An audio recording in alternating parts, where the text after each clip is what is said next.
I was blown away. What could I say? It all seemed to make sense. You're taking away everything, and I can't deal with that. I try to see the good in life, but good things in life are hard to find. Well, blow it away, blow it away. Can we make this something good? Well, I try to do it right this time around. Let's start over. I try to do it right this time around. It's not over, because a part of me is dead and in the ground. This love is killing me, but you're the only one. It's not over.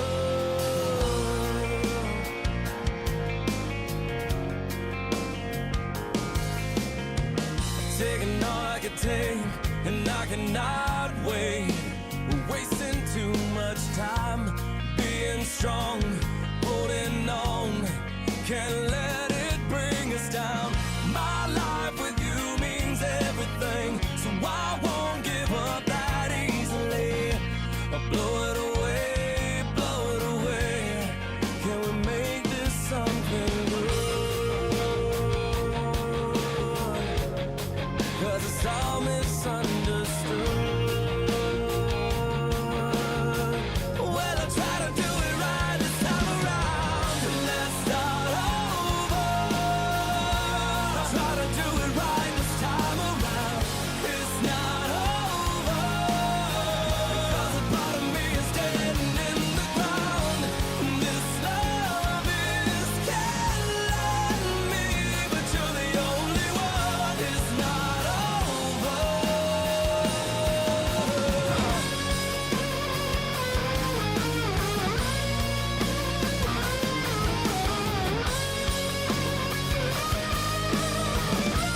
We can't let this get away. Let it out, let it out. Don't get caught up in yourself. Let it out. Let's start over. I try to do it right this time around. It's not over, because a part of me is dead and in the ground. This love is killing me, but you're the only one. It's not over. Let's start over. It's not over.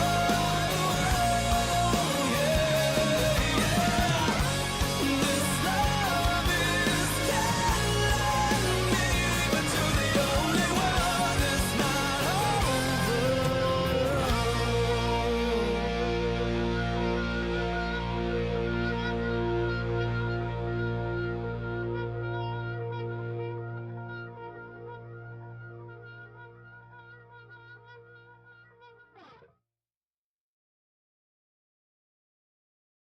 Yo.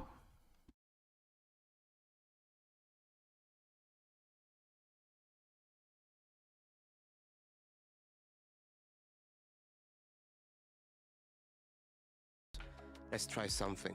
And then he did such a good job, we stuck with it. I mean, you made playoffs. So Yeah, I know. against all odds, you made playoffs. I think when it comes to his role, though, you know, he is a prolific lurker. He's probably the best at that role. How does that conflict with having to IGL? I mean, it's not easy for him. Sometimes what we will do is, if he's on a side, for example, then the people in the group who's moving around the map, they kind of will fill in the calling a little bit, right? So it's not calling for the whole team being on a flank somewhere on a B main, and the whole group is mid, and the group actually has responsibility to call, right? But usually, like, I don't think it's that much of an issue. A little bit harder, but he's making it work. And last question, not about NAS or the IGO, actually. Yumpy, how happy is he? Because I know he's been wanting to Today play we for have, a very, very long time. He's finally got BBL to do liquid. it. Was that his idea, him asking you that he wanted to do that, or is that you And then putting we him have, on this responsibility? I mean, Okay, he always wanted to play Euro, and we gave him the opportunity to Wait, what's just the game? do after it, you that? know. So he got his shot. He got his. Oh, chance, Navi right? Giantex. I Yeah. think he's very happy. I think. I have you know, BBL and it's, Navi winning. You know, it's in Those, his hands to show kind of Liquid what he can do with fucking it. suck. So yeah, if They Jeff is fucking happy, suck, I'm man. happy. If you're happy, I'm happy as well. Yeah. So thank you very much, Emil, for joining me, and best of luck today. Thank you. And I know it's like Well, the cat's out the an bag. It's upset, been but like, confirmed with officially how that BBL Cats played is the against new IGL of Team Fnatic Liquid. last Well, week. Not really new because we heard it there from him. Bring back up our list. I we heard it think- there from him. I think they It's can been make a it. while since he's been I think they IGLing, can beat and he was still Liquid. putting up the kind of performance we saw last week as well. Do you guys like this change? What do you make of it? Yeah, do you like this change? I think I actually do, from and I'll tell you why. I like think last Nats, week games, again, brought it's up just prolific downhill player, for someone that's Liquid, very good at getting behind you. Now he can push and pull the map, in which a is way a that shame he because they have clearly like one already of the understands if how they to have play the this easy game, how group. teams react. So I like that as a move as long They have as it's like something that he's Koi. comfortable with. A little left field for me for sure. But I think the main thing is we'll get to see Enzo off the IGL, so he goes back to fragging Right. ways. It's been a long time since we've seen him not have that responsibility. So now we get a buffed Enzo, and that sounds good Wait, to me. where are the I do think it groups? puts a lot of pressure on Hold him. on. Because now you're looking at someone who was brought in to be a leader.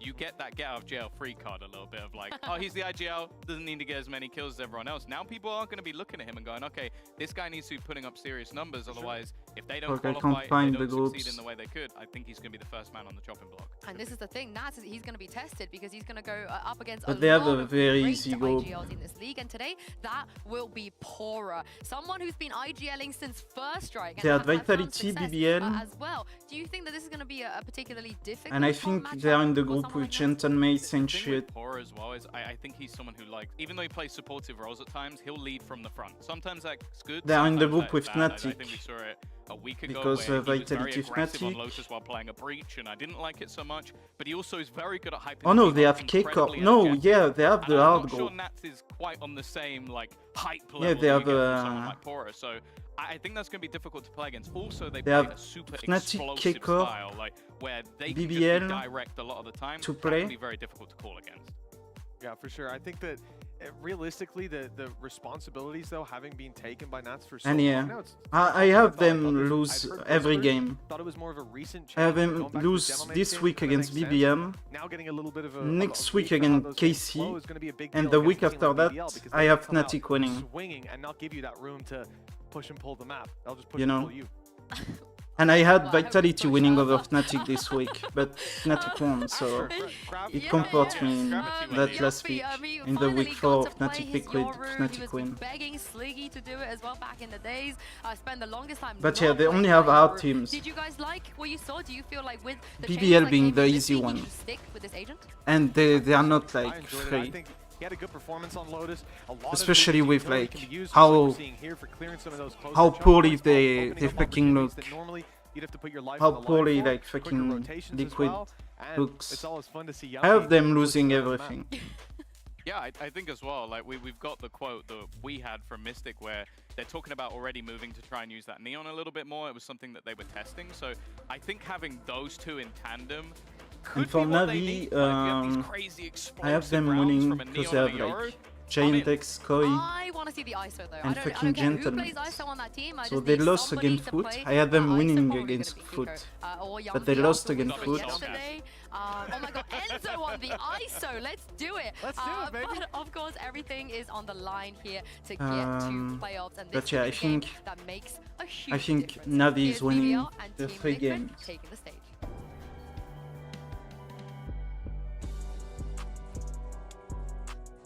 Let me see. Foot is first, 6-2. Heretics is 5-2. They have one less game. Yeah, because they play 2 games next week. In week 3. They play Giant X and Mate. And then after that they have Koi. So yeah, Navi and Heretics have the 3 easy team. Basically. And Foot too, I think. Foot have Gentlemate. They had... Because they already had Heretics and Navi. So yeah. Put as Gentlemate. And then week 4 they play 2 games, right? Oh no, they played 2 games earlier. Yeah, they already beat Koi. They beat Koi, they lose against... No, they beat Koi, they beat Navi. This is going to be a huge game. From now on, every single game, quite literally, every single game will matter and decide the fate of these two This teams. week, But let's take a look at the map vetoes before we they go lost into game. against Celtic. It feels Next like week every they single team, they have something about them. They Gentlemates. have that Fortress, BBL, it's always And been then Descent. week Recently, 4 they brought have it back Giant again. X. So But what about Foot Team should Liquid? What have would you say 2 would extra be a wins. smart choice They for should them? win the next 2 games. I'd say they've looked more comfortable. Which on is ice gonna put when them it's at been like played. 8 I and think 2, Vetoes are and probably- oh, there you Heretics go. should Most be at interesting 8 and just 2. because both teams were sort of batting Also, Breeze. So now Breeze and is gone, Navi we've should actually had win it their open next up a 3 little bit games more. because it's I like think the Team 3 Liquid have had worst some rough team, times when it came to the basically. likes of Gentlemates, Split and, as I said, Koi Icebox and is a strong map. Giant Although, X. I'm a little bit interested in So that they Zenith should be because 7 we and sort of 3. spoke about it before that it's been less of a home turf for BBL in recent times. They've kind And of struggled then on with it, so I how feel like they could Fnatic got have that as a been third map playing, rather it's than gonna be taking it. At tough. the same time, maybe they're just I looking have at this from the Fnatic perspective lose of that game up against against KC. Fnatic. Liquid had a fantastic start. But on the I defensive had side, them 9-3 lose up, against, and then it crumbled, ended it's up tomorrow, losing by the map. way. Yeah, to that, the Fnatic, fact that the KC. last map is where Liquid got I had them lose by against Heretics Vitality on and Sunset. they I showed think good it's wise stuff. of BBL to not leave Haven in there where there be new So now I They don't also know. got I stopped think by top KC, 3, though. So it's kind of like that's I the think thing, top feel like 5 that right last now, game top right at 6 the end was for a little playoffs. bit more Let's of do like top a 6. I think it's the current top worse. 6. Like they both got slapped. I think it's harsh, Foot, but one lost or 2-13, Heretics, the other lost Foot, 5-13. I mean, we Fnatic, already discussed Navi, as well in terms of KC, the new changes Vitality. coming. We won't see Haven, but we will probably see a And Neon so here, yeah, then I we'll think have Liquid, Constant Young BBL, players, these two Gentlemates, teams. But when Koi, it comes to BBL, and Giant though, X if they are were out. to run like a double jeweler setup, if they were to try the ISO, who are we looking towards?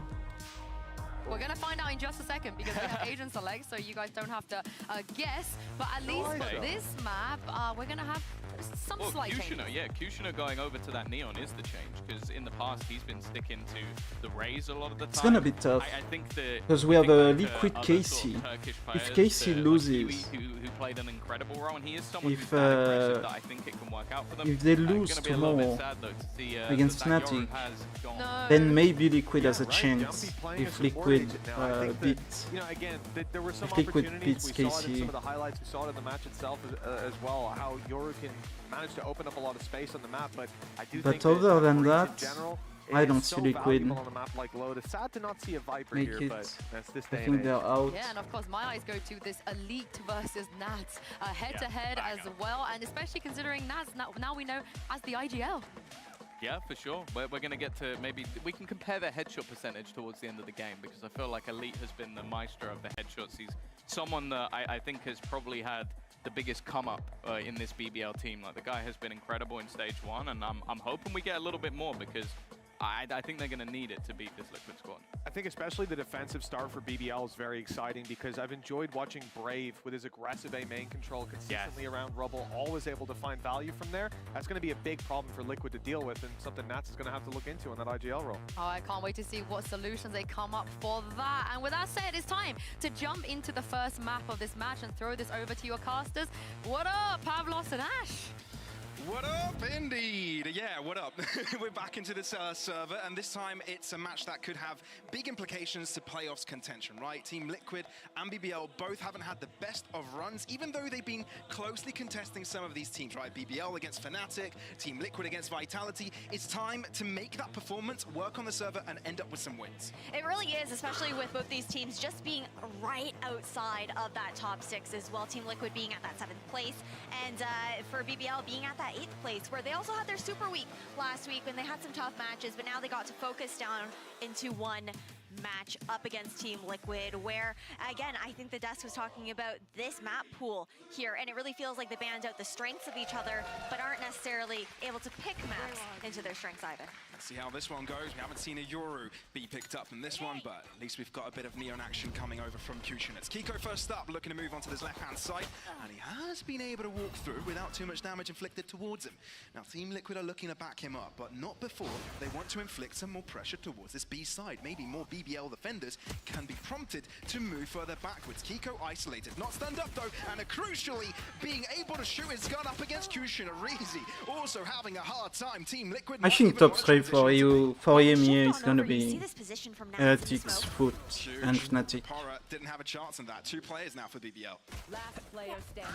Make that just down to 1, right? Brave not even able to get I don't the see blank off on like Kiko, KC and being a clean round here for Liquid to start things off. This dominant. team I don't has see looked, Navi being good enough. Progressive throughout this season. They had a bit of a difficult start with their identity. We've really seen them come to life as the season has gone on, but it still hasn't been quite enough. We have to remind ourselves that Team Liquid, this was a team that used to be the kings of EMEA last year, and they've fallen from grace a little bit in that sense. One enemy remaining. But I want to take the time now to talk a little bit about the difference in the agent pool. You love to see that Yumpy is starting off. Very excited here in that Andalusia Flawless. And yeah, of course, this round will be a bit of a buffer here for BBL Team Liquid. But yeah, you're right. This is sort of the period where they need to prove themselves again. That is it. And I feel like we're pretty surprised to see Yumpy actually back onto the breach, not on that Yoru, and be on that more supportive role when he did make such a big difference, had so much impact last time around on the Lotus. But I do wonder if it's maybe a bit of a counter play, knowing that BBL is such an aggressive, explosive team that they wanted to have a little bit more of that control with the fault line, be able to counter some of those pushes a little bit better. But I'm curious to see how that kind of changes the plan here for Liquid after a very different approach last time around. Our Team Liquid looking to go in explosively. Kiko this time finds some upper ground to work with. It's changing the pace a little bit. BBL not really wanting to go in aggressive, looking to group up actually. It might be their best chance in finding some damage here. Enzo doesn't want to get the spike down, relieved of his calling duties. We'll be looking an eye out on him, seeing if he'll be doing some more damage, as he has been trending recently as well. As Kiko will stick around, not yet able to find his mark. Actually, BBL are able to find a kill. Get the Bulldog out of Kiko's hands. It might be doable, but Enzo is doing quite a lot with his ghost to assist Kiko in that. Oh, there is a new Team Liquid, The 2 rounds Boys consecutive episode haven't dropped a today. player. No, and another Andalusia Flawless here for the side of Team Liquid. Again, looking very good, very comfortable for Team Liquid to start things off. A very different pace from what we're used to seeing from them in those early rounds as well. Of course, in this last one, it's a little bit different. They're on that anti-eco. They have that ability to know, okay, we have the advantage. Let's just take the fight to them. But it's a very vast difference from when we saw Enzo calling, where the rounds were much slower paced. We would see this team run out of that time every once in a while. And I wonder if that was one of the key reasons why they did go for this little change, see if that pace change is something that helps this Team Liquid side. Obviously, players like Nats, Yampy, they've been on the biggest stages before. Not going to take away from Mystic and Enzo either, but there's a bit of a pace change here for Kiko as he was the front line onto this B-side attack. Now, BBL might be able to pincer into this quite well. The stun can be quite the good one, especially if BBL are able to answer back like that. Kushina sees an aftershock in front of him and doesn't care a bit, goes back into the fray as Team Liquid look to pivot. Yeah, but Yumpy, the only one with a rifle is the one left on that lurk towards that B side, but they're going to actually look to regroup, sync back up. Yampy, the catalyst perhaps. Find another and maybe feasible for BBL to transition Kushina. Here's the next one, a contestation actually. This time, Brave will be grouping up. No paranoia available for them this time around. Team Liquid rethinking their options here. And they're bunched up together to go for this B-side hit. BBL have grouped up themselves. Brave finds an off angle. Yampy no more. Big kill. And Team Liquid left with 2. Archer can recover that rifle as well. Just SMGs for the last 2 on Liquid. I'll find you. They're just hoping BBL will just move out of dodge, get out of this B-site's way, but they're not going to do that. They know there's a good chance where they're coming from. Elite will be the person trying to hold them down until reinforcements arrive, but it doesn't take long for Brave to be relevant. Prevalent also. Now it's only good for one in that one. BBL get guns and they get the round off the rip. Nice push and pull from both sides here. BBL able to just lock down that B site. I like the idea from Liquid though. They trigger that door, they make it seem like, okay, maybe we are actually heading back over towards C, and then they regroup towards B main, but BBL had such a good read to actually stick around, and it was quite unlucky that fight over towards A link as well, with both players stunned up. Exactly right. I was mind blown by the fact that that stun didn't really do much, given that there were so many players that Sometimes even though there's a lower fire rate, they got the job done. Now we head into the And full buy round for both sides. A very aggressive look over towards a Rebel. We haven't seen any Liquid presence over on that side of the map quite yet. Of course, we're only 3 rounds in. That's fair to say. They've been going for those free orbs so far. Shot connects for Nats. And Power softened up a little bit for this later stage of the round. It's only down to 10 HP now as well. Door triggered. You can see the pull back over from Waterfall towards B. But look how passively Liquid are playing. They're all the way in towards spawn. However, there's a long line sight for BBL on the other side of the map. A Rubble, completely maintained by Brave here as well. He does have the opportunity to TP away if needed with the Shrouded Step. All this early conditioning from Team Liquid creates quite the change now. Brave, thankfully for him, is able to get out of the way. Smoke allowing Team Liquid to just move a little bit more aggressive into the space, make it their own, make themselves at home. My ult's ready. But they need to be quick about this because you can already see on the map, already some rotations coming through. It's Kiko to initiate this, but shut down by Brave, and he hasn't really been replied to. 53 HP down to 20, and he gets away. No way that just happens. Team Liquid are in big time trouble. 20 seconds, they've got to start to move in quickly. Reezy's got the line covered, and he hasn't yet been challenged. Only good for one, but it doesn't even matter because Brave is on the lurk all the way behind. Spike is going down, not quite. The fake Team Liquid know they're under trouble. They need to get the Spike down. They need to find another kill, find extra presence grouped up together. Nats might be finding the turnaround here. With 10 points of health, it might be alive still. But Mystic caught out to the open, calls for Yampy to do it by himself. Revealing, this could give him a chance. That's a first 2 more. Fault line. This could be perfect for Yampy. If he can get this, the boost of confidence could be immaculate. BBL sticking together. And BBL aren't on the spike anymore. Yampy's read it like a book. That's another kill. Only 1 remaining. Not much health on him, but this seems doable. He's the one that's put Elite under pressure. Yampy, that was superb. A Red Bull clutch here for Yampy to earn that 3rd round here for Team Liquid. A round that he shouldn't have been able to secure in a 1v3. That timing through the tree was everything there as well. Just ships in the night. How? I can't believe he pulled it off. No. I hope we get to see a lot more Red Bull clutch where that came from. Just a testament to where this series is going to go. We'd love that, and you can see the satisfaction on the faces of Emil there. It's definitely a good way to get started and put BBL back in the rough spot, right? No money remaining for them. It's only Brave that has some sort of a rifle going on for him, and he's actually playing quite aggressive here. Has to move out of the way. Able to do so. Team Liquid allow him that prospect, and now reset their pace yet again. Force has added quite a bit of utility out of the side of Team Liquid as well for this fight over towards Mound, right? But there's been a lot of focus in these rounds for Team Liquid to actually cycle up into Kiko's ultimate. Enzo is just 1 away from that Nightfall, and they actually opt to put it into the Showstopper instead, which is a little bit, I guess it's not too surprising because realistically it is like this eco round here for BBL, right? But try to get as much as they can for now. BBL, they just sit far back. They're looking to play some sort of retake together as a team. Brilliant. Look, if Nat's calling and has the confidence to go for these initial engagements like that, why not? It's as if he's playing Chamber or something. It's Nats. You can't expect anything less, right? Nats is Nats. And initialization of the attack has already taken place. BBL will be looking to hold this further back. I'm actually impressed by Team Liquid so far. Pretty much quite confident with what they've been going for. Whether that's aggressing, moving together, playing it safe. The game plan has been pretty well laid out so far, but Elite is telling us to be a little bit more cautious about that one. Maybe warning Team Liquid. Kiko, that's a rough one. Nightfall shown in, and it's for good reason. Allows Kiko to clean up with a spray. Nats will be the final player. They put a player to his grave, and that's Team Liquid carrying on that pace. A lovely hot start here for the Stallions, but BBL yet to find their footing here on the defense. And when you're looking over towards these halves for both teams, right?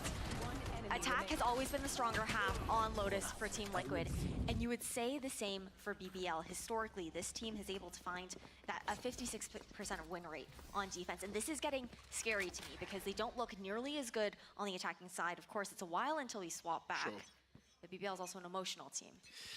Yeah, not the best of starts, but we have seen them pull off some sort of comeback before. I'm not sold just yet early in the game, but this first blood is mighty helpful. I think somehow Kiko makes it away, but it's Enzo to die, leaving Team Liquid with 3. Straight away, Nats on a little journey of his own. Oh, he's doing amazing things right now. He is, but look at how much information. BBL, they're more than happy to play the retake towards the C site, right? Reezy has that Nightfall to work with. And they have the numbers advantage as well. Nats is so low on top of that. It's comfortable for BBL to play these numbers.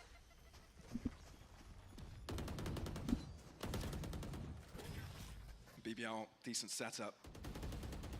Oh, Kiko. Playing the Matrix game, but how did Elite even find that? Was that a pixel that spotted Kiko? Could be. BBL looking more comfortable by the second. Ultimate's built up on every single one of the remaining players. Team Liquid have a lot to do here. Nats doesn't have much HP to do it with. They are well aware of what they need to do. Nats, of course, can't go down without a bang. But it's still going to be BBL's round for the taking. Getting two there is criminal, though. I really saw the vision in getting the second with that swing out straight into his cross. We have a lot of ultimates for BBL. Now you look over towards, again, this snowball here for the likes of BBL. They've been able to cut up some of the momentum that Liquid have found. And again, Brave has been so good on this Rebel aggression. Previously, he had done it alone. Sure, there was the follow-up at times from Kushner as well. But Kushner doesn't usually stick around for those fights, right? Nice! Yeah, some more energy from BBL. You were talking about the fact that they are energy reliant, a bit on that pacey side of things. And you can see Team Liquid, they lose a round quickly, looking to get into their thinking chambers. I wonder if they've got a read in this. I like how proactive they're being with it, right? Because you look over at their ult economy as well, they're starting to cycle up to that showstopper, that rolling thunder of their own. So they're looking forward into their next anti-eco. They're full out to come up next. But then for the side of BBL, they've already got all of these ults online. Sure, Para has the potential to get that rolling thunder online once Liquid do have a buy. So it's a bit more forward thinking. What can we do to counter? How do we want to approach that next round and try and cycle up into as many of these ultimates as possible on our eco? Sure, trying to do some damage and keep this economy of their opponents a little bit more malleable. I feel like another thing though is that on the eco rounds, the meta has also been quite heavy on trying to even get ults up to try and shift the tide in an eco round for a team. So we could even see Team Liquid try to get that showstopper online, maybe even go for the rolling thunder as well. See if they can switch things up, find some sort of advantage. Seems like Team Liquid know what's up here. Some forwards placement of players here for BBL. There. Up into Mound, and this has caused a bit of a change. Pressure into B, trying to lure out BBL to defend with extra players here, but they've got plenty here already. They're not falling for anything. Or maybe create a different angle of attack, some extra pressure into Brave's position. Stun comes through. All this could be difficult for Brave to get out of, but he's got assistance, so they're chilling. Look how comfortably BBL can actually stack over towards the C and B side of the map, right? Previously, it's not there anymore, but there was a camera that was placed down by Elite over towards A-Link, and it just watches the cross from Rebel, so they know that no one's lurked up yet on the side of Team Liquid. Damn, okay, Nats has been finding a few of those shots. Yeah, some of that chip damage all the way down to 10. Good thing that Reezy invested in full shields this time around. Tripwire does spot one, but the Nightfall is a response that BBL are going for very aggressively with. Power wants to walk in, but Yampi, even though he stand up, can do quite a lot. Oh, the overdrive, not really finding the answer you need. Showstopper there to interrupt them. Team Liquid might be doing the thrifty madness round to bring it all back for them. But BBL might have suppressed the Endeavor, as they themselves have got two players alive, and they still have their rifles in play. The thing is, Nat has got his neural theft, and it just complicates the Endeavor just a little bit for the remaining BBL players off the spike, and Mystic going the full round the bout. And Nats just looks to show himself in the final moment, but I think Team Liquid have bought enough time. Mystic's position is being held. Yampi is left to do it. He's found the first one, not quite the second, and I think Brave might have it. Yes, he does. BBL avert the crisis. 1.81 seconds for that defuse was left over. Plenty of time for BBL, and Liquid, we like the idea there. I mean, that's why you see on these eco rounds, these teams will lean towards that B site. It favors a lot of that scrappiness. Some of those ults were used there as well, but trades for trades, and that was just terrifying. I mean, the fact that Kiko gets 2 there is insane. I don't think he even meant to get Reezy there. I thought Good I think he just saw shooting. Kushner zooming past him, so he just instantly pressed the trigger. And Reezy just happened to be low behind him due to the chip damage from Nats earlier. So yeah, quite a close one and comfortable. BBL will be happy they at least guaranteed it. Team Liquid looking to go out aggressively this time around. Geeko taking some early engagements. Are they going to continue with the same pace? Yes, they are! And even quicker! He's spotted. Rolling Thunder, Brave, forced out, so much thrown at him, but still manages to get out of the way, not taking one down with him. But look, BBL are reacting quite quickly to this. Power thought he wanted to go in for a bite, but stays out of the mess for now. For now, but the neural theft given here on the side of Team Liquid, information garnered. The pressures just keep on mounting. BBL not wanting to allow Team Liquid to get that spike down, so Nats is required to take an extra angle of attack. So 2v3.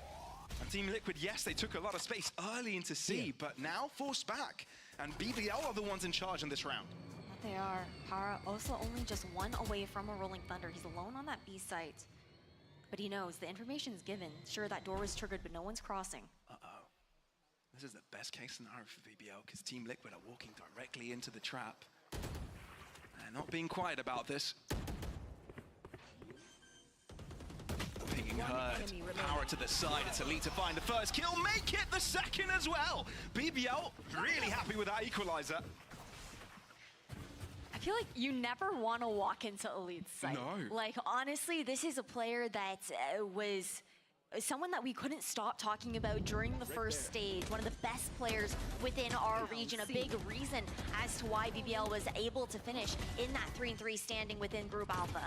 Enemy remaining. And, I mean, the headshots tell the entire story, right? I know it's not a statistic that we like to point out too often, but the consistency at which he's able to hit those and the numbers that he's able to put out while doing it say so much.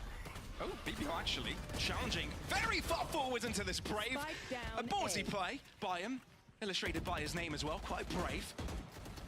The Team Liquid are wondering what the next angle is here. Yeah, they kind of invested halfway into this round, so they wouldn't mind doing as much damage as possible, but BBL are budging.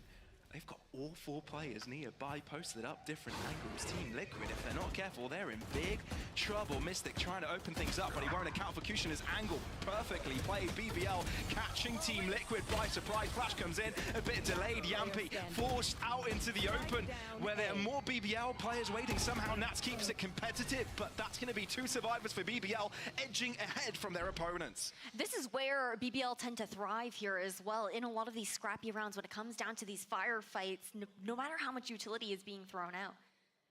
Now, got to take a beat because we're tied up. BBL, or we're nearly tied up. 1 away here for Team Liquid as they go into their full buy, but it's in 4 rounds in a row that BBL have been able to find that momentum since that timeout that Liquid had actually called.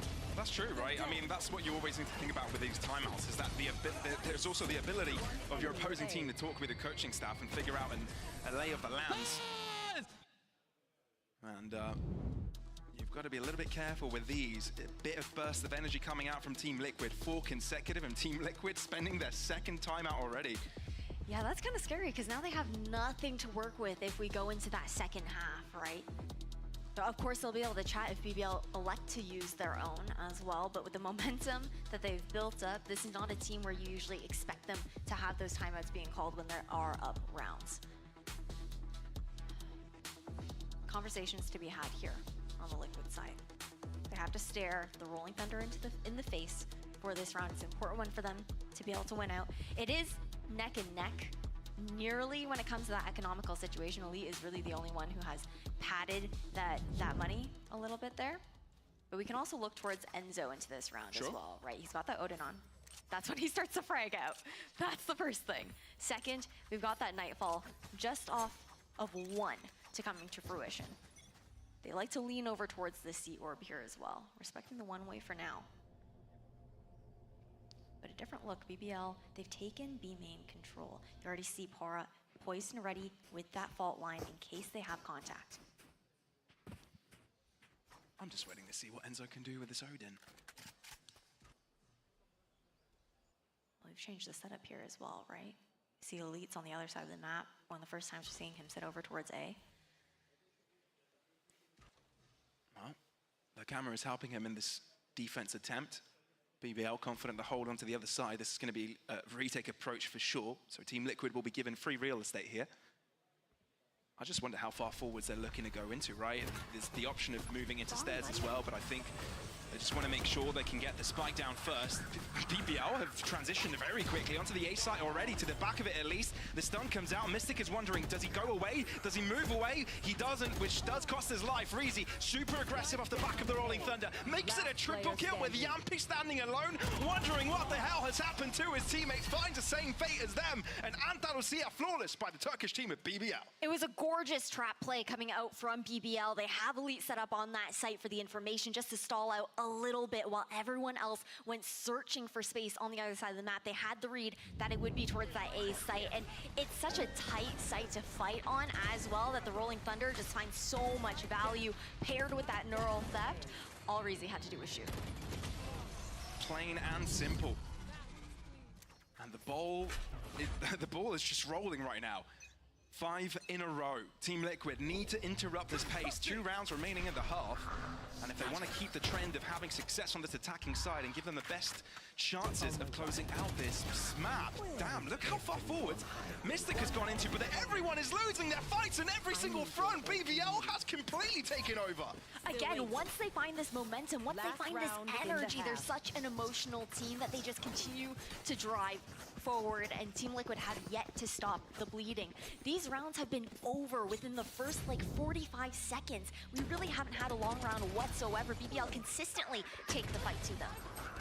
I mean, I'm gonna be honest, it felt like Team Liquid tried to take the fight to them in some ends. BBL took the fight to Team Liquid in other ends, but BBL won everywhere. That's the crucial part, winning these duels, the confidence exuberating. Find you. 1 round and a half, and Team Liquid not much to work with. I mean, they do have the Nightfall, Sure. at the very least. Something that we've kept our eyes on. Cycled up into that Rolling Thunder for Yumpy as well. And BBL have aggressed so far out of the B side already. Team Liquid need to be careful. You might expect the aggression of 1, 2 players. You expect a third, though. Kushner thinking better of it, and so does the rest of his team. This Rolling Thunder's going to come out, and BBL know of it. They've vacated this site entirely, and this is not going to affect them. No, they can easily flood back onto this site. And that's exactly what Elite has done. He knows where Mystic is posted up. This aftershock forcing him back. A great piece of utility to allow Team Liquid an extra piece of comfort, but they've used a lot already, and the spike hasn't gone down yet. Nightfall for Nightfall. At least Yampy has got a couple of flashes of his own, but BBL have got a lot more coming. The paranoia is the first piece of utility to be thrown in as the spike does go down. Yampy with first blood of the round, and he wants to keep that pace going. Team Liquid wanting to turn things around, but Reezy comes off huge. His power on the hot seat with Team Liquid looking to flood all around him. It's Mystic with a final shot. Team 7-5 Liquid is also still with a not very final good of for the half. BBL. It's an attack-faded map, so It got scary there. unless you're Yeah, like it did. G2 I or... mean, both of those teams I ripping think that Gen Nightfall. G2 is very good No at one can hear defense. a thing of what's going on, and it was a nice hold from Team But Liquid yeah, anticipating unless the you're flood back G2, onto site Lotus from is an BBL, but you attack can sided see here map, into this so... replay. Considering the fact that that's how the pacing has been for the last several rounds where BBL found their success, and Team Liquid, they chose to take a pause and step back up. Now we head into the second pistol though, second half here. And 7-5 half, Team Liquid, they earned that pistol round. It could easily be 7-7.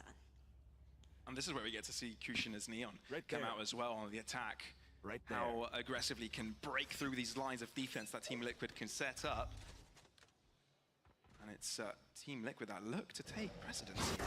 Demand space of their own, and it's paying dividends. Kika finding the first shot, somehow surviving, but not for long. Enzo retrieves it right back up. So trades go in favor of the Stallions. This is where Team Liquid will look to shine. BBL, they often rely on some more of that aggression towards Rubble. Trades done. Oh, still the kill for BBL?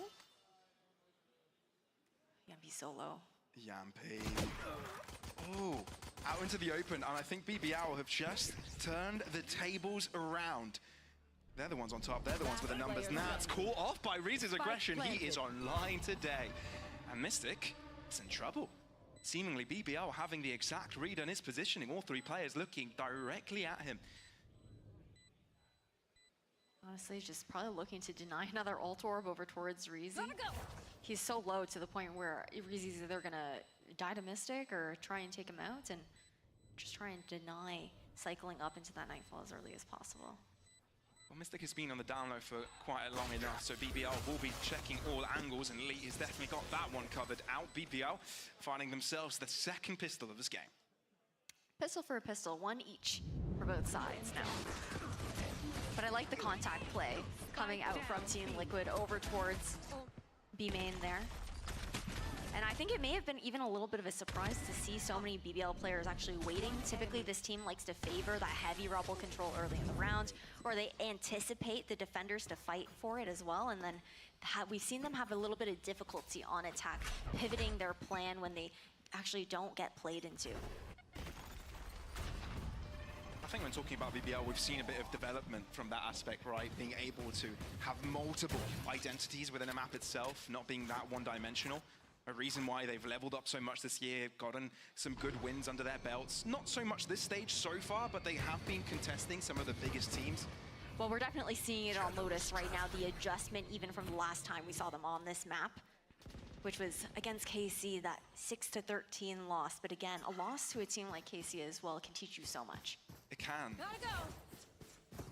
Team Liquid thinking like they've got the read here. BBL have played them like a fiddle. And going directly to the other side of the map, we'll find it fairly open. The cam will eventually reveal them. I feel like Nats is already looking that direction. We gotta keep an eye on Brave's location as well. Sure, Team Liquid, of course, they're gonna stick together on their eco, play as a pack, and see if they can find as much as possible. But he's actually not gonna be sticking around towards that A site, looking to regroup with the team. Of course, he is one of the players with a rifle, right? He doesn't want to give one away for free. 30 seconds left. The desk touched on this a lot as well, and in the pre-game, Team Liquid and BBL, both of them are fighting for a spot in playoffs, barely making it through last time around, and I think they know how fine margin it is in that middle of the pack field where a round makes a difference, a map makes a difference, let alone a series. Yes. So yeah, it's squeaky bum time, whatever match they're playing, and this is a great opportunity for them to get ahead with a match against each other. That's for certain, because you look back towards stage one, you think about BBL and how that went for them previously. They locked out at that 4th place. They had a tough time in their last matchup, where we expected it to be a much closer game up against Foot. And then for the likes of Team Liquid, sure, they make it to playoffs, but there's that daunting knockout round, right, where they ended up falling 1-2 versus Fnatic. But these teams have a lot to prove. Big bonus round for BBL. I think if they land this one and they have like the gear for. Economy on a knife's edge on both sides. I mean, No, BBL has a really it's good round economy three, right? here. Of course, BBL are going to look really good with the bonus that they have because they did invest 3 of those rifles into the last round. Like BBL has a Liquid, big this is where they chance look for the more to aggressive land look that over towards bonus. A. Brave is alone, but again, with that Spotted the utility aggression. off the gate the one way will be We should see BBL take. BBL are thinking about it. Kushin are not quite pulling the trigger, waiting for the spray to come. Take its Hubble. way forwards. It's actually quite deep into a corner already. BBL, though, I've got another fight in mind. Well, you can C-site is see where they're going for. the pings going out for the C site, right? Seeing if they're going to cross over. 1-for-1. Trade here. A fickle game. Mystic answers back against Brave, and Reezy hasn't got an opportunity to trade it back himself. The stun avoided. Prowler That starts. breach being BBL so far back is. not too far back here, given that they've got so much space control. But what's the plan? The spike still lingering outside of C alone. Uh-oh, Nats might be a little bit closer than Reezy may expect. Prowler not checking I the think he corner. knows his poller's fucked up. Nats is just going to wait a little while to see if he can make his presence known. Enzo has wrapped around and he's got Yampy to work this job with him. And it's Reezy to try and confront them. Enzo, though, with Fucking the Reezy, man. comfortable as ever. And Power and Elite will look to see what they can do here. 2v4. 2 flashes and the aftershock available here for Para. That's They know right. no one's backstabbing over towards A lane. Flash. Not required for player on this BBL side. Elite, maybe the first to show his ground. Readjust Good the shot. fight too. Uh-oh. That fight is huge. A Bit of a bad approach Pora? to that one, and BBL are taking Bro, what the fuck advantage is of it. Pora doing Liquid this work, round? He's still got a flash for him. Mystic is able to find the return, but I think BBL might have bought enough time. Stun available for him. If he shuts down Mystic, down Nats is off the spike, but I think it's been diffused. It's halfway, gone, it's which gone. allows Team Liquid to get back Yeah. on track with a Mystic, the final player remaining. Fine margins and timing was everything there. Power was hiding in that smoke. Pora was took off for way too quite a passive while, that round. unable to actually help Elite on He was in site, C main, not doing having nothing time with to the actually spike. push through to get the backstab and No save his life. utility, It was nothing. right down to the wire. and then Man, on the side of BBL, these are the last two players that you do want to be in those situations. I don't know. That His utility deficit in came numbers, but what a way for way him to too late to help Elite. Yeah, I mean, BBL He's definitely 4 made and it 11. Oh was an my god. expensive round for Yeah. Liquid, though, at the same time. Pora is having like a very bad That's game. why they've And already BBL got is winning, 2 so. Vandals from this round. The rest having to be comfortable with Guardians and Bulldogs. Pora is playing very, Defaults here. very badly. We're very happy to give Like, up that B site. Gonna trigger that trap wire early on. yeah. And it cut Put that pressure, force some that players trip, to cover destroying the that ground. trip forced like Liquid to come back Nice round towards to B. reposition here for Enzo, backside of A. And you see 3 people Moving back over heading so we can towards throw B. up if the execution does Liquid. come through, but BBL are still looking to sync up. camera down. Walking up B alone with the spike here though is terrifying. It is. Imagine if you lose a spike, but imagine if you kill both of the players Okay. in front of you. Oh my goodness. And Team Liquid all of a sudden are lost in this round. BBL can just take over, move into B, get the spike down, and get rid of this round already. I mean, the B pivots have been lovely coming out from BBL. Elite They're should be towards playing B. on They C. take that AoE On control on consistently. B. He's gonna get a lurk on Team Mystic, Liquid but having a hard time. yeah.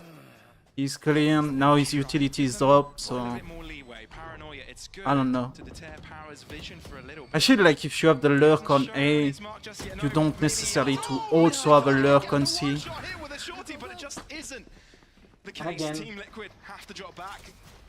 If Mystic As would've soon gone as for I that kill, maybe criticize Team Liquid someone, could've they gone have for a the good attack, on but me. I think they just call it off I was right saying after that. Pora had like a It's gonna poor be a round game, win for BBL, double and digits to then be here, and he Team gets 3 Liquid kills. starting to trail further and further behind.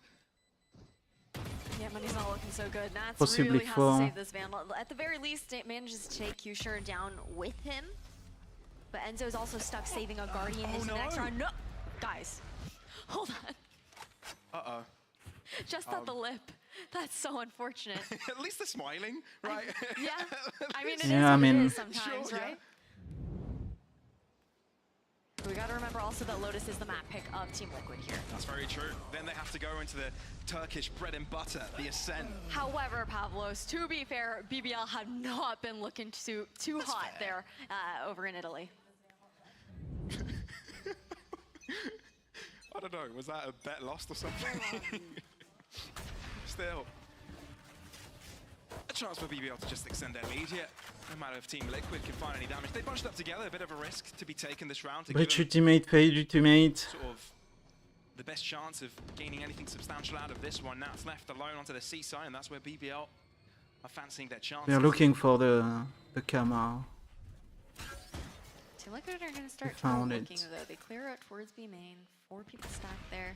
Again, this is a set. Nice shot. Hold on. The headshot did connect, and Mystic is in trouble. Avoids the Rolling Thunder. I know Not exactly too shabby. Although BBL have the I don't know advantage, if the Rolling fact that Thunder Nats taken against down, like and so has a Enzo guy with clears out a the site fucking completely pistol for is BBL to just walk in. Oh, the bravado Infusion is playing. Holy It's shit. just amazing at this point. And it's an Andalusia flawless round to just keep that lead going for BBL. The laughs and smiles on stage there for BBL. Again, the momentum has not really stopped for them whatsoever. 1 to 2 rounds here and there for the side of Team Liquid, but it's been BBL all the way. And again, we have to remember, Team Liquid, they expended both of their timeouts already in that first half. BBL are, I feel like, unless Liquid start to make some sort of comeback, they're not going to give them that opportunity to have a chat themselves and continue forward with the momentum. But at the very least, we look towards the snowball for Liquid. A heavy fight for Rebel Control. Oh, Brave, going very far forwards. and Kiko wasn't ready for it. A lot thrown at him, utility and all. So unable to take even fights here, and BBL, whatever confrontation they take, they come out their head. It's insane. Mystic having to do a One lot for of one. hero work, but only good for one. And that's 4 again, the dead. captain slot. We have to do it all by himself, and I'm afraid they don't. He had really have one anyone else good to do it. round this fucking... You can feel the confidence. This from fucking game. BBL, the fact that they're just searching for those fights, for those duels. With the one way, there isn't much Nats can do. And with no money in the bank for Like any his players ultimate as well, last this round is a was must just save as a hero rifle into the next round. questionable, to say the least. Honestly, it's a bit concerning for Team Liquid. Their chances for making playoffs aren't over with this loss, but with a win, it increases their chances dramatically. BBL, on the other hand, looking quite happy about how things are going so far. With this spike explosion, it'll put them on map points on their opponents' map pick. And maybe they'll get to show us if they've improved and by how much on Ascent. Double the amount of rounds that Team Liquid have gathered so far for BBL. We also have to look towards one of the main differences here for BBL as well, right? We've got Hushner on this Neon previously. He was running the Rays on this map.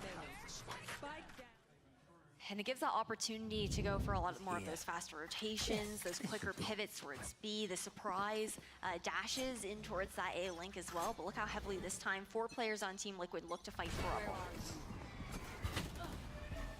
More than happy to give it up.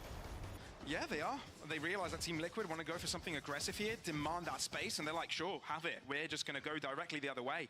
I mean, also when you see the paint shell being thrown out by Kiko there, you're like, okay, I'm out of here. I don't want to deal with that showstopper. And Nats has a decision to make here. Does he stick around trying to do damage? He's stuck around, and Mystic feels a false sense of security to move in, which ends up losing his life. Nats has been able to find the first kill, and now he's got smokes to work with off the back of the neural theft. Kiko might want to throw in a showstopper of his own. Can he stop the show, though? Second tick of the That's neural theft, one. and it's enough to get Kiko enough information to get the kill. Still, power to the back of the site is amazing with this hold. Enzo asked to do it all by And he gets himself, the and nice. he will not be able to do it. Power Holy of the shit, Ents he had 2 loses fucking the rounds. of Lotus. The IGL to step up to steal away the map pick there of Team Liquid, and a stunning attacking side coming out from BBL when that was where we saw them struggle previously. I don't know about you, Ash, but it feels like the redemption arc of BBL starts right now.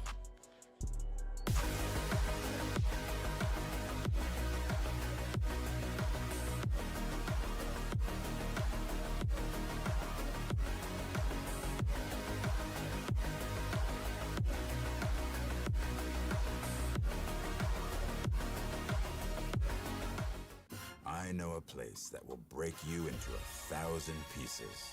Stay away from them. Stay away from Lorca, Paco, and Picasso. Don't ask about Lola.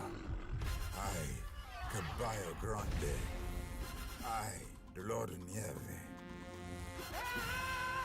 But, in spite of everything, it occurs to you to visit Andalusia. Don't say I didn't warn you. Be careful of the Andalusian crush.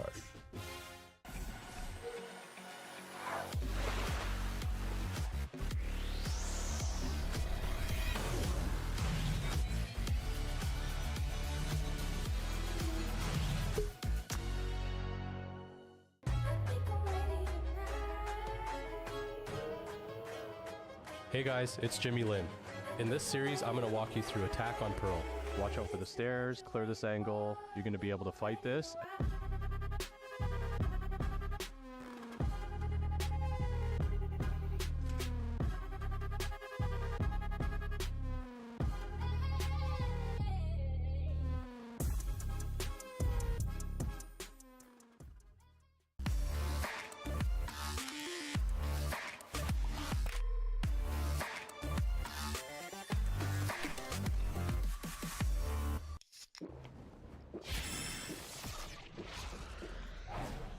Red Bull gives you wings.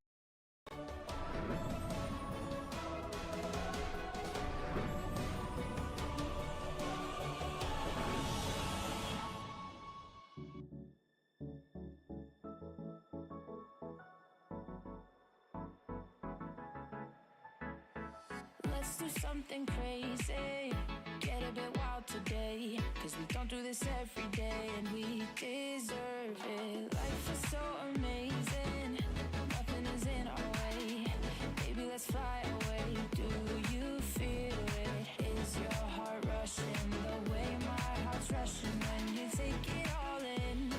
Baby, this is when we come alive. Do you feel it? Take the world by storm, just you and I. Can't believe it took so long to realize what makes us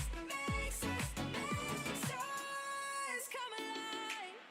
Oh, what makes us come alive? Let's break some rules. No, we don't always have to be good. Don't always have to do things that we should. We'll feed the fire. Let's see it through and let go of what's holding us back. Just light it up and we'll burn through the past and take it higher. Is your heart rushing the way my heart's rushing when you take it all in? Baby, this is when we come alive. Do you feel it? Take the world by storm, just you and I. You and I. Can't believe it took so long to realize. This is when we come alive. Do you feel it? Take the world by storm, just you and I. Can't believe it took so long to realize what makes us. This is when we come alive. Do you feel it? Take the world by storm, just you and I. Can't believe it took so long to realize what makes us. This is when we come alive. Do you feel it? Take the world by storm, just you and I. Can't believe it took so long to realize what makes us. This is when we come alive. Do you feel it? Take the world by storm, just you and I. Can't believe it took so long to realize what makes us. This is when we come alive. Do you feel it? Take the world by storm, just you and I. Can't believe it took so long to realize what makes us.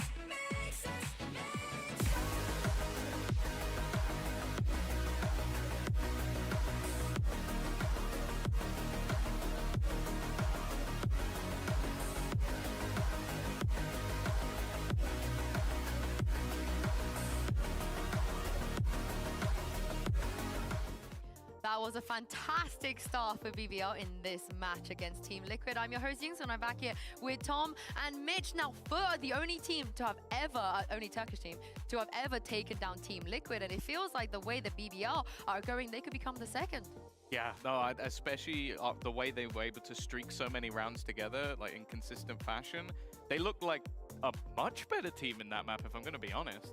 Yeah, I mean, the way they closed it out as well in style with an ace, it really felt like everything was just lined up for them. And you got to remember, about 13-6 in the end, 4-1 start. Yeah. This was just a masterclass. From the time they got the ball rolling, there was no stopping it. But this is the thing, it was close in the first half, you know. It was at one point after the 4-1, it was one round to BBL, and then the Liquid would take another, back and forth, and so on. It came down to a lot of clutches as well. But what happened in that second half? How did Liquid let this one slip? You loved this clutch. Like you were having really a did. great time when Yumpy won this one. Yeah, again, part of the 4-1 lead was this cerebral play from Yumpy. I started calling that he'd won it maybe like 30 seconds before because he just would not be faked out. Every time they tapped it, he was ready for them. It felt like they had control, and I was confident in Team Liquid's play. But from that point forward, again, we start to see some of these issues pop up. Brave's control over Rubble was good. What I really enjoyed, though, is the rounds where they didn't have him Rubble. They were able to send Kushner there, getting the early information and having very quick rotations, which culminated in just before this in round, I think it was 8, where Team Liquid don't go A. There's early A aggression. Executioner has then rotated from A all the way around to C. Brave is point of contact. There's 4 players there, and there were so many of these defensive rounds that they had a clear read on what their opponents were doing on the side of BBL.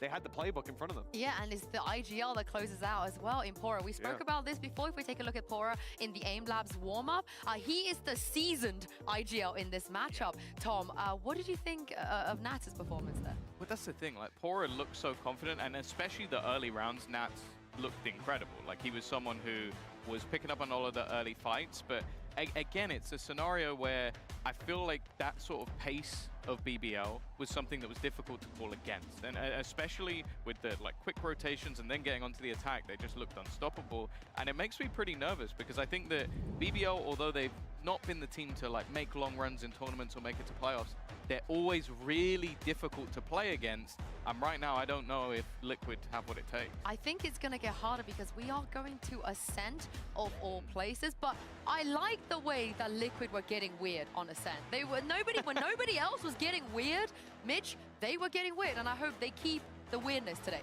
Well, I mean, today of all days, this is where you can come in and maybe for the first time in a long time, we're not going to see the same old Ascent. I'm again going to lean towards bring out an ISO, show me what you've got. This is a roster. Is that just your answer for every map all in day? This week? Yes, yes it is. All right. Give me the ISO Yoru. Do it. ISO Yoru. Now we're cooking, Sue. Yeah. That's beautiful. And this is the reality, right? They've just had a rough map. If you're ever going to pull out the Hail Mary like Liquid like to, we have 3% chance to make it to playoffs. Let's switch IGL. Screw it. Like, this is where they can take that out, pull the curveball out of the bag without a Phoenix, and come in strong. I'm down for a Phoenix as well. The Phoenix, yeah. Yeah. I'm not sure about that. I remember old school Liquid. There was a guy known for his one-taps. He brought out Phoenix. And they were unbeatable when he was on that Phoenix. Yeah, so they need Scream back. What about the Rainer? What about the Rainer as well? You think Rainer is an option?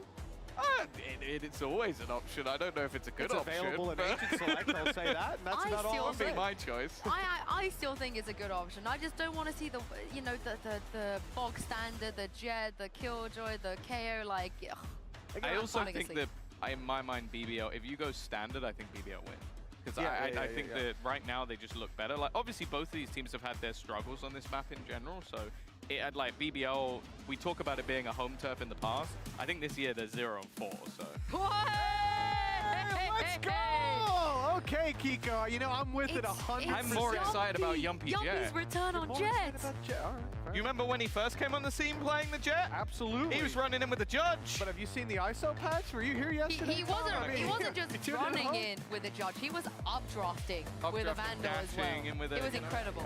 Guy's a lunatic. Oh, this is definitely exciting. I'm a little bit surprised it isn't the other way round, just because of what they've been playing more recently, but it definitely throws a spanner in the works, and I like that we're seeing something a little bit more experimental from Liquid. It's also kind of normal for Liquid, to look at high-stakes matchups, come in and play off comps like their Icebox where they pulled out the Chamber Reina type stuff. Like, there's a lot to be said for Liquid when they do decide to pull these rabbits out of the hat. They always tend to do damage, so I'm very excited about this. If for no other reason, it's not just a bog standard Ascent, and that is fresh. Wow, but we're talking about BBL's Ascent. They are just one map away from becoming Pavlos and Ash, the second ever Turkish team to take down Team Liquid. Let's see if indeed that will be the case. But yes, we do love Team Liquid when they bring out the spanners in the mix. And yeah, you can choose what you're most excited about. Is it Kiko's ISO? Is it Yampy's Jet? We'll figure this one out together. But yeah, it's time to see if Team Liquid can do damage against BBL's Ascent, which they haven't quite been able to get a win yet this season. No, it's a little bit difficult here, I think, for both teams on Ascent. Haven't looked the most consistent on this map for either of them. And we look towards this pistol round to start things off, right? Looking at BBL on the attacking side. First, it's a very deep setup that Nats has towards that B site. And Team Liquid, they go searching for information mid. They do indeed. It's Yampy to be the spearhead of this attack. Takes a little bit of damage and opts out of the fight, while BBL look to switch up the pace over to this B site. Para gets spotted early, so make sure that He's got some cover, and the smoke from Kiko may allow him to move out of there, but Kiko, yes, he wasn't vulnerable to the first shot, but the second one from Kushner was enough to put him to an early grave. BBL, they haven't quite made the decision to move into this B site yet. They're being very meticulous about it, which has bought time for Mystic to start to angle an attack from the back line. Brave only just breaking Nat's tripwire. They've only got a camera to watch that flank as well. It's just checked. And they will be looking to see if they can isolate Mystic while Brave goes in for the fight against Nat. It's a successful first fight, which BBL will be happy about. They'll get the spike down, and Team Liquid unable to put the pressure on, dropping 2 players. Mystic, that's the first shot. Now Elite takes the corner, takes the fight, but is not able to take Mystic down. He'll end up dropping to Braves' hands, and BBL with first blood. Well done to pause after taking that B control. Just see if Team Liquid would maybe start to flood in early, and they waited for those fights to come to them. Looks like we might expect a similar buy going into the anti-eco, but again, to start off the pistol round here for BBL on their map pick is huge, considering the momentum that they found in that last map over on Lotus. There's definitely energy on that side of the table, that side of the stage rather. Well, BBL have got that energy for them. Team Liquid seem that they're still happy to take these early fights, skirmishes, keep BBL on their toes, although this time they won't be going to fall into the attacker's hands. It's Elite that opts out of taking that fight early, and the A site is handed over freely, though Elite can still do a little bit of damage here. And he doesn't have much to lose either, right? Just the ghost, and he ends up with 1 before he drops. Team Liquid look for an upgrade. At least it's better than a classic. So Kiko will be taking that. Let's see if they can find any more damage in this one. BBL grouped up, bunched up. And Team Liquid making a lot of noise as they look to approach, but yeah, they're just gonna wait for the spike to explode. Yeah, they're just looking to get those exit frags here, right? Nats will be the one to pressure the exit towards CT, anticipating BBL to fall back in towards A main instead, where they will be met by 3 players just looking to steal the guns out of their hands.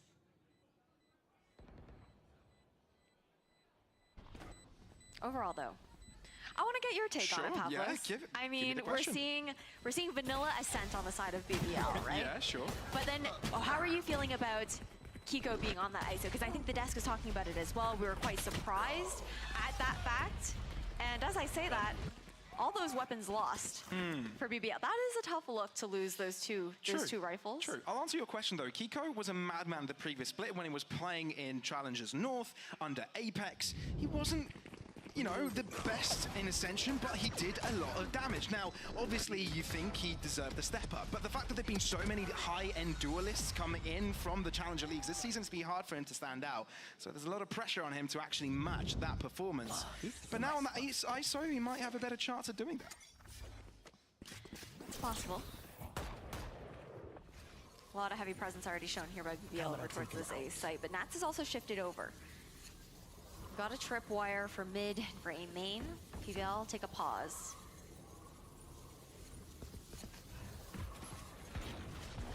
One suppressed. Well, they know at least there's one nearby, but can they expect that there's 3 Team Liquid defenders in this proximity? Nats doesn't even fall victim to Kushner. The blind is superb from Mystic, allowing Kiko to do his thing on an upper level. Reezy will try and take the fight, takes a lot of damage off of him. Yampi brings out the outlaw, and Team Liquid deliver, finding their first round of this map. That was a lovely cleanup, and so much impact to be found from Kiko on top of Raptors there as well, playing with that double tap, refreshing that shield, allowing him to take that additional damage. Now as we head into the next round, BBL force onto his save. They're gonna look to maybe build up as many ultimates as they can. The idea was there from Kushner. Nax was just too quick to look up. One enemy remaining. But this is a different iteration, I feel like, that we've seen of Team Liquid just as they've grown throughout this season. I feel like right now they're also synergizing quite well together. Yeah, they're starting to move like a unit, working around those early, you know, difficulties that you do find when you do set up a new roster. Both of this team sort of trying to battle the identity crisis, and I think BBL is getting closer to that end. Team Liquid still on the experimenting edge. But yeah, this is going to be a difficult one. Kushin is going to be asked to do a lot here, as he's the only player holding a Vandal now smoked out, but doesn't care. Wow, brilliant stop there due to the tripwire as well. An extra angle was taken to that defense, which was enough to make this round look pretty damn clean from Team Liquid. That it does. Again, now we look to see what we have to work with here. Enzo's gonna cycle up into that Odin. You'll love to see it. But the little replay here as well, Nats had repositioned over into tree, making sure that he was gonna be dodging that 0 point that came through, guaranteeing that the trip would still be active on the execute. Here.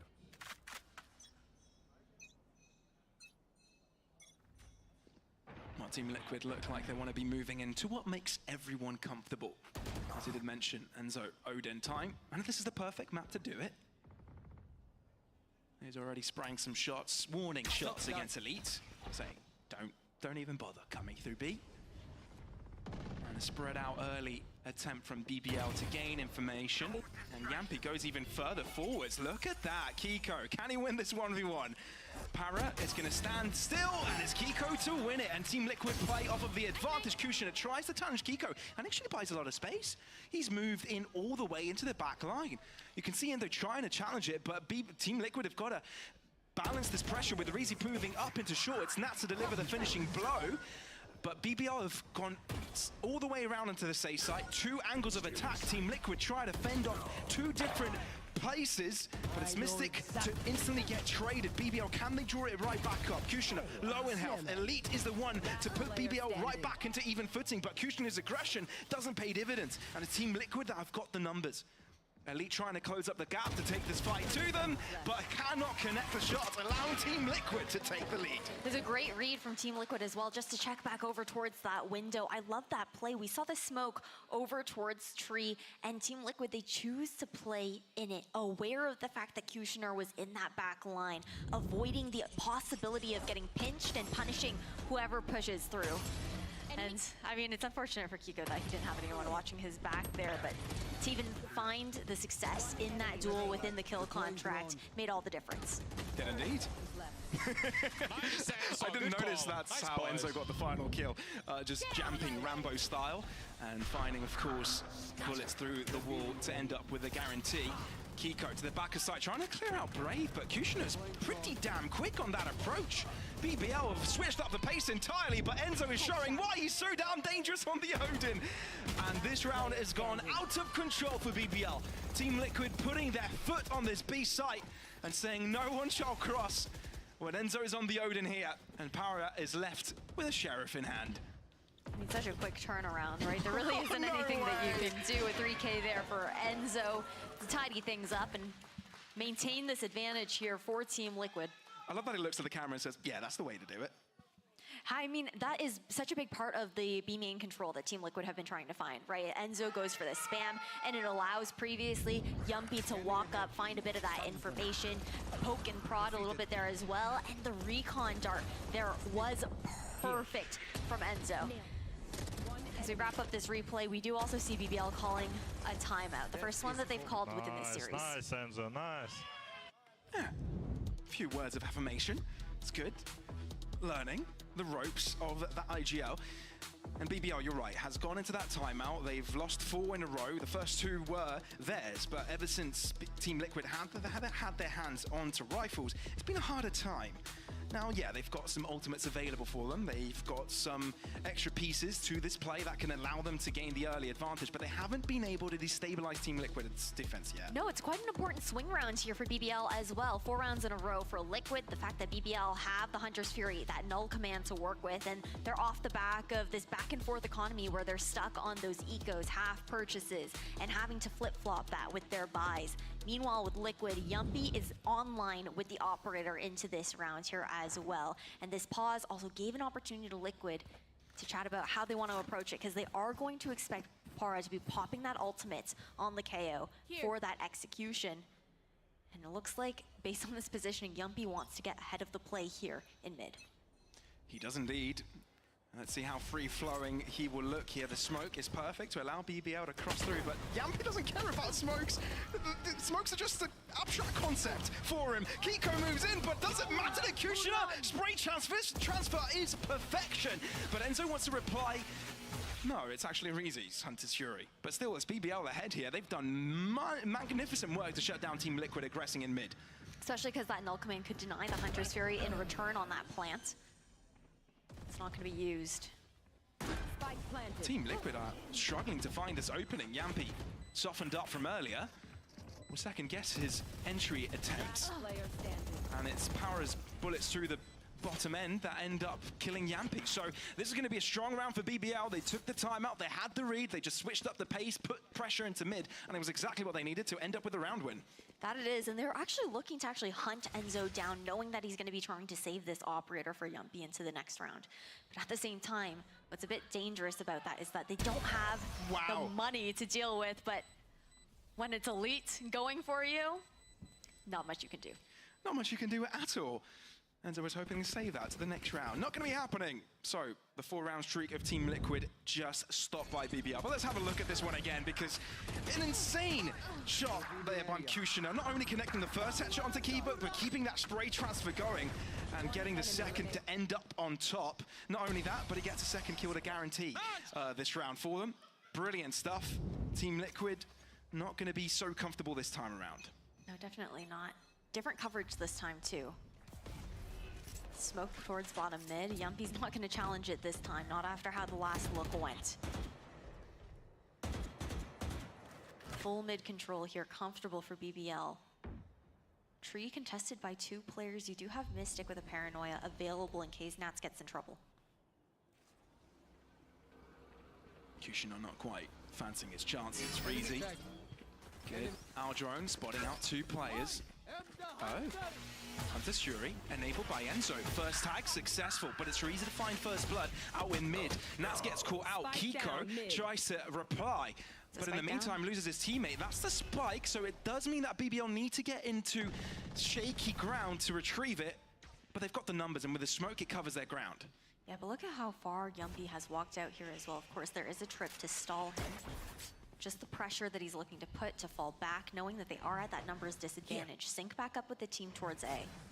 Well, the broken trip does lure BBL to keep an extra set of eyes in that direction, but the A site is seemingly the BBL plan of attack. Team Liquid might have read this though. Enzo holding out the right corner. That's a good pre-fire shot onto Kushina, but Kiko is in trouble to the back of the site, leaving Yampi alone.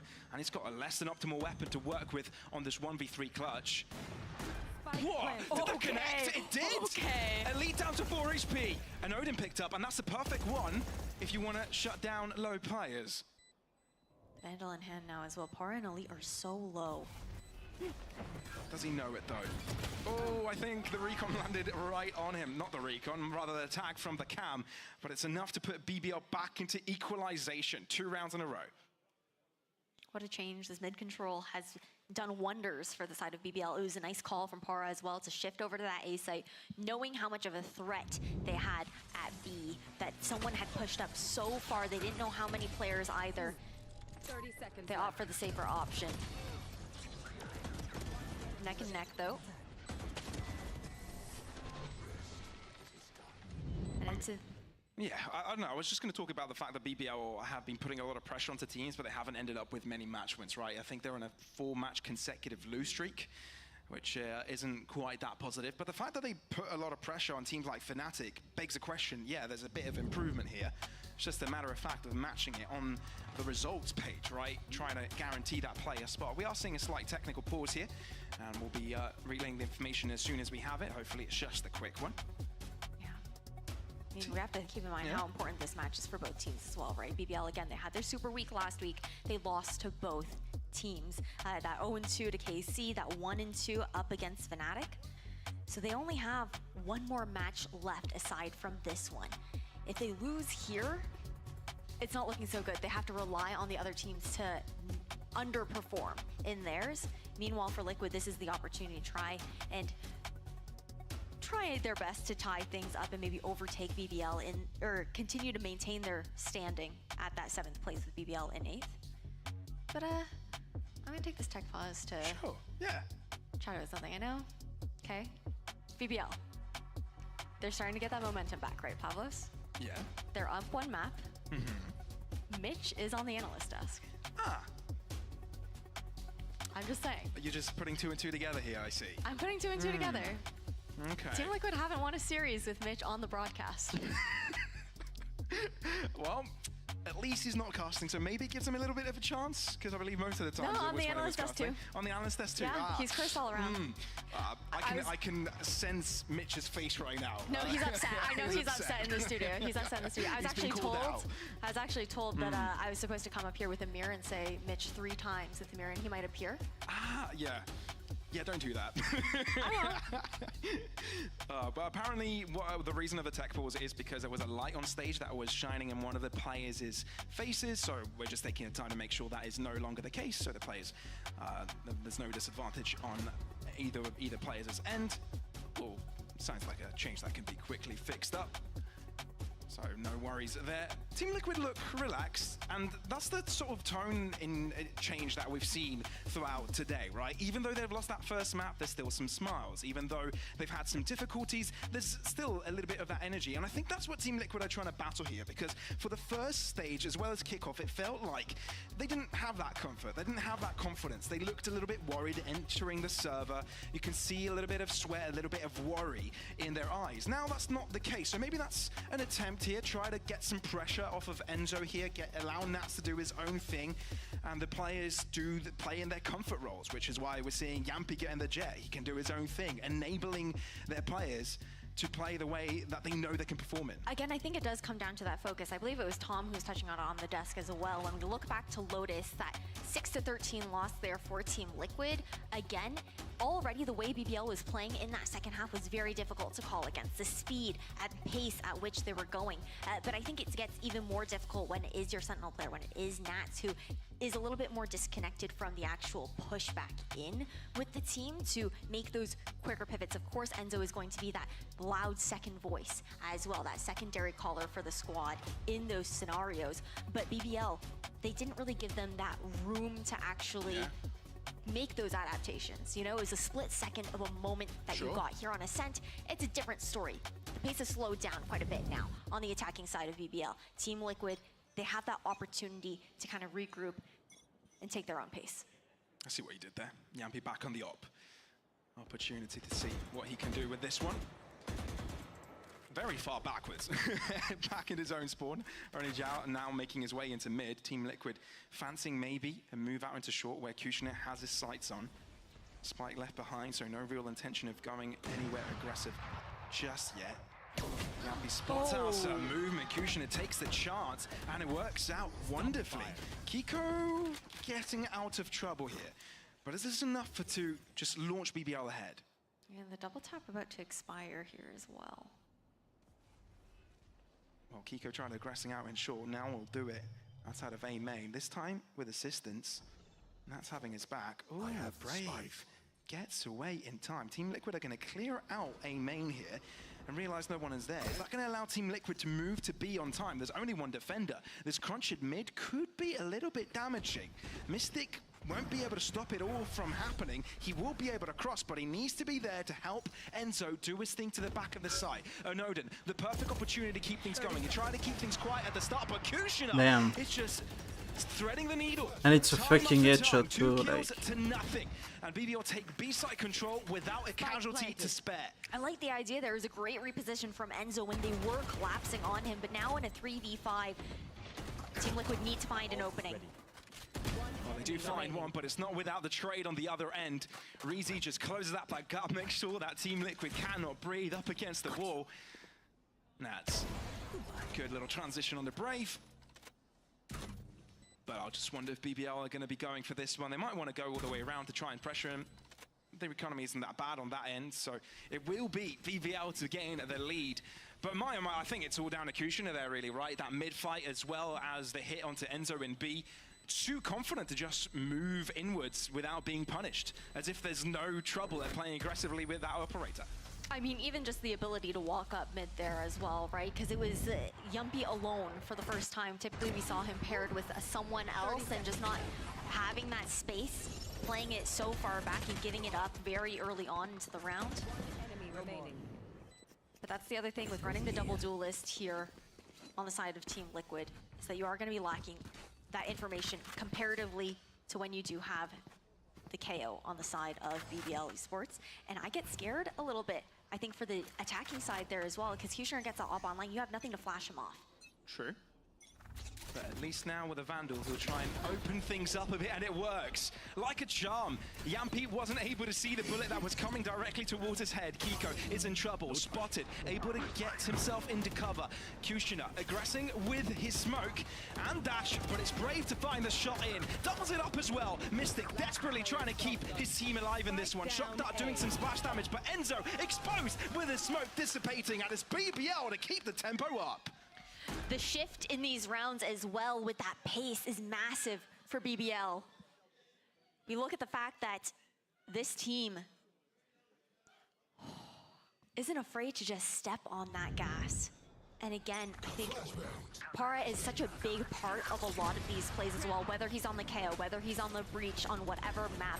This setup that he's able to provide Kushner on these executions, those flashes are always hitting. It's always giving an opportunity for BBL to find a comfortable opening pick. And that puts pressure onto Team Liquid here. Now it's their turn to lose 4 in a row. And it's BBL's turn to be the confident team. Team Liquid? Yeah, okay, they've got ultimates going for them, but don't really have the guns to back it up. An eco round would be great, right? A Shiko, isn't that what we call it when the sheriffs are involved? But they haven't had the best of times to finding these openings. It's been the Kushner show for the past couple of rounds. And there seems to be no reply. And even when they go aggressive, right, Ash? Even when they try to go for something explosive themselves, you said they lack the utility, so maybe they try to lack the utility for information, so maybe they try to get that information by pushing themselves. But it always seems that they die in these efforts. So a little bit of a tricky situation that needs an answer right now. I mean, realistically, if they're looking to play that retake for Team Liquid, it's only Enzo that you can mostly look towards to actually find that utility back in. And again, Mystic, sometimes we see the paranoia being used early on. Maybe a bit more of a commitment to the retake idea is a pivot that we could see coming out from Team Liquid, but they've had different ideas with the ebb and flow of this map, right? Again, playing more passive on this mid control. You've got the Blade Storm out here for Yumpy. I mean, it's a good read, but still Brave has an even better one. Knows exactly what Yumpy was going for. And it delivers on his end. Kiko finally finds a reply here for Team Liquid. Mystic, side angle, beautiful sidestep. But is it enough? We're still on equal ground, 3v3. Yes, BBL is softened up, but they're bunched up together, making them harder to pick up one by one. Kiko might have the cross ready for him, while Brave is lurking in the background, trying to catch Team Liquid off guard. And I think he might just be on time. Reezy is playing the safe game, waiting for his team to arrive. It's a shot to do damage. Brave is waiting for them to line up in front of him. He does reset. He thinks they now have the numbers. Just go for the From the Shadows to reset and regroup with his team. Power with the angle on Enzo as he's loud about his movement. And it's BBL to win off an incredible round. Despite the hard clear, there's no way Enzo actually expects Para to be playing so up close over towards Tree when Brave is going for that right position with the From the Shadows. But just so ready. They know that Yumpy had been playing back towards mid-spawn and prepared for that updraft, knowing that the Blades were going to come out to see if he could find that pick towards top mid. I mean, if Yumpy got that first kill, it could have been a completely different story, right? Because You lose your smokes early. exactly, and Team Liquid kept it competitive nevertheless, right? But now they've got guns. This is a real fight. Last round of the half. Team Liquid loses, and this becomes a very scary affair. They're already a map down. And BBL could be running away with a quick 2-0. I mean, 7-5, 8-4, neither are too shabby here, but again, on Ascent, you expect to rack up a couple more rounds on that defense. Well, it's BBL now leaning towards this left-hand side. 3 players strong on their attempt to take Garage. Now, Team Liquid have placed players here before, so BBL doing their due diligence to make sure everything's cleared out. And they will be grouping up together. And the Shock Dart to even take out that trip towards mid.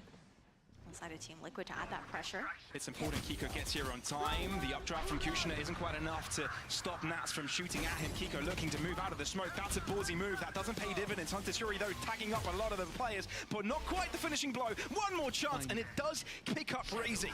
BBL down to 3 players. Now ask the question, what do they do with this? They look to move backwards, trying to go to the A site as quickly as possible if Team Liquid have grouped up in B. But we see the cross though, so the call is going to be made for Team Liquid to rotate back over towards this A site. Enzo is alone, but they have the numbers advantage. Enzo's just looking to chip them up a little bit, and it's enough to shut down Power. Now Team Liquid with double the amount of players on the server right now. Drop the spike. Okay. Looking to get that neural theft up here for Elite. Spike planted. Team Liquid are grouping up, 2v4. wanting to make this fight as hard as possible for BBL. Recon available. Ball of death approach, BBL. They've spread out. This paranoia could be huge, actually. I think it catches every single one of them and allowing Elite to get a free kill. Brave has walked up to catch them off guard, and it might just be enough, but Mystic has got an ace up his sleeve and gets him and his team the 5th. Essential, absolutely essential for Team Liquid to pick up. They can turn it around in the pistol once we swap sides, but the play was bold from BBL. The idea was there to push up, but Mystic to be the hero for the team. We're going to see it into the replay here as well. It was such a deep commitment originally towards that B site, and this Hunter's Fury coming out from Enzo was everything. His utility made a massive difference in being able to chip down the players on BBL. Player standing. Nice, James. Oh my goodness. Come on, boys. A few words of encouragement. Give us a little bit more than that, Yumpy. Sure. Look, Where's the bargain? BBL keep things close though. Like, even though Team Liquid have gained a round, right? It's no longer the winning streak of BBL. It hasn't been comfortable. None of them seemingly seem to have a grasp of this game. Well, BBL more than Team Liquid. And this pistol could actually make a big difference to the pacing of this map. BBL win this, and they might as well call it a day. Kushner will be holding out mid, the only player, no assistance in that regard. So if he does choose to go for the short peak, he may be in trouble. Team Liquid are looking with 3 forwards. So check the left-hand side. Oh, Kiko might have had time to adjust there, but not quite. And the dash allows Kushner to walk away. Doesn't take any damage. No. Kushner, what are you doing? Damn. Oh, himself. This is not the BBL show. This is the Kushner show. And Team Liquid have got nothing against it. 1v4 now for Yumpy.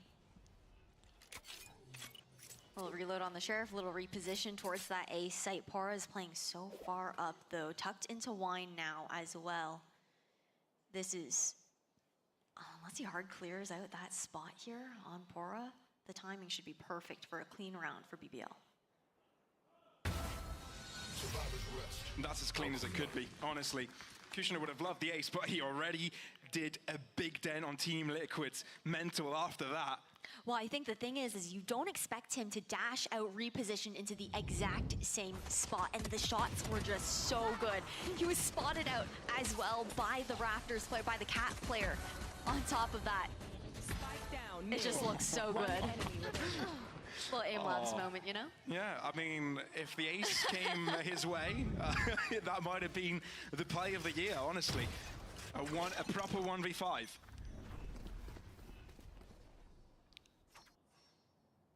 What's the pivot here?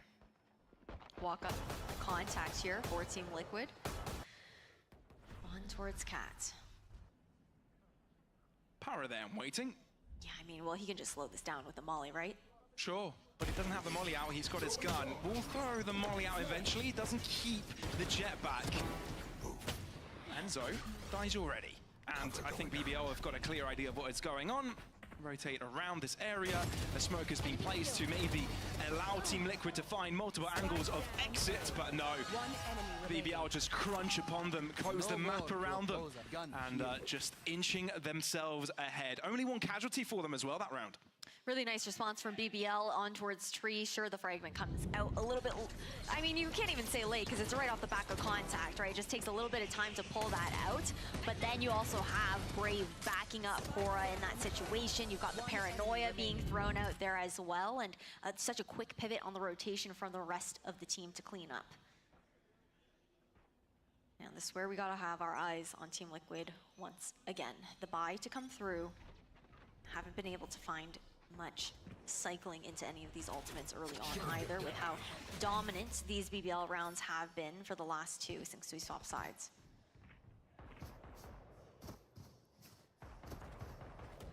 Well, Team Liquid. Oh no! Kushi is on one right now. Insult to injury. Kushina, even up against ISOs, he doesn't care. He is enabled today. He's still alive. He doesn't really need to get out. He knows there's a chance that he can end up on top. Reezy there to support him. Mystic, he really wanted that kill, but it does cost him his life. Team Liquid losing player after player. Don't have an answer, even on their buy round.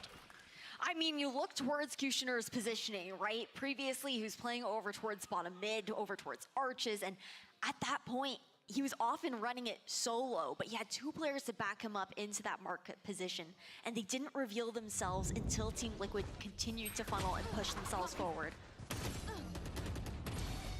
I'm just impressed. Look, Kushina, he's been an insane player. We know this, right? Even coming from previous seasons, right? We expected that Kushina would be popping off. Now, I think this is some of his best performance up until the season, though, right? I feel like the popping off he's been able to do here has been unmatched. And keeping up with his pace is daunting to play against. It definitely is. He looks very comfortable. I mean, the team also looks incredibly synergized. But again, I don't want to put that on Team Liquid too much, because realistically, it's not like they haven't been going for those adjustments. We see another timeout to be called here. Emil doing some chatting with the team here as well. But they've had different looks, a lot more of that mid control. It's been hard to see them get started. We're only 3 rounds in on the attacking side for them. But they were making adjustments. They kept quite a few of those rounds close, even when BBL found the momentum in that first half. But there's also not much you can do when the team like BBL is shooting back the way that they are. It's really coming down to those duels. And looking at Team Liquid from the start of the year, they haven't really been able to build their confidence, haven't been able to successfully gain a streak of wins, right? Kickoff was a hard time. They did make it into playoffs, but barely, right? It was a, I don't know, 5-way tie. We had so many teams battling for that spot in their group. And, you know, it's been hard for them to catch up against other teams. Now, we know their players have got a lot of potential, but it hasn't just clicked the way that we know it could. And BBL will take full advantage of this. They've done marvelously so far. And with weapons this round, it might just make it a little bit easier. Kiko, he was stuck in that position. Mystic as well, somehow gets away with his life, or at least stays with his life intact. And BBL not over-aggressing here, which is also a note to take from them. They've got the advantage. They know they don't have to be overzealous here. Look at Nats's positioning right now over at Cat. Tree's empty. He's just waiting. They call the pause here outside of the A site. See if they can maybe draw a rotation away from BBL. They contact up. BBL look like they're starting to bite. Nat's about to be revealed. Doesn't seem like BBL are budging though. Nope. Jump spot here as well. They won't expect Kushner on the left. They're pretty damn strong on both sides, and with the trip in mid, there's no surprise here for Team Liquid. BBL have got it all covered. Smoke on one end, and this is where Yampi looks to move in. Kushner doesn't show his ground. Oh, Yampi tried to interrupt it, but Brave is there to secure the deal. This is clean. Yeah, Team Liquid, no chances in this one. Nats will try and take a couple down with him, successful in doing so. He started off the series with a few explosive kills, but this is simply not good enough. This could be their final buy round, their real chance of getting back into this game here. I mean, you even saw Poison already in that smoke over towards Tree, ready to pop that flash in case things did go awry on site.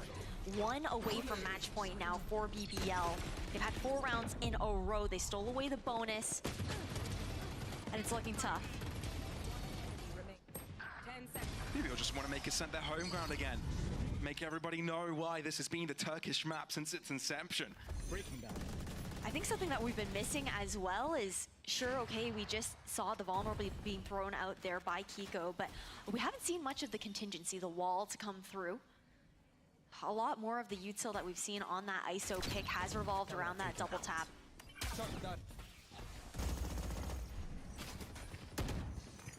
And so finding success in the defense with his Odin. On the attack, a little bit harder to do. I think it's just been a bit of a struggle for Team Liquid to find opportunities to scale up. But look at the positioning. Bypass that trip here, Brave. No one is looking towards him either. They don't think this is a prospect. They don't think there's a chance that Brave has snuck past.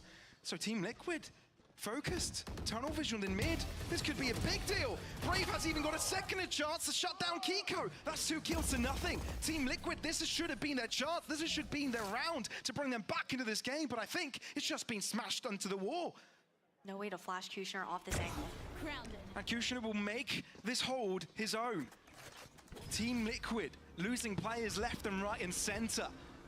Oh, the tuck back in. Oh, he gets tagged up, has to dash back away. Not looking to fight that Oda. Oh, good read by Enzo, expecting that Kushner will bounce back. So it does give them a chance. Power's got the backline covered though.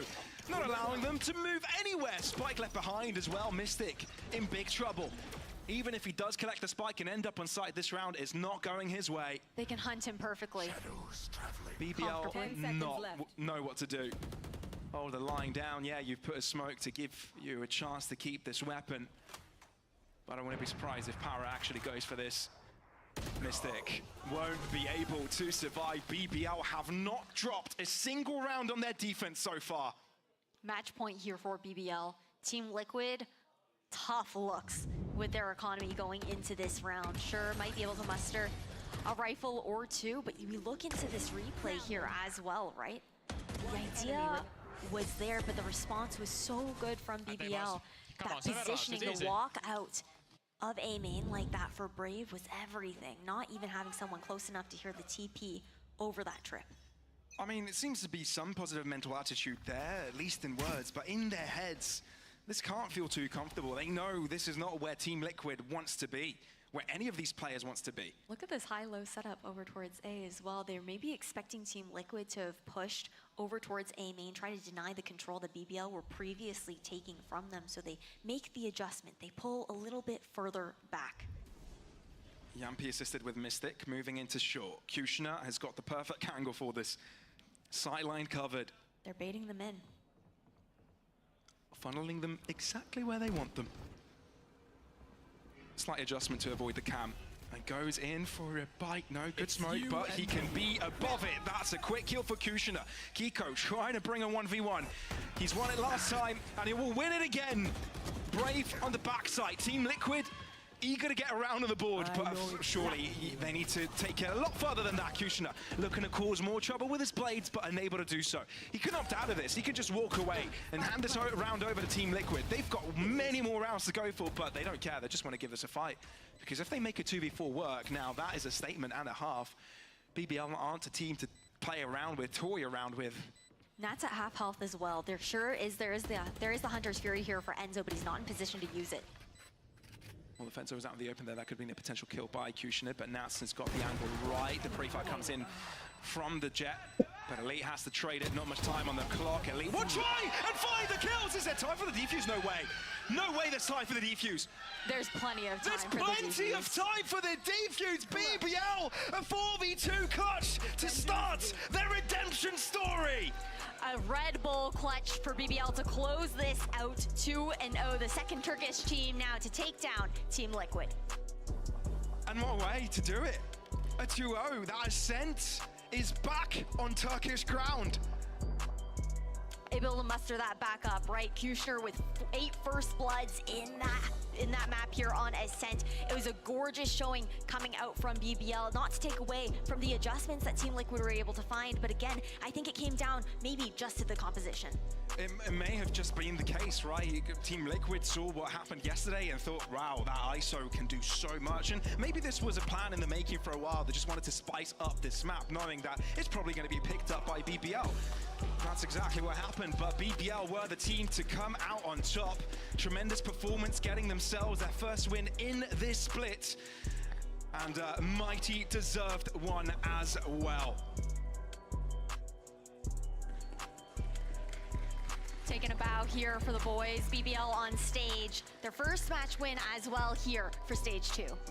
Absolutely. We'll be looking to see how much more they can bring out. A lot of expectations on their shoulders now. We'll see if they can do any more damage to the rest of the teams. I believe we'll have an interview, so stay tuned for that. But I'm just excited about today as well because there's a Giant X match against Navi later. Both of these teams also looking to get back on that confidence. Giant X, you know, they've had some pressure being at the bottom of the table. Navi not at their best. So today is all about trying to find their redemption arc. Team Liquid, you can see some faces there, a little bit disappointed with today's results. And yeah, on the other end, it's complete elation, and they must be really happy about that win.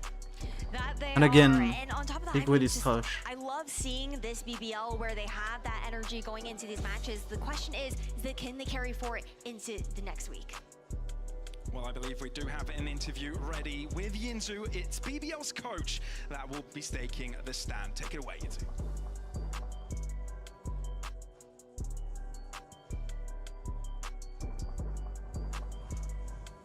All right, I am now joined by BBL's new coach, Mark New. Congratulations today. I'm very, very happy that you finally made it here. We didn't get to have you last week, so when did you arrive?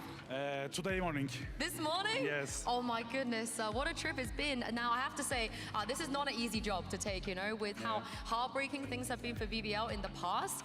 What was the reason for you accepting this, and what kind of vision do you have for this team? Actually, I always dreaming here because of the after get a partnership, we didn't get a partnership with my ex team. Then I was dreaming about this day for all my career. I accepted because I can fix a lot of things in here, and I have a lot of experience, and because of that, I choose here. I will do my best in the future. I mean, you're doing a great job so far. What is it about BBL you think needed fixing? What did you think was the issue? Actually, we did. We focused our chemistry because last stage is a little bit heartbreaking for us because we won against the Heretics, NAVI and Koi, but we lost against the Gentlemates or etc. And it was heartbreaking because we missed the playoff only one map, maybe 2 rounds, I don't remember exactly. Actually, we prepared very well on Fnatic match, but we lost 8-0 on Lotus, and it was heartbreaking too. And 2 days later, we had a KC match, and we didn't focus the game. But today, our boys did very well, and they did very well. Has it been difficult to watch that from home? Because you're not here, you can't really influence it. Yeah, it's to be here, and I saw their faces, and they were so happy because I'm here. And I can control everything on Discord because they own the gaming house, and they did a lot of things together, but I'm not here. Actually, we will see the future. And speaking of some of the things we saw today, now, of course, as you know, Haven is here. We have the new buffs for agents as well. But in BBL fashion, you go with the Ascent and you make no changes. You keep Kushner on the Jet. Why? What's the reason for that? Why not, you know, try him on the ISO, for example? Actually, ISO is not broken to me right now. Neon is okay, but ISO is not broken. Actually, yesterday Wood did very well because he was playing ISO on ranked a lot of matches, and Kuti needs to a lot of training on the ISO on ranked, but we don't have a time.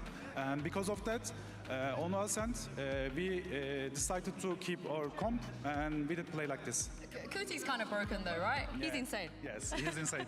What's it Actually, like my to... team is insane. Yeah, not only everybody's Kuti. insane. Yeah, everyone is insane. I will say, for those people that don't know you very well, Yutajay, Vut, that was with you guys as well, your old team. You spent a lot of time with them. So what's it like for you to see them grow and see them playing so well? Actually, it was a lot of. I'm so happy. I'm proud of them, both of them. They are doing very good their jobs.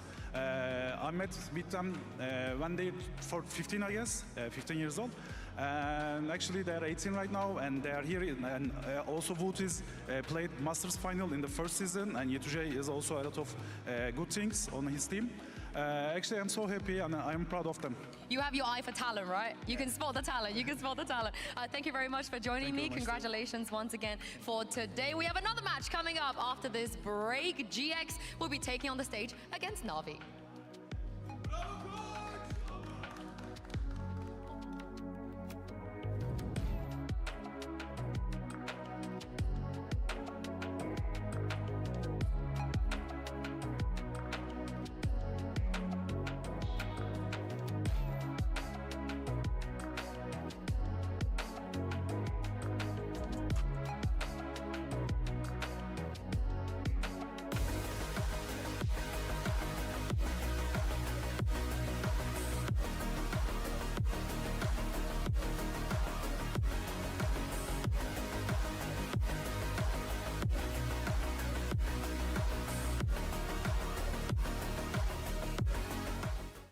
I know a place that will break you into 1,000 pieces. Stay away from them. Stay away from Lorca, Paco, and Picasso. Don't ask about Lola. Ay, Caballo Grande. Ay, Dolor de Nieve. But in spite of everything, it occurs to you to visit Andalusia. Don't say I didn't warn you. Be careful of the Andalusian crush.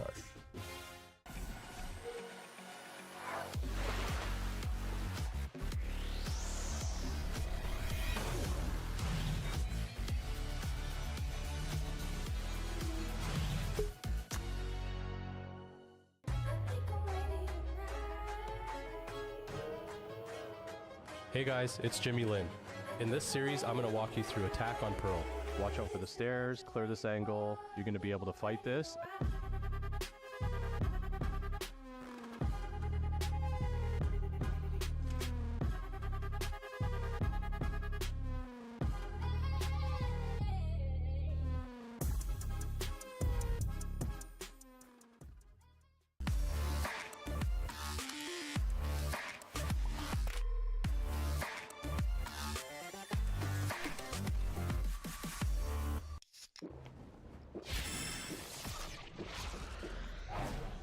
Red Bull gives you wings. I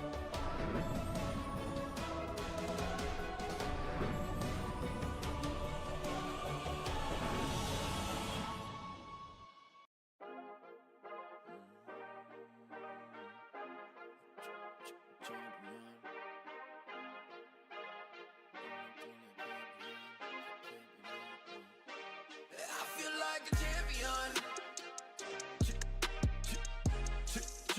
A champion. Ain't nothing that can't be done. Oh yeah. I put it all on the line. Definition of divine. Yeah, I feel like a champion. Ain't nothing that can't be done. They told me I wouldn't be nothing. Came on now, second to none. I need me a trophy, I need me a ring. I'm not with the bull, but keep it a beam. You know what it is, you know what I mean? Shit, all I do is win, win, win, win. Haters wanna hate, they ain't made top 10. Double, triple team, what they need to defend. I juke left and I'm gone with the win. I'm gone with it. I feel like a champion. A champion. Ain't nothing that can't be done. Oh yeah.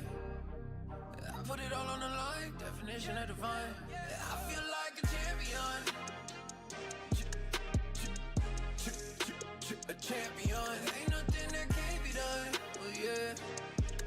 I put it all on the line. Definition of divine. Feel like a champ, MVP status. Yeah, the win been guaranteed. Snow, let's see about it. If you gon' speak about it, then be about it. If you don't bring that energy, no, I can't be around it. Nah, I'ma shoot my shot. I'ma stick it, watch. At the tippy top, I cannot take no loss. 2 seconds on the clock, they gotta give me the rock. I got a game on wet, yeah, I got a game on lock. I feel like a champion. A champion. Ain't nothing that can't be done. Oh yeah. I put it all on the line. Definition of divine. I feel like a champion. A champion. Ain't nothing that can't be done. Oh yeah. I put it all on the line. Definition of divine.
nice to have some new faces here in the studio, or should I say mark new faces? I'm sorry. And speaking of the new faces, I'm joined by content creator from NAVI, caster analyst in Polaris, all-round legend, the one and only Meg's boyfriend, So Marcus. I can't believe you done it. Welcome. I should have like been ready for that, shouldn't I? You should have expected that. Yeah, I'm excited to be here. Yeah, it's great to have you here, Marcus, and Mitch. It's nice to have you here as well. Hi, I'm here too. It's good to see you, Marcus. Grania's boyfriend, Mitch. I've turned up. Yeah, maybe I just do that next time. But let's talk about the game we just witnessed, and also talk a little bit about what Mark New was saying in that interview as well. Of course, BBL, they really needed this win. They bring it home, and Mitch, they do it so dominantly against Liquid. They really do. I think you got to give props to Poor, not just for the ace that closed out the first map, but for the direction this team was taking the entire map, the entire series rather. Especially the first map, it felt like they were a step ahead, and on the second, there were ideas there from Liquid. We saw great wall bangs, which put a smile on my face. We saw the combination with ISO abilities to try and make people weak, so the wall bangs are doing a little bit more damage, all this sort of ideas, but it just didn't work. At the end of the day, there was a long time where we referred to Ascent as being a Turkish map, and the teams themselves started to refute that this year, but it seems like we're back on track. Yeah, we're back on track, and no weird things, right? If we take a look at the comp they actually ran, it is the bog standard basic Ascent meta. Well, is it even a meta comp at this point? Yeah, the one that everybody used to run at least before this patch. And we heard it from Mark New. They don't want to put Kushner in a position of being uncomfortable. His jet is great. And Marcus, ultimately, that felt like a really great decision from their coach. Yeah, I feel like why, I mean, there's the saying, right? Why fix? No, what? Yeah, why change what isn't broken? Yes. That one. That, you know that saying. But it's BBL, right? It's a Turkish team. It's Ascent. You want to keep to your guns, right? You want to keep to your basics, and if it's working, like I said, don't change it. And clearly, look at them. Do you think it would eventually hurt them if they don't get on with the the Haven stuff, the ISO stuff, the Reyna stuff, the Neon stuff, and so on? To put it very bluntly, yes, because I don't think this was just a slight meta change, what we've just had. I think this is going to change the longevity of this game, honestly. Yeah. I think the other thing I'll say, though, for now at least, I loved in the interview you asked Mark New about this, and the idea that they didn't have the time to shift over. This is something we talked about this week, that some teams can maybe take the risk of pulling out a composition like an ISO, like a Neon, like both even we've seen. But if it's not something that you have put time into, I know in Liquid's case, they had put time into the Neon beforehand where they've been practicing with it. But if it isn't, then there are going to be gaps in your knowledge. There's going to be reactions that your opponents make that it's the first time you're seeing that, and that's not a good way to play when you don't have the foundations to fall back on. Add to that, if we go back in that game and you look at some of the 1v1s that Cutie took up against a guy like Kiko with a shield, and he would just double headshot him. Like, at that point, it just doesn't matter. You know, most people's bullets stop hitting the head after the first one, not this guy. I mean, it's Cutie on Ascent. I feel like he can just play Jet forever. It doesn't really matter what meta we're in. He's going to pop off there. But that was BBL and versus Liquid. We are going to move on very swiftly to the next match, of course. That is going to be NAVI versus Giant Eggs. And before that, I had the chance to talk to another new face, another new coach here for NAVI. Here's Latex. Take a look at this.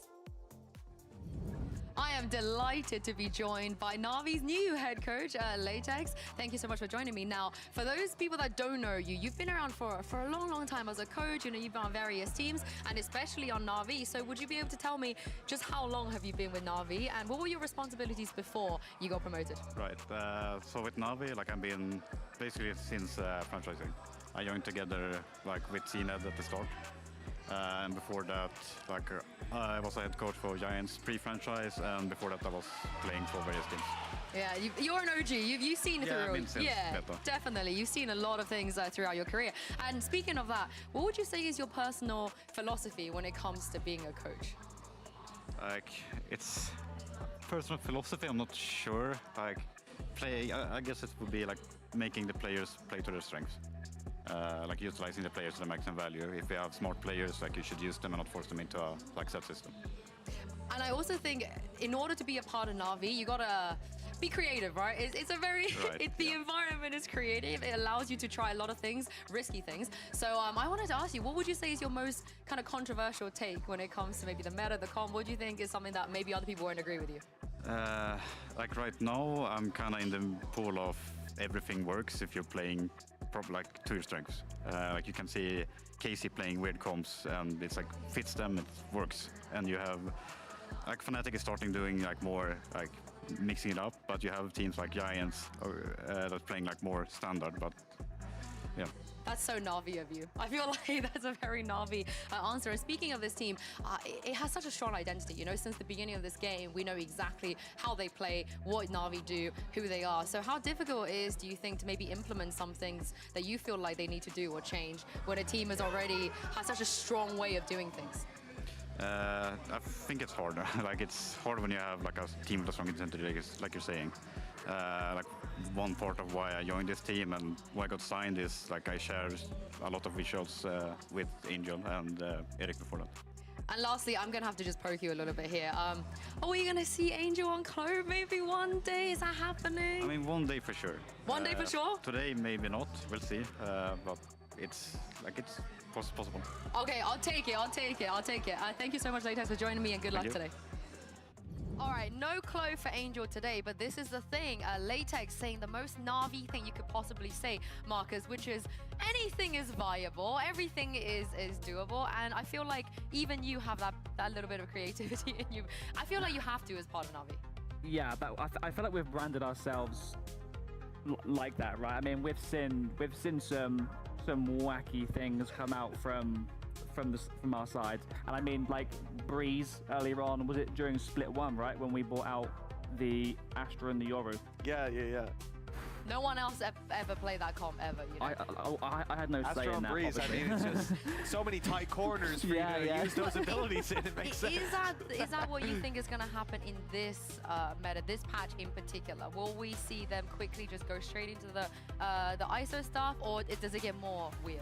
I think you have to look at the position we're in before the meta, right? We're in a tough split. Yes, we had a really good first split, but we are now not in the greatest position in comparison to what we were. So you've got to weigh up, do we make those changes, or do we stick to what we know and solidify what we know and actually try and get these next 3 games under our belt? Well, the surprising thing is, Midge, of course, we know Navi, they love to change things, they love to give us different comps, but if we look at the way that they've changed their things this year compared to last year, it's actually drastically less. Because, I mean, on Lotus, for example, they changed their comp 9 times, Split 8 times, and they feel a little bit more, what's the word, apprehensive when it comes to experimentation this time around. Yeah, I think that's fair. We've definitely seen that from the perspective of just watching the games. It doesn't seem like the same exciting, crazy, ludicrous Navi as we had back in the past. I mean, even their Split, you'd have like Yoru one day, Raze the next day, Jet the next, then Chamber, then Yoru and Jet. Then it was always all over the place, but we very much standardized it now, and I think that speaks to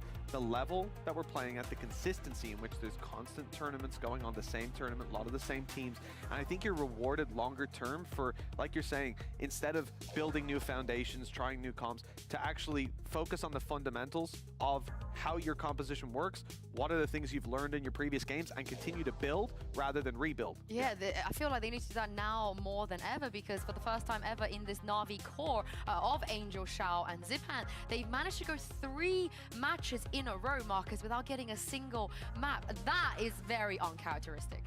Yeah, it's not normal. It's really not normal, and I think now being in more in the camp with the guys and seeing how they react after a loss, after losses where you'd expect them to win, I think you kind of really do feel that those types of like unfortunate facts that are now coming to light is not affecting them, but you can definitely tell that there is a lot more focus. The pressure is there, there's more focus, everyone seems less jokey and very much more our head is in the game right now. And I mean, I can remember days where Navi comp changes, some of the ones we're talking about, albeit in a time where some of the agents that were coming into the pool were also a bit more impactful on day 1. But I remember back then there'd be some changes they made based off like, I just felt it today. You know, I just sat down, I just like I said, that guy looks good.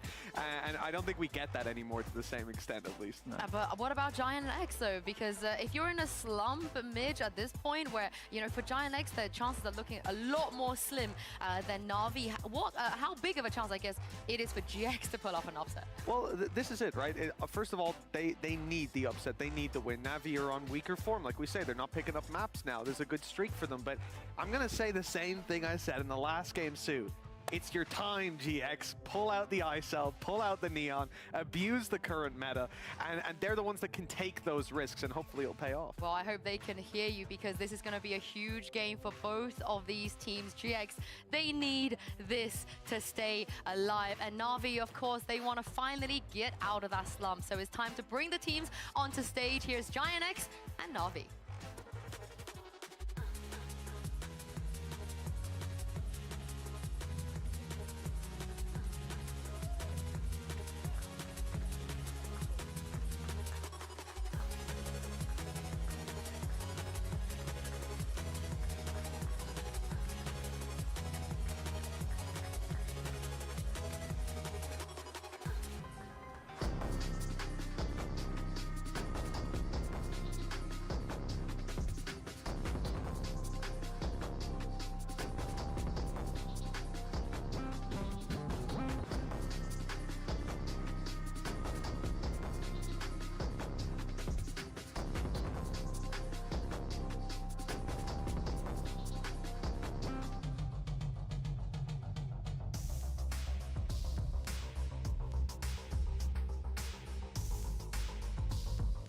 As you guys heard it there from Marcus, this is not a time to joke around. This is not a time for hee-hee ha-ha. This is serious. Now, for NAVI, it's all about playoffs, and for Giant X, it's about staying alive as well. They are not out. They can still make it. But let's talk about the map pool here, because it feels like for both teams, there are certain places we could go, we could see. My question is, Haven, is it going to come out here today? I mean, it's a big risk. I think for someone like GX, maybe it will be worthwhile pulling out a Haven. We've started out with a Lotus pick from GX. Not surprising, they've wanted to play it recently, but that's been a tough map for them. What, 16-14? It's been multiple OTs up against Liquid and Vitality. And then we got the Haven in the end, okay. I'm not being funny, but NAVI, you won't ban Sunset against Heretics, but you'll ban it against Giants. But this is the thing, though. We talk about BBL being good at Ascent. Marcus, NAVI historically probably the best Ascent team in the world. I feel like you said earlier on, Mitch, right? When you were talking about how it started off as a Turkish map Ascent, and then, you know, people were trying to take it over, and I feel like we were one of those teams that tried to take it over, and we don't mess around with the comps. That's one of those. I mean, it's a map that most teams don't mess around with comps, but when we talk about NAVI, you know, comps do change, but fairly often. we just keep it very, very similar. And we got so close last time on Ascent, right? And I don't think it comes down to the macro. I think it comes down to the micros that we play, where we make a few little mistakes and then potentially we lose our head too quickly. But what about Lotus, though? Do you want to see that? I think it was a Sova comp they were running. You want to see that come out again? Do I? I think there's many comps we could do on Lotus. I don't want to. At least 9 from last year. I'm not going to leak anything. Yeah. We might get something new. Honestly, we might not. Our jobs are so hard when it's NAVI, because they ran 9 different comps last year on Lotus. So if they bring out something we've already seen, we have to check our notes being like, oh, what is this? What is this? Oh, wait, we got back to the Brimstone. The Brim is back. The Brimmy, you've got a reach in there, same as before for Zipan. You've got the Killjoy in play now as well. Swap over from the Cypher. You've got a Raze. I'm excited to see this, and I think it's the right call. Like you mentioned, Ascent was close last time. That was the Foot game you referenced, right? 13-11. It wasn't so close on Lotus, though. Foot absolutely stomped, and I think that it's a good idea to go back to the drawing board there. Yeah, and what about this Purple Neon and also Hoodie Sky on Lotus? Do we like it? That Neon pick is going to be scary for us, I think, because when we looked at Giants as a team, obviously I don't know the ins and the outs, but are we going to be ready for those fast plays? Right? Are we going to be ready for the new Neon? Because, without the Cypher also. Exactly, right? Because prior to the Neon buffs, Neon is a fast agent. The pace is picked up. Yeah, and I don't believe we've seen Purple or Neon for Giant X either, so this is a nice little new change. Thank you very much, Marcus, for joining us, and it's time to jump into game and throw this over to your casters, Pansy and Steel. Thank you so much. Wonderful to have Marcus there joining them on the desk, and I'm of course joined by Steel. And We kind of saw the comps coming out here, a little bit of an adjustment, a little bit of a change. What's indicative about this in your mind? What's it kind of leading towards here, especially for Na'Vi? Let's start there. When I look at Navi's composition with that rim, with that breach, it tells me that they want to do something that's very execute heavy on the attack side, and I'm going to double down on that because when I see that Lotus is picked by Giant X and Na'Vi choose to start attack, that means that they have some sort of game plan, some sort of idea of how this comp is going to work, where its strengths lie, and that's going to be on its attack. I don't know if I like this Sky pick for Giant X here. I think it's going to be very difficult for them to get anything done in this head-to-head specifically. I feel like I might be a bit biased there, but I don't mind it actually coming out. We have to see how it actually suits them. Does it work well? Happy as well to see Purpo on that Neon. Got to see it in action though. And we'll wait and kind of with bated breath to see how Na'Vi look with this composition change, because we were left wanting more, right? Na'Vi weren't doing what we wanted in those previous games. I think they can happily say that themselves. They weren't achieving to the level they could. So this could be a big step up, I think, on paper. If you're looking at pound for pound where you put these teams, Na'Vi should be able to close out this series. This is one that you'd put in their favor. But Giant X, even historically, seem always good for a map. They'll nab one away, but unable to always close out. I mean, roll your mind back just to that Icebox recently. They were fantastic on that, did lose out in the end, however. So one of those situations, there's certainly some threat to this, and a very patient pistol round. Yeah, the strength behind Giant X's composition with the double initiator, the Sky, and the Fade is that re-clear ability. And they realized, hey, they're faking A. This flank is huge, and the Turk's not going to spot them either. No, it's massive. Oh, and stall, oh my god. The stall is great. They either have to go through it. I mean, Wingman's to be dealt with, surely. There's no chance on that. Angel just first man forwarding it, taking the space he can. It's Redguard to find Zipan, and there's the flank kicking in as well. They're taking the space by Mound. Na'Vi can only go forward here. There is no retreating anymore, and they're just being crunched down, pinched down. Giant X, perfect read in this. Loved the flank, loved the timing. They read it like an open book. That push by Giant X actually saved me from looking silly, because I was going to say, Na'Vi, like the whole point of Na'Vi going so slow there was because they knew we're against Fade and Sky. They have Haunt, they have Birds. They're going to re-clear something. We want them to use this info, the Haunt, the Flash. Yep. Get info that we're A, and then we get to go back to C. But it never came. Giant X was so patient on that site in that three-man stack that Na'Vi, they were just running low on time. By the time they re-cleared, boom, instantly going for the flank. Na'Vi, no options. Oh, this is going to be tough for Na'Vi. Already going to be put on the back foot here. Coming into this round, we do see the Sheriff out for Angel and no one else really investing much, but of course, for Giant X, you're looking at those ult progressions as well. Can they farm it up for Tino? Sharp today. Nice little shot there towards Zipan.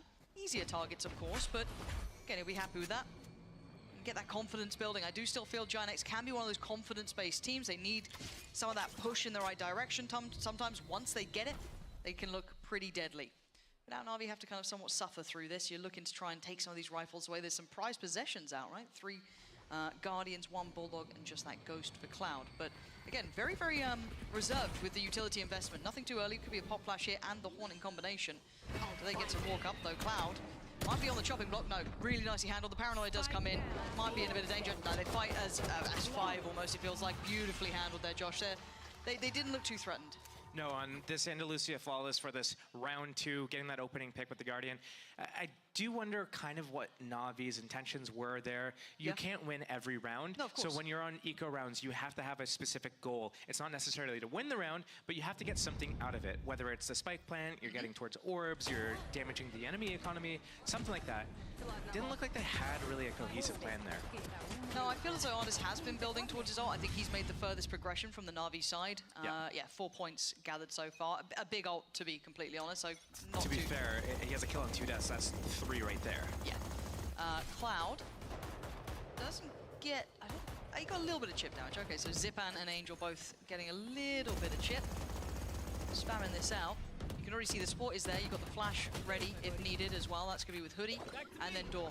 So this is where it gets quite tricky to hold on to. If someone wants to pressure, push, they get the means to do so. Paranoia on top of it. They're pushing this one. They can try and make this hurt, and they are. Giant X, really good form here. Being proactive in these scenarios. Shao Sugetsu dealt with, handled, nearly flawless in this one. That was perfect. That was. It actually was. We saw everything coming into form for Giant X there. They were waiting for all their utility to combo with the Sky Flash, the Paranoia, the Neon was stunning at the same time, and then they swing together. That was looking really good. And you know, you don't get to hear me say that too often. That's a rare occurrence. Clip it, please. But you're right, though. That was very much everyone on the same page. Nice, good job. Love Nice, to see them getting guys. proactive, working off the back of the utility, and someone like Na'Vi, they pushed that money so early here. And that was the bonus round for Giant X, so they're getting a really comfortable lead right now. What's the plan for Na'Vi? You can test the waters, right? You can kind of run through this a little bit more, maybe try and get the lay of the land, but this is a tough one to convert. Lots of stall here. Okay. There goes Wingman. Oh, that was not pretty from Cloud. Okay, a chance! Okay. A big chance for Zipan hitting shots like that. Brilliant connection back to back. He's given them masses of opportunity. You can see them trying to isolate Sugetsu potentially here, trying to check deep towards Rubble, maybe noting the chance that someone's there. Purpo starting to clear house. Redgar in unison, they've cleared the extremities a little. Now, it's the vast majority on the site. They haven't recovered weapons from this. I'm looking, Angel, Xiao, Artist still finally picking up what was dropped, but maybe not the ideal situation to gather. Still got the turret and a stun. And that's it. Not sure when that smoke's back up for Redgar. Patino clean with it. This guy's on today. And now on Angel in a 1v2. It was a 1v3. Angel! He'll take that every day of the week. The Red Bull clutch for him, saving Na'Vi from a disastrous beginning. And I feel like there's got to be some sort of trend here where every time I start, you know, being very optimistic and giving a lot of credit to a team, the very next round, it's just like a disaster. It happens. And I mean, up until this point, it was looking like Giant X were about to kind of convert this again. There it was, just lining up at the end there. Take that when you get them. Giant X were very much trying to lead the pace here. I don't know if they got any early contact on that. I think they were just playing behind the smoke and behind the door. So Purpo, so quick on rotations too. That Neon. The Flash not finding anything. Might give him a bit more freedom or loosen up a player to try and support over towards C or potentially B. Big info. I think that was 2 players that he got spotted. So we see this heavy shift around Giant X moving in. And the smoke's up, so they're gonna have to walk the smoke. Already stalled out by the utility from Killjoy, but Patino playing this right and falling off. Don't know if they have any ults to play retake with. They don't, but they've got the paranoia, the stun, a couple of and the spam. Spike down, C. Oh dear. Need some help on this, because they might try and get back in. Yeah, here comes the flash. They're working off the back too. There's the paranoia. It's going to force them away. They can't get the plant down. Are they going to pivot towards B? It looks like that's the case. The alarm bot just got broken as well, so they've got to know this is coming. Already Purpo's eyes are being drawn this side, but do they go all the way through potentially? He gets Thrash off this plant as well. He might be able to use that to extend and get some space, but they're split off here. Why? One has blue, one has mid. A little unnecessary on that. This could be big though, maybe Artist. The reflank. But it puts a lot of pressure on Xiao and Sugetsu to make sure that they can't just flood the site and take full control, right? They've got so many bodies they can throw at this. So Sugetsu going to be held back by the stun. I don't know if the swank's going to come in in time. Waiting to see if anything comes in. Something needs to do it. They've got to halfway. There's nothing there. What was the game plan? Gotta go. I don't know. Go, go. I don't think Na'Vi knew either. They get the Thrash off the plant. Yes. They can use that to extend. Sugetsu already has blue door control. Which is great. We have the Brim and the Breach, both with middle control. Brim has a Molly still, so you can play that post-plant Molly. You can use the Thrash to extend and get some space. But it's 1-1. And then Artist was going for a reflank, so it was basically 1-1-1-1. And that's not the Na'Vi that we need to see. We need to see the Na'Vi that goes together. That's the first red flag. First of many. Yes, there are. It's the first one that's really rather poignant, slapping you in the face. And Giant X are just pushing, man. They are making this one sting. That's going to be a lot of info. Going to set up Purpo. Beautiful! Could have even got some more, but the rest of Giant X are there. It is a team effort today. Sugetsu, yeah, nothing now. Hoodie's got to be close to that ult as well. Yeah, one away. All of those ults cycling in. Na'Vi might need to pump the brakes early here. I'm a bit worried that we're seeing them in this sort of situation early. Yeah, they've got 5 ultimates stacked up now as well. True. The only round that they've won was that round in a 1 versus 3 on their eco, where we could arguably say Giant X dropped the ball on 2 occasions. 1, the opening kills that Zypin got, and then 2 was that 1 versus 3 to Angel's Odin. Repeatable success, hard to look into, and it's those sort of factors, right? Yep. So give us a plan for these ults here. Navi, this is, you know, you got the full hand. You got everything you need. You couldn't ask for more. Maybe missing out in one, at least with the weaponry when it comes to Sugetsu, but you got 4 with 4 rifles. And they chose to start this side. This was an active choice. Quick pressure. Good damage. Look at, who is it? Zipan. Ouch. The lockdown gonna be coming in. Flash hoodie. Oh, that was a little ambitious, but I mean, Cloud's there and the lockdown's gone. So actually, GiantX get the net gain on this, holding onto the site control, stopping the push off the back. The pivot to B is not looking easy either. Fatinho's here, Purpo's here. They've got presence everywhere. Na'Vi are left with Blue Room. That's all they got. Cloud's patrolling. You can see him. You can see that shorty in hand too. He's ready for this. If they do come back in, Prowler. Every person has an ultimate right now who's alive. There's 7 ults on the board. Maybe one of them could be pretty valuable here. This is what they're opting to go for. Little look towards B. They've got the first couple of steps into the site. They're going to leave one player further away. That's going to be Artis. He needs to almost over-deliver here. Needs to be good for 2. He's completely tunnel-visioned, overwhelmed, surrounded. Nothing he could get out of it. Now Angel Dream being drawn back this way, trying to play away from that lockdown. Horn comes in, and the Nightfall, comes in. It's so simple for them. They have so many ults to bank on. Now Zipan, a 1v3 is what we're asking of you. With 19 HP, he took so much damage early on from that Odin. He's been left hemorrhaging as they get halfway already. It's done for. High, low, ults out. GiantX, they are not letting go of this grip. This is really impressive from GiantX. They look completely reformed.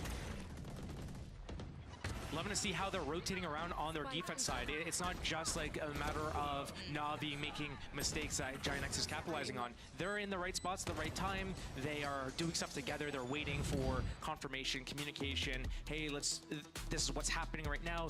This is the plan. Let's act on this plan now. And rolling our minds back to GiantX's previous game where we saw some of those issues really towards the forefront. Kind of communications, looking on the same page, playing together. Some of these kind of fundamental problems were really quite obvious to us until it got to, I think, Icebox, and I mean, that was interesting in itself due to Redgar's performance. But pausing that part of the thought, they have seemed to grow in some really key areas here. We are seeing tangible, better results. Maybe, and again, this is why I kind of like seeing someone like Hoodie playing towards that Sky and kind of seeing these roles that they are so much more committed to playing as a collective. They play off this information that's confirmed. They're getting aggressive in Navi's face, completely disrupting any of their intentions. I mean, I'm a little worried for Navi at this point. If they're not able to control the tempo of the game, Josh, what are they meant to do? So the only silver lining type thing that I can put out there is that Navi isn't great on Lotus, and we know this. We've seen them ban it before. We've seen when it has been picked against them, they've not done great on it. And it's showing here. It's almost as if this is one of those maps where, okay, it's going to go in the favor of GiantX, then it's going to go to Ascent, Navi's going to win that, and then they play the decider out. That's what it almost feels like is going to happen here. Yeah, I'm with you. And I don't mind it because Haven's third. I'm down for it, don't get me wrong. But GiantX get to flex a little, build the confidence here potentially. At 6-1, you're certainly feeling that. Yeah, they invested their ults, but not a problem for me. And look at this reposition. Yeah, Prowler. But they're there. So many ults, like this Breach ultimate can completely disable Purpo. They just need to get that information. But I quite like this switch up as well, that they've now got kind of Fatinho playing a little bit deeper towards A, maybe trying to avoid any of those potential ults, still having the utility in position. Hoodie playing over towards the C site, just with the flashes with Seekers. He's still got his dog. There's the ult towards B. That will catch at least Purpo. Now, considering he was stunned apparently, he got away pretty easy. And now 3 clear. Cloud takes a step back forward. No flash to set it in motion. And Na'Vi starting to clear up here. This is a lot on the line. Actually, ooh, those Seekers, I thought they could have maybe connected then. But actually, all good. Okay, so using one of those ults, pivoting into B, job done. It was a job well done. Yep. I like the start from GiantX, the opening, they clear C mound, they open the door, they're clearing B, oh, yeah, get confirmation. Navi had a really good counterplay with that Breach Rolling Thunder coming in from the side. It affected everyone on the site. That Brim's able to call down multiple smokes all at the same time. They go in together and fight this through. But notice how Artis already is at 3 ulti or points. He just used that Breach ultimate in that last round to initiate that fight. He's almost halfway through to his ult again, and he still has 3 teammates that have had their ults for multiple rounds. Well, speaking of, Angel. There we go. Gonna go for it this time. B looking like the vulnerability, and they've got the go signal. This is everything. And it's a 1-for-1 trade. I felt like they could have doubled down on that, done even better, and now they're being held back on the other side. They can't capitalize it, and you're right, it is far too late. Thanks, Wings. Ah, missed opportunity there. Yeah, they get the fish ult back, but it's still a 3v4, very tricky. What do they have to re-clear? We still got Cloud's utility and Hoodie still got a flash. They clear close with the Prowler. That one flash with Hoodie. Better to be on the money. There's the re-hit with the Thrash. Clears out towards blue, sees nothing, so might have caught a glimpse at the end, not sure. Flash goes in, but time, it's starting to tick here. NAVI have the time on their side and they need to lean into it. And actually with this, with the molly on top, it could be highly valuable. That should buy enough time, it feels like. This should be job done here. Giant, I think, know that. Time to back away if you can. Yeah, get out of there. Very well converted after some real fumbles at the beginning. Honestly, these rounds that NAVI are picking up, it is kind of off the back of a disaster class type situation. They do fumble early on, somehow they recover in the end. One time it's Angel getting a 1v3 to a lineup with the Odin. This time it's, I'm not exactly sure, it was kind of messy on this retake. But considering the fact that NAVI had multiple people there, they saw them with the Thrash, they got at least one person detained, they had that Brim ultimate the whole time. They could have used that right behind Blue Room, right at the entrance of A lobby. And they could have ended up with 3 kills and lost nobody. Instead, they go 1 for 2. Yeah. Now, starting to see the pendulum swing though. NAVI don't have as many ults now to bank on, of course. Just Ziphan's left here. Be Fatinho. 4 to clear, 4 to handle. Oh! Told you he was sharp today. And well, there goes the ult. And there goes Ziphan. Prowler noting Sugetsu. Starting to get a good read of maybe what NAVI are up to here. Maybe expecting that later approach towards B. Seeming to be the salve for Navi's woes going towards that B side. But as it stands, NAVI just kind of going back into a very spread approach.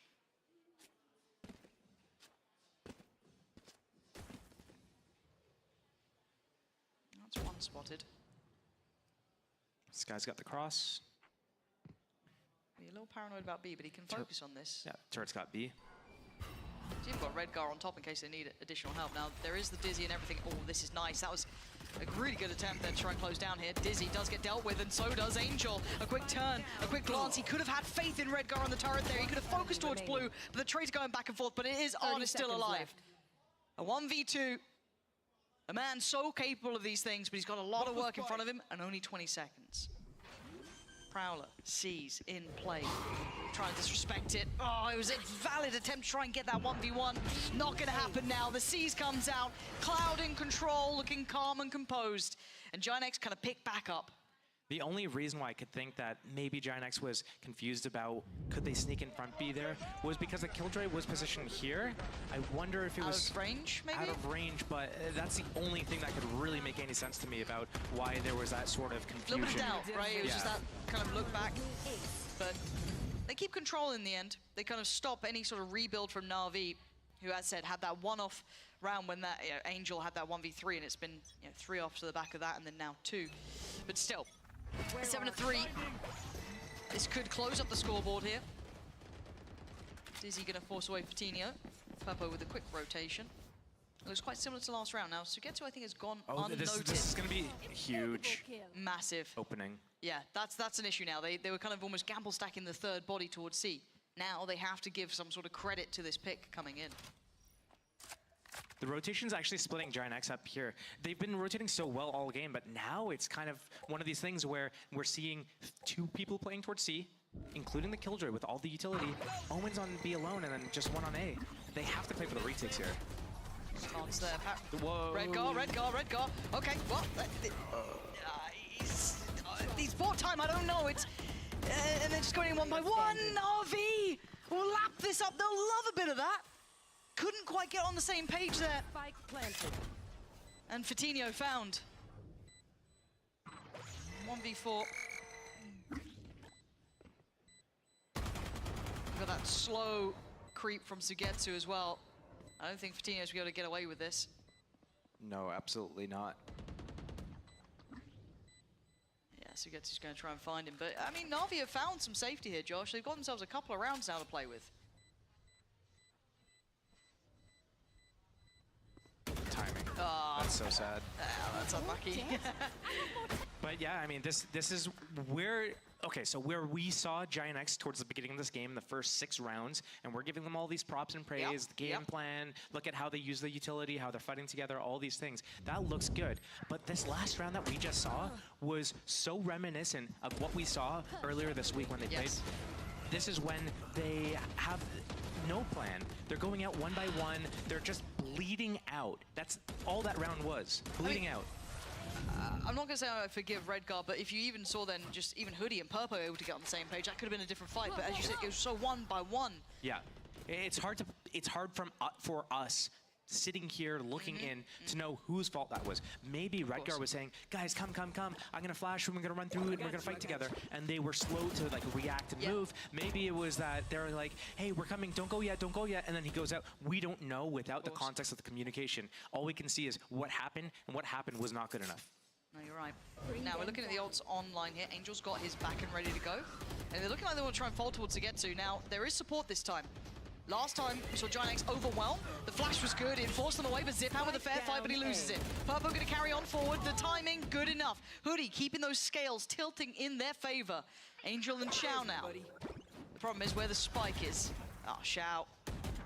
2 kills so far. Going to make it up to 3. Angel needs a 1v2 here. That flank coming in again. I got the spike. Okay, he's got the spike back. And he's been found. Done. Fatino. He tried to stop to get his wingman there. Feeling like he lost track of everything, really. Anyways. 8-4. What do you make of it? Because, okay, let's kind of put it in context. If you missed the start of the game, if you're just tuning in, we were kind of talking about the composition choice. Opting to start on the attacking side is 4 enough, and the way they got those 4, is it enough? I don't think 4 is what they had in mind. Is it enough? It can be. You still have that breach on defense, and if Giant X goes for all these plays with the Neon kind of sending it out places and gets caught by the breach stun, plus the Gecko flash, and just comboed a bunch of utility, it could be really disastrous. Also, Xiao has multiple smokes for the retakes. Anything could happen. It's not horrible for Navi to be in this situation, but it's not ideal. They were probably looking to get 6, 7, maybe even 8 rounds on their attack side. So the flip happens now. Oh dear, he's so clean. And Giant X just leave Navi in tatters. Artist has the world against him, and he can't handle it. You can't even blame him. There's so many bodies on the other side, and it's just Sugetsu. And this it looks like 9 all day. Plant there. Sugetsu a 1v4, only a classic. Hello. Not gonna get past first hurdle. Giant X, so well equipped. They're moving together so well, and some of these rounds where there is some sort of contact play, whether it was on their defense when they would push together through C long, or when they would push through A together, they were so tight-knit together. But I can't stop to wonder why, if Navi wants to do an aggress on A main here, why is Artist not in the back with a stun ready for that entire line? That as soon as one of his teammates takes contact with either a jump spot or a jiggle or anything like that, boom, stun comes out, and then they triple peek. That could have been a 1 fight for Navi. That's going to haunt them there, and you're right. It'd be nice to see some further intent behind it, really. If you're going to commit to those things, double down on it. Speaking of doubling down, Navi going for the gamble stack. Now, as it stands, Giant X carry on this way.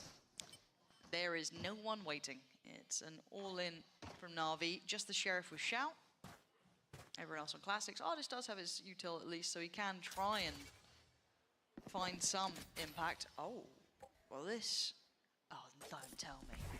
Don't tell me the timing. Oh, this is heartbreak. Navi aren't going to be happy about this one. Just as they back away, the smoke comes in. They must have heard that. Surely they've heard it now, but what do? They've now had contact on both sides of the map. Coutinho putting his body on the line here, dealing with the turret, keeping 4 players drawn in. Just such a tantalizing prospect himself, apparently. Does get found, but they now need to commit towards A. It is only going to be Xiao, but he does have the Sheriff, and they do have the man advantage. Guardian's all here. Site is cleared. Plant should be in. No threat to that. Look at the post plant. They're going back through main. Spike planted. This is a little risky, especially with that dizzy. I mean, Angel catches Purpo completely off guard with that dizzy. And now the plant becomes harder to defend, tricky to work with, and then just gonna stick on this one. They gotta find a way to deny this. Angel ain't gonna be stopping. Oh, he finally goes down. They got it to halfway still. There's so many bodies to put to this. These smokes last so long too. Cloud gonna find Zipan. Finally, the stun's coming out. Sugetsu, he's got the defuse. Oh my god. Right under their noses. NAVI will be grinning with that one. That's not an expected outcome, but they'll take it when they get it. Bloody hell.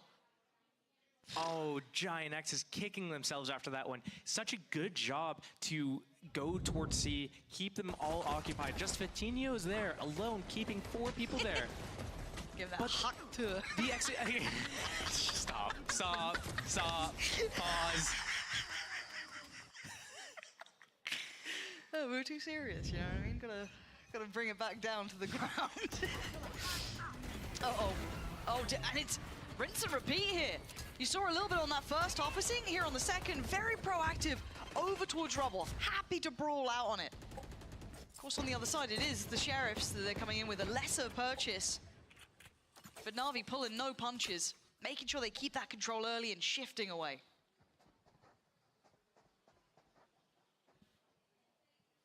You good? Just relaxing for a second. The brain rot has been really creeping in recently, man. It's been rough. High-low here. So if they do try and get any close towards B, it's an execution waiting. Now, Vitinho did get Sugetsu, so there's a high chance of a plant. And a 1v1 potential there. Plant's in. Okay, I mean, that is going to be Cloud's ult online.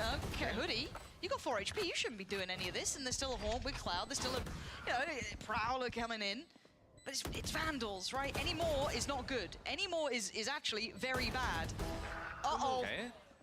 Why am I getting worried? Yeah, he's gone for it. Ult's in. He knows they're both there. Oh, but he overextends for a little bit.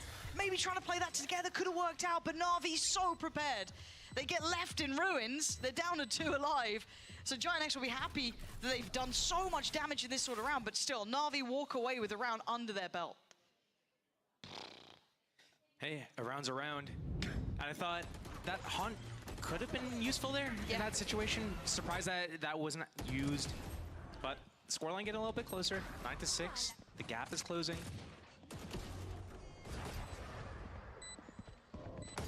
These were some good shots, so this was a nice attempt. I thought with that Nightfall there, they could either double peek right away or use that Haunt or something. That Nightfall alone is going to stall them a little bit. No heavy shield for anybody on the side of Giant X. Luckily no Outlaw to punish it, but no still. Outlaw, yeah, that's true. I mean, I'd hate to see that coming out for them. That'd be so difficult, but a very all-in. That's a 5-man approach. They're just, and Sugetsu reading it right, just gonna back away. He's not gonna be able to take a 1v5, so just kind of fall off. Keep control of CT if you can. And allow Giant X to get that plant in. All right, playing the post plant from Mound. Full abilities on multiple members of Na'Vi. They have the wingman for the defuse. Stun, aftershock, flashes. Lots of util. Everything they need. You couldn't ask for any more, really. But I don't want to see anyone die ahead of them, using this util. Trying to, be methodical about it, be smart about it, use it in the right sort of way. So trying to clear through the site first. Dizzy going to go in, it's going to be Redguard who's going to be trying to stick around. He does have his TP, so gets away. Na'Vi now starting to get in control of the site. The double TP gets him up on the box, so he gets a little bit of vision. Now, denial on the first attempt of the defuse. And time is ticking. This is getting a little bit closer, and actually, Redguard doing damage. Oh, this is cleared. And Giant X hold in the post plant. I am so surprised they were able to hold that. Getting that right in that situation was fantastic for them. I don't know how, considering the utility Na'Vi had. You thought that was on. I think that idea was drawn up start to finish before they even called it. I think they knew exactly what they wanted to do. They wanted to go in, they knew Sugetsu was going to be alone, they knew he was going to have his mollies lined up towards the ramp, so they go in close right, they chase and push back into spawn, they get the plant, they reset, they leave the Omen in. The Omen's there, makes a little bit of noise, defensive smoke on the site, here comes all Navi's retake utility, boom, Omen's out, and then they just play the post plant. And Na'Vi has nothing for outside by the mound. They use it all just to get into the site. And look, we'll bring it up when it happens, when we see someone like Redguard having a nightmare of a performance, but right now he's having a very good game. And I feel like Giant X are calling very well. Their mid-routing looks good so far. Obviously, it'll be a little bit clearer once we see it get into the thick of things on this half, but still, want to give him credit on that front. And, well, Purpo's right in on the side. Again, a passive hold from Sugetsu. sitting a little bit deeper because of what we're seeing on the other side. Look at that push up from C. That 3-man hunting squad has been identified. Coutinho's going to hear it. Does he reflank? Does he go back by door? His choice. The door is open, but the Killjoy turret's up there. They might know about that. Oh, the timing because of the ult. Coutinho gets to get real close. They Angel. know. They have an idea.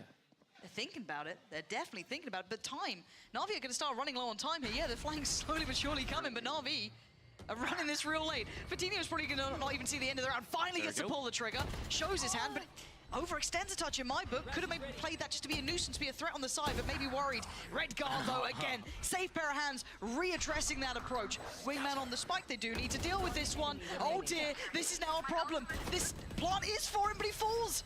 He got the Wingman, though. Oh, look at the time! Look at the time! Oh, Na'Vi, you are holding on by the seams of your pants. How are they up to 7 here? That was so close. This flank, I just wish Coutinho paused for a second. He knew he'd drawn them. He knew they had done so much work there. Maybe wanted to just be as valuable as possible. I get it, but Yeah, you're right. He could have waited a little bit, let the enemy get on the spike, start the defuse. Yeah, Gibson. True, though. Okay. I mean, the gods are on Navi's side today, apparently. We've seen it before, some luck here and there, but that one, that was real close. And now, I mean, Giant X are going to be suffering, right? Their money's going to be in the bin. Purpo's still got a rifle, and he's been headstrong on these approaches to sites. He's been taking that space, doing well for him. They've got what they need, but not full control. We're looking to see if maybe Coutinho can catch a player on rotation. These are shift walking. They're not even going for the plant right away. They're actually going to go for a pinch on B through waterfall. Oh, because of the paranoia. Maybe trying to catch Shao. They're forcing them back into Coutinho, and now they can try and chase him through connector. This is a really nice plan. Forcing Zipan to invest the ult as well. This is still pretty good. I mean, Redgar just got 2. 4 HP. Redgar, this is it. This is your moment. Time to shine, baby.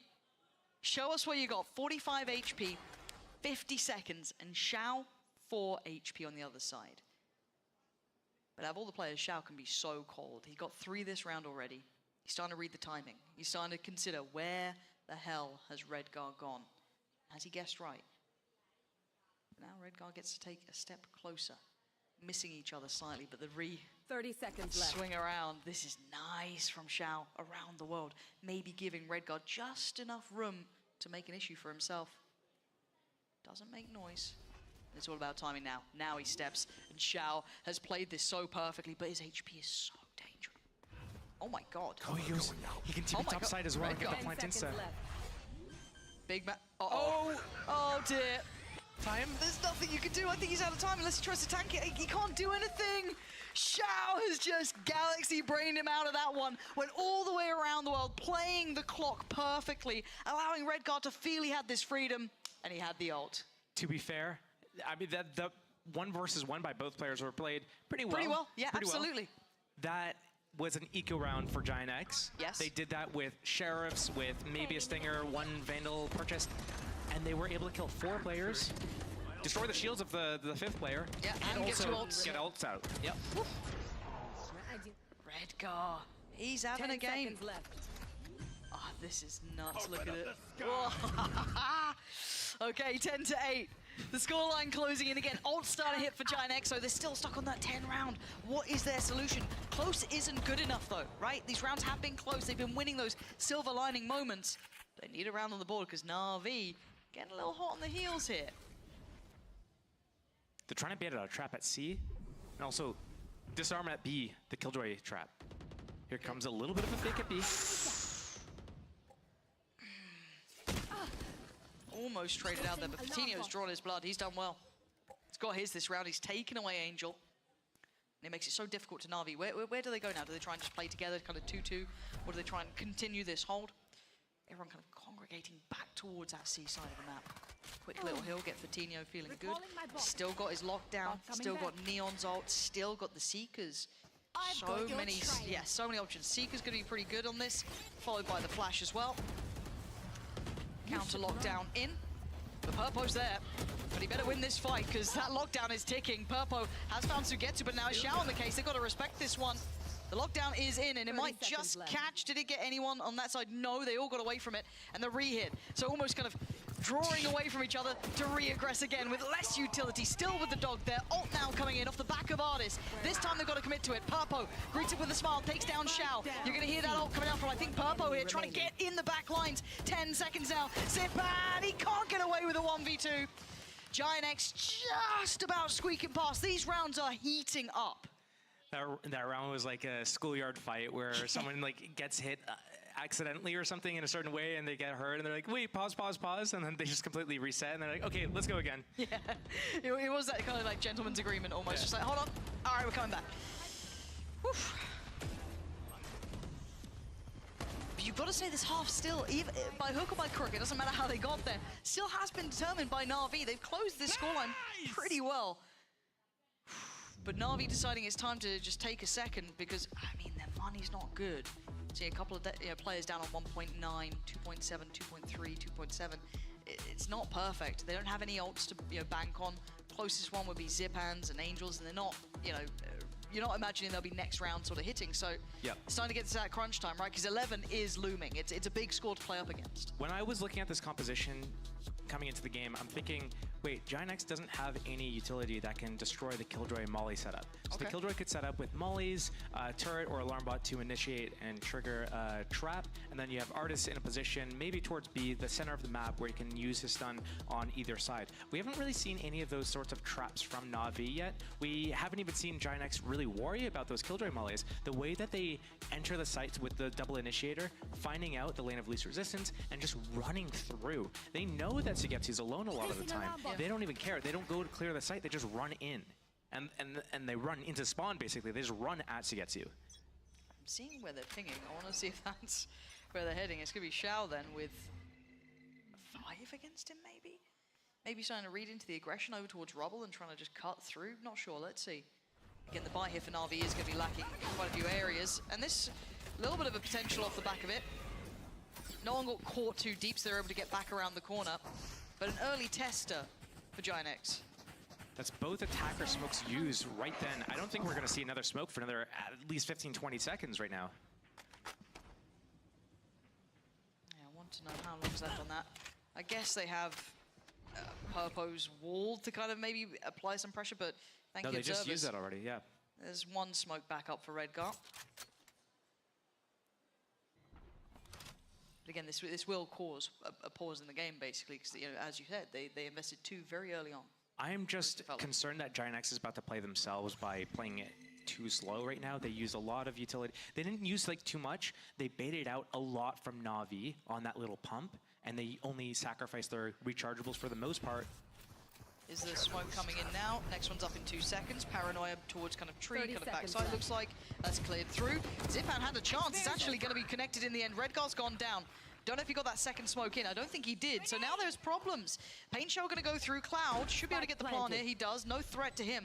And Giant X leaning a little closer towards CT. Turns the flash, but Dizzy, what he meant to do. Now he's going to be... Oh! Gotta use Nightfall. You gotta use it. Surely.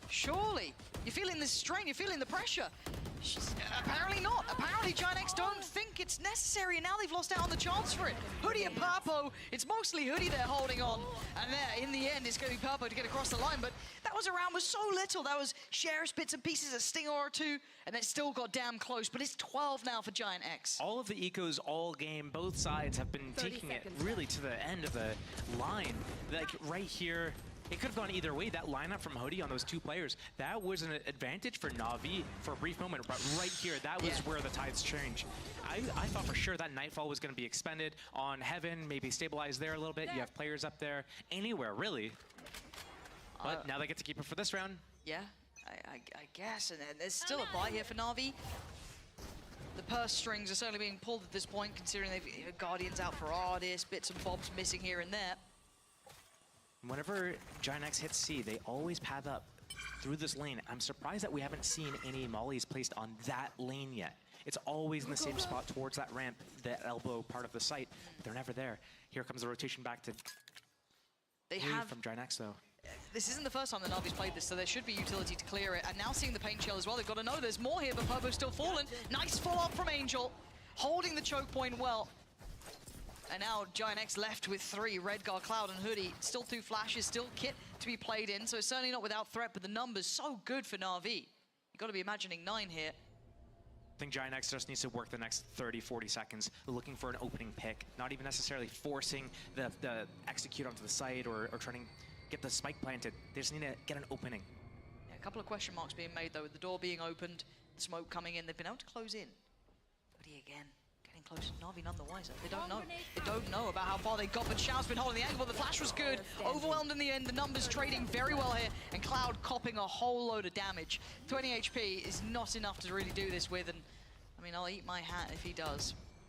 Don't have a hat, but still, doesn't matter. He doesn't have his life. Angel got it in the end. That's 9 now for Na'Vi. Can they keep going?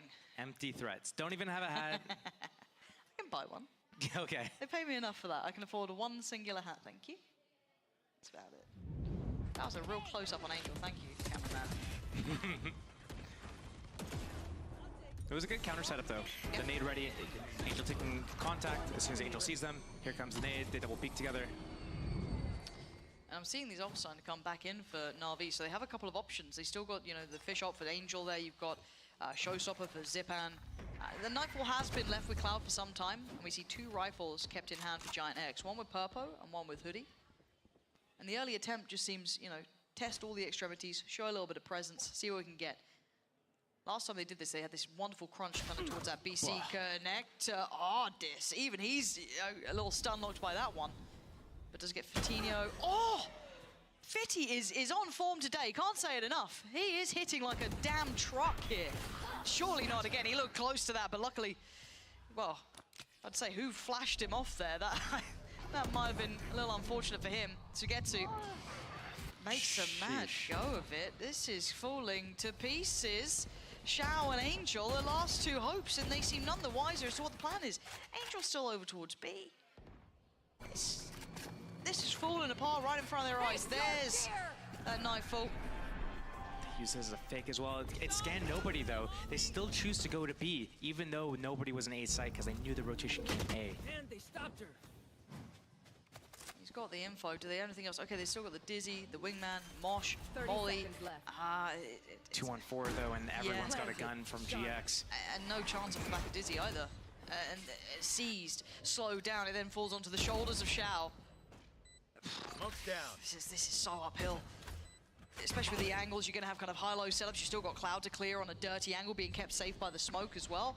Purpo, how are you meant to clear this? One right, one left. He didn't even get past Purpo. It's done for Giant X with a great display here, 13-9. Probably some of the better form we've seen them in recent times here, Josh. I think this is a tick in the box for me. This is definitely a tick in the box. 13-9. Obviously, it's their map pick, and they're looking really good right now. But Navi, we need to see more from them. Just straight up, we need to see them do better. Well, they've got to send next. It's their choice. They better turn up today.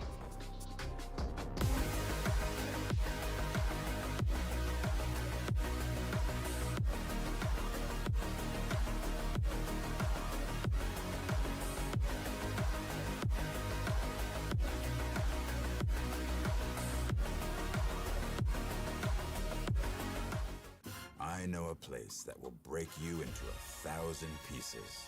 Stay away from them. Stay away from Lorca, Paco, and Picasso. Don't ask about Lola. Ay, Caballo Grande. Ay, Dolor de Nieve. But in spite of everything, it occurs to you to visit Andalusia. Don't say I didn't warn you. Be careful of the Andalusian crush.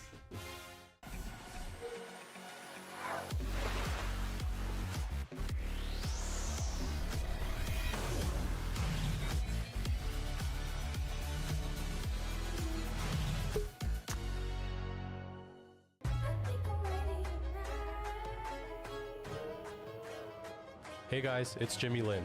In this series, I'm going to walk you through Attack on Pearl. Watch out for the stairs, clear this angle. You're going to be able to fight this.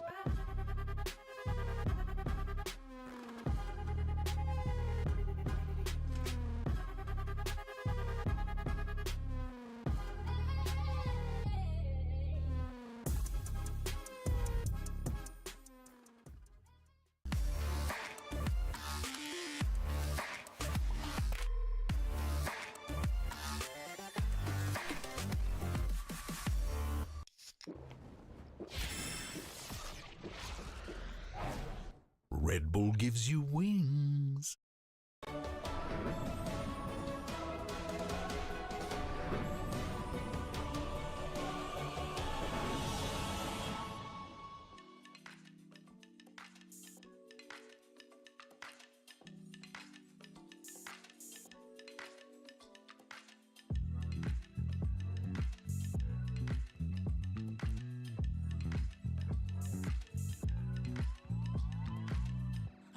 You're stressing right, you need some meditation.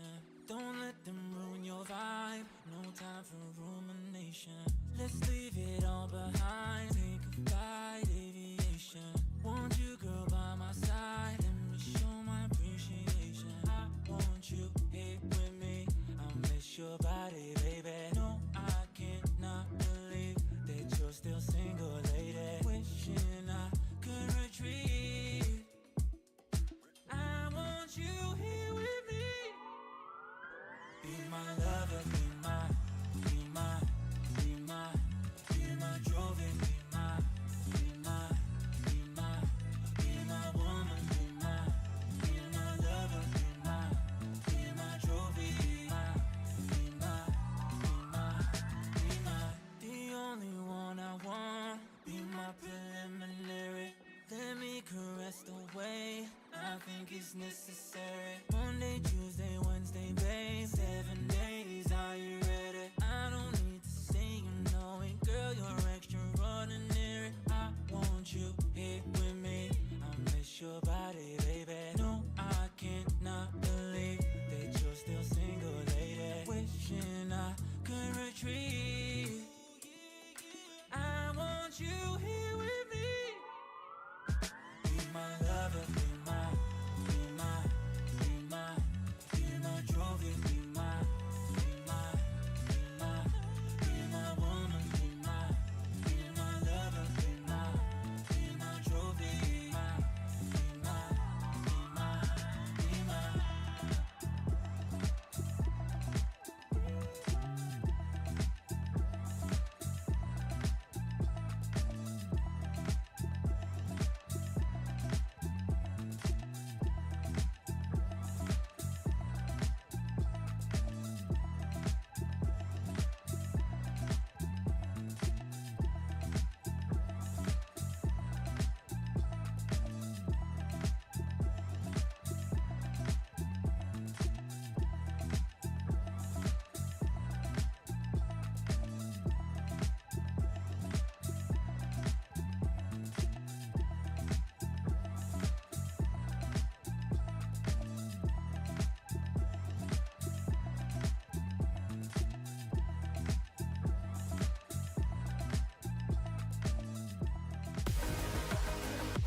What an incredible start for Giant X. They are on the precipice of pulling off an upset here against Navi. I'm your host, Yings, and I'm back here with Tom and Mitch. Things were weird. Yeah, But exciting. I would say more so from one side than the other. I feel like GX started the game off, and from the get-go, I feel like they looked like the better team, or pretty much all the way through the map. Yeah, it was well, not at every moment. There were a couple of turns in the road, a couple of forks that were met. I mean, look, when it comes down to clutch plays to narrow rounds, it's always an exciting game, but I have to say I'm being really impressed by the form that GX has been able to bring out over the last 2 weeks, mainly. Like, they've gotten a lot better. -1 game. Yeah, but it was very exciting. It was super entertaining. We saw some crazy clutches. We saw some crazy plays as well. And Tom, it does feel like, though, Navi kind of also beat themselves a little bit. Yeah, it's like a lot of the takes, especially on that attack side, just felt very disjointed. Like, you'd see the wingman thrown in with not a lot of support, and it was very easy then for just Giant X to take it out and have very quick rotations. It just felt awkward at times, and I don't know. I feel like we saw that throughout that first half, where there was expectations for them to be quite well set up. They changed their comp, they sort of built into this one, having that gecko, and I'm not gonna lie, it was just messy. It was, but that Shao versus Redgar 1v1, that's one for the ages, Mitch. I mean, anytime Shao's in a clutch, it tends to be. I think that for me, coming out of this game, like one of the most impressive things is Purpo. Like, obviously we're seeing the stats there, and he did a fantastic job. But the Neon pick coming into this, it's almost essential to pick up a Neon or an ISO in this current meta. The only downside I thought that on NAVI side was in the first 10, 11 rounds, mainly the first half, it felt like GX had a read it felt like Navi were running into a read constantly. Like the rotations were there from GX, they stacked up the right sites, and maybe a little bit of telegraph gameplay coming out of them. I am glad you mentioned Purpo because he is in the AIM Labs warm-up, and this might surprise some of you, but this is the first time Giant X has ever run a Neon in the partnership era. They've never done it before, and you can see the value of Purpo here, but also I want to give some credit to Fatinho as well, moving over to the Killjoy this year. Yeah, I think that's what we're seeing a little bit more from them, is that flexibility. Like, we've seen Fatinho have to take a lot of roles that I don't think have suited him as well, but going onto the Sentinel definitely looks pretty good, and I think allowing Purpo to sort of be that first man in sets him up to have those lurks. Like, his Sheriff kills on the lurk were absurd. You look at the way they closed out the map as well. I think we've seen some sort of success from both players today, but it's definitely been shaky at times. So I feel like they've won that first map, they've won their choice. Now going into Ascent, we'll see if that continues. I'll take a Neon on Ascent. A Neon on Ascent? Yeah, maybe. I think I'd lean more to the ISO. I think ISO, although the results that we just saw from Liquid weren't necessarily the best, I do think that ISO fits that a little bit more. Why not both? Why not both? Why not both? Good question. Yeah. I mean, what's the bet that, you know, they'll just go Jet, KO, Sova, Omen, Cypher again? We'll find out now. No way. What are the chances of that? That is mind-blowing, and I could never have seen that happening ever. Me neither. Can't believe it. Yeah, it's the standard comp. And also for the side of Navi, other than the loss that they had to Foot, this has been their best map, not only this year, probably for a very long time. It's not a bad map for them to turn things around on. It's probably where they feel a lot more comfortable, but it's still, if this one isn't like dominant in their favor, I'm very nervous for this team because they're not looking like themselves. Yeah, especially when you look at GX. In their position, what, 13-11 over Liquid on this map, but that came at the behest of, I think it was Cloud, like dropping many big rounds in there, and it was a tight margin that they ended up taking it across the line by. So it's not a map that I'm super confident in them being able to take. And Navi, like we said, even the loss to Foot was incredibly tight. Yeah, it's been 7 maps in a row where Navi have not found a win at all. But this is a Fortress, and Pansy is still, if there's anywhere they're going to make a comeback, it's going to be Ascent. Everyone on the desk is right that there is an air of worry about what we're seeing with Na'Vi here. They've not had the solutions in map 1. They came in with a plan, didn't quite get the end result they wanted. Close, but not close enough.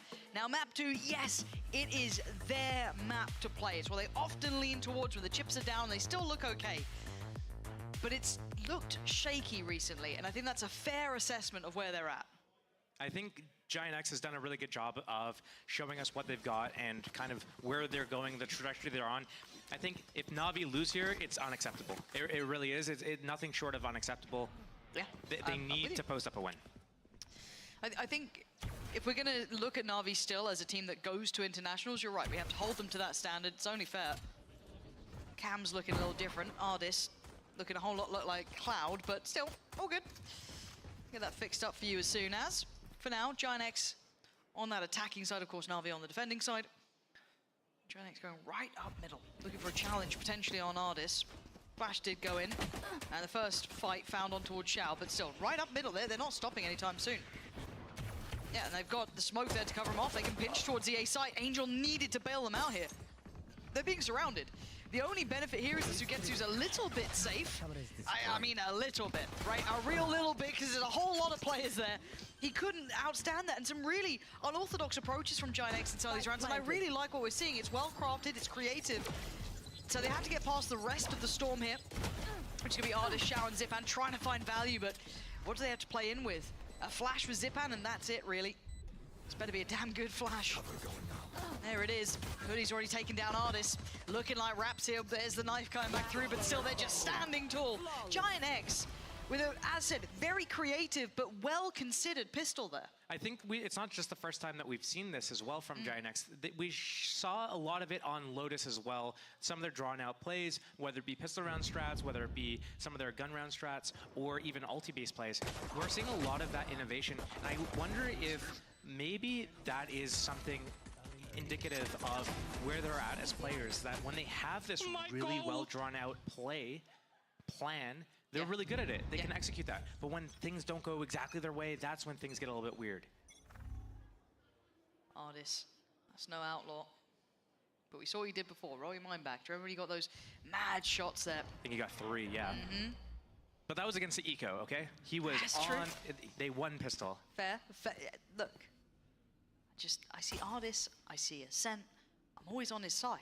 I can't help it.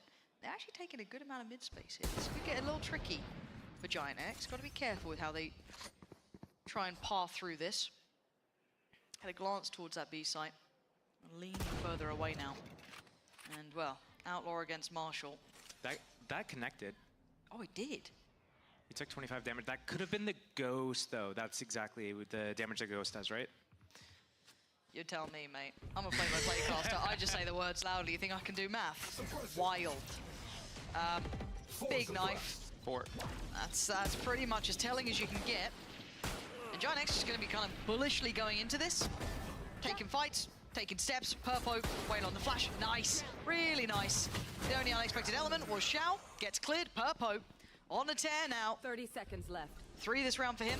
Angel. Bye-bye.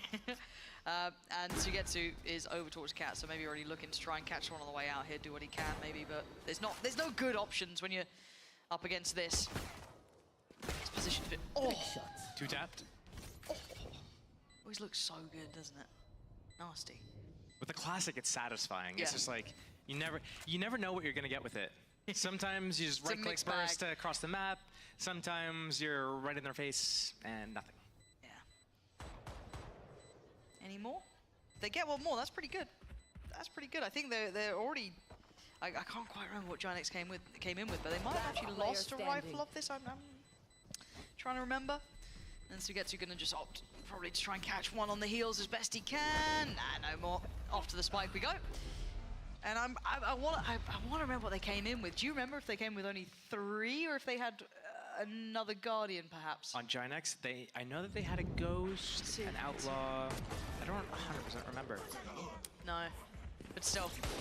I mean, taken down 2, but overall, if you're looking at just holistically a confidence boost around for Purpo, who's doing real nice for himself here. Good job, guys. Good job. XQC looking calm. Stop. What? Would you not say you are a juicer? Yes. Use the stream symphony in Overwatch. It feels like, you know, when people are like clinging to their like, I went to high school with him. Hey, I'm not saying like, oh, I used to be a varsity sports sound athlete or something like that. John. I don't know. You brought up my peaked fanatic in bias. college. You brought up my fanatic bias. I got to pay you back some way. Sure. You know what I mean? Yeah, so that's fair. That's fair. I was been, you know, I've been seething away on that for like the last 2 days. As it stands, though, we are into the bonus for Giant X. So a whole lot of Guardians still out. 2 Vandals and that Outlaw for Purpo. On the other side, Odin's back into play, so Mitch will be happy. That's nice. In the hands of Angel. Similar look here, at least with that walk up middle. This time with the Owl drone to add on top. It's a bonus round. They're using this as fake pressure. They're going to actually go up Cat into a Cat split. Let Hoodie come in late, control the rotations. Yeah, but Navi hasn't moved. And they've got 2 players posted on this one. 1 tree, 1 close. Artis has to turn the flash. He's fine and stalled out. This is good. This is nice from Navi. It's fine. 30 seconds left. I'm surprised that they're just pumping back towards B, but they're gonna hit A again here, and the rotation's coming. Zipek's leaving. Artis, the timing. He's done really well to find 2 there. It looked a little bit fraught, a little bit messy, but he does get away with 2 kills, and at least tease them up for the next couple of steps here. 13 seconds. That's not good enough. Xiao overwhelmed, and now the site's looking open for the taking. Plants coming in completely uncontested, and the last 2 players pretty far away. Retaking without Odin could be difficult as well. Sugetsu going for the Cat approach. Angel looking to spam out, see if he can clear. They seem very aware of this anyway, already playing away from help. 2 shock darts for him. Oh, he's just not getting play here. Nah, Redguard playing from a distance, keeping him arm's length. Bonus round is 1. Giant X, I thought with Artis's work on Cat there, that kind of catching 2 up on short might have been enough. It wasn't.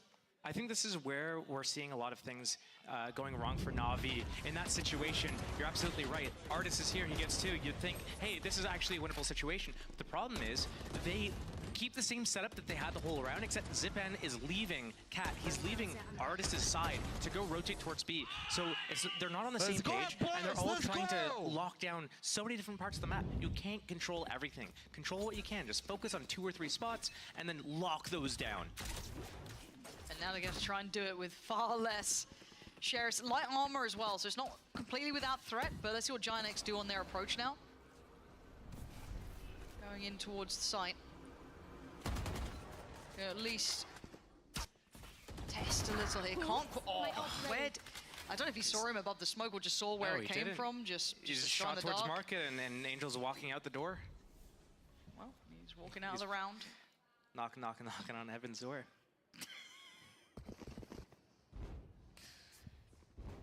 It's a good song. Yeah. I really have to change up my, song vocab when I'm with someone who's above the age of 30. When normally I'm like trying to appeal to like Zoomers. As you're wearing them, can I point it out? No. No? No, okay. not allowed. Not allowed to? No, because otherwise it's just like Billie Eilish and Chapel Roan, and that's it. You know what I mean? That's how I get the Zoomers in. But yeah, you're rolling back the years here. This is exposing you. Yeah. Look, I'm in my 30s as well. It's clear as day. That's all the info you're going to get. You can't get any more than that. That's everything you could dream of, and the chance. I thought that first one could have been on. It's not. Now it's looking shoddy. Seeing Purpo getting a little bit more confident, taking more like aggressive fights. Spike planted. Makes me worry, because you're already starting to see the money swell. You're looking at Redgar, 6K at this point. Cloud, 4.6. I mean, they're going from strength to strength here, and this is meant to be the stronghold for Na'Vi. I want to see a bit more damage. I want to see someone more than just Artis finding impact. I want to see a little bit more from the Na'Vi side. No one really giving him much play here. Already exiting through main. Chance, it was slim. 4 standing. It was Purpo who went down, but Giant X looked completely unfazed by anything Na'Vi are doing. I wouldn't be surprised to see an early timeout for Na'Vi. It's got to be after this round, if anything. I wouldn't be surprised either, because they need to stop the rot. They need to be able to somehow bring this back. They're on defense side of Ascent. It's their map pick. It's the easier side. It's their comfortable agents. It's, the map that they're known for. We need to see something coming out, and something coming soon. And if there's no timeout anytime soon, it's indicative of what's going on. What's the coaching situation? Who's in control of this team right now? Because it feels like nobody is. That is a worrying prospect, isn't it? Now, looks like a flash in. Gonna force at least the first man away. That's gonna be Xiao. Should cloud burst there. And in we go. Looking at the spacing here, it's good. They follow him through. Xiao's into her ball, but he actually gets away with daylight robbery. No one considering him. The reaggress through short. Still a chance here, but it's so minute for Purpo and Fatinho. They can't even clear sight here. The paranoia perfect. Purpo trying to close the gap, but it's already Artis to find Fatinho. Okay, that's one. One's not enough. Na'Vi finally get the players in the right place. They finally punish Giant X. Yeah, I'm surprised Giant X had so many players turn around to shoot that dart instead of just focusing forwards. You need to have a protocol for it. If you're going out and you know that the Sova, they had to have assumed that the Sova was playing B. There's no other ifs, ands, or buts. There's no way around that. That recon coming out completely disrupted their plan. You can't turn your back to the enemies just to shoot a dart. Someone else in the backline needs to be able to break that and call, I got the dart, don't worry. Artis trying to get the boys pumped up as well. You can hear it. Trying to lead them by example. See what he can do now. Operator in hand. Hey, if there's anything I've noticed from the last map, it's as soon as you make a bad play, the next round you turn into gods. So I'm expecting Giant X's to clean this up, and Navi's gonna look really silly at some point in this round. That's my prediction. I don't know. I just go based on trends and what I saw last map. Fair play. We do have the operators out for both players though on either side. So Purpo one, Artis with the other. That'd be a nice little head-to-head if it does come in, but it stands already. Navi taking space over towards B main, pushing. Nice one. A little deeper. Stop. Show me that lineup after. That was a good peek. That's clean.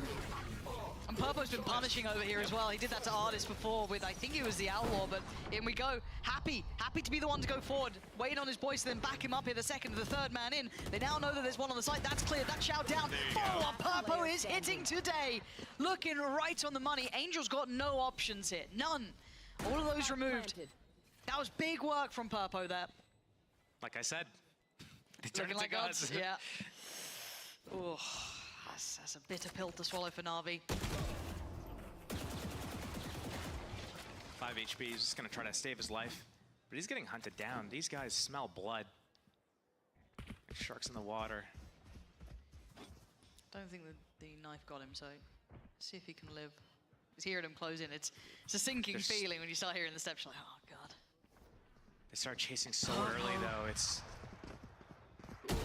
okay. You don't want to lose that operator. That's an expensive tool to lose out on. He's gonna shock himself. He's dead. But the operator will come back in. A little bit of damage afterwards, but money wasn't a huge problem for Giant X. Nope. The scoreboard is getting an issue for Na'Vi, so I'm waiting for the timeout. If I'm already hearing artists trying to tell the boys to get excited, get pumped up. Thank you, observers. EVS observers, you treat us right today. Everyone's on the board. It's no timeout for Na'Vi either. It looks like they're just carrying on it. One thing you would see with a lot of jet oppers there in a situation like that is they would pass the op to one of the people in the back, and then they would dash in with a rifle and get to work. But here, he's dashing in with the op, creating a little bit of space so his teammates can come out, and then he peeks after. He's still able to just flick around, snap to a target, and pick another one off in heaven. I mean, seeing the progress from Purpo as well since kind of coming into this roster has been really fun to witness. A very talented young player. So seeing him here in a bit more of a comfort zone, in the comfort role, looks really good with him. Standing ahead. See what the game plan is going in now. Not a good buy for Na'Vi, of course. We do have that one rifle on Angel. Not happy with that, but you're right. Bladestorm at least with Ardis. And Angel, of course, naturally, with the Vandal. Hey, last time he doubted him, he did pretty good. So you know what? Yeah, well. Maybe that's what it needs. Maybe just give it to Sugetsu. Oh, did the knife get Angel as, sorry, I think so. Ardis as well? Yeah, it did. That's rough. So they know exactly what they're up to. That's 3 spotted. Hunter's Fury. He's got the Vandal as well, and he's occupied. Okay, it's okay. He gets saved by Xiao. He gets saved by Xiao. Na'Vi being saved by Xiao in this moment. Redgar and Hoodie kind of playing him from main. They were the kind of 3-2 split. They were the 2 part of it. It's a near on impossible moment. Near on, because there's recovered rifles. There's they've still got paranoia. There's still smokes. Okay, Sugetsu's got an angle. Perfect. I mean, thank you, Xiao. Thank you, Xiao. They got Na'Vi smoke there. Oh man, he doesn't even look happy about it. This. That was pretty big. I mean, without that, you can imagine it, because again, we had Angel in the Hunter's Fury, so he was kind of removed from, the next couple of seconds. Sight's probably open. Yeah. Starts firing, no recovered weapons then. Nice, They guys, disarmed, come on. yeah, they completely disarmed them from believing there was anybody going to be in that smoke. Yep.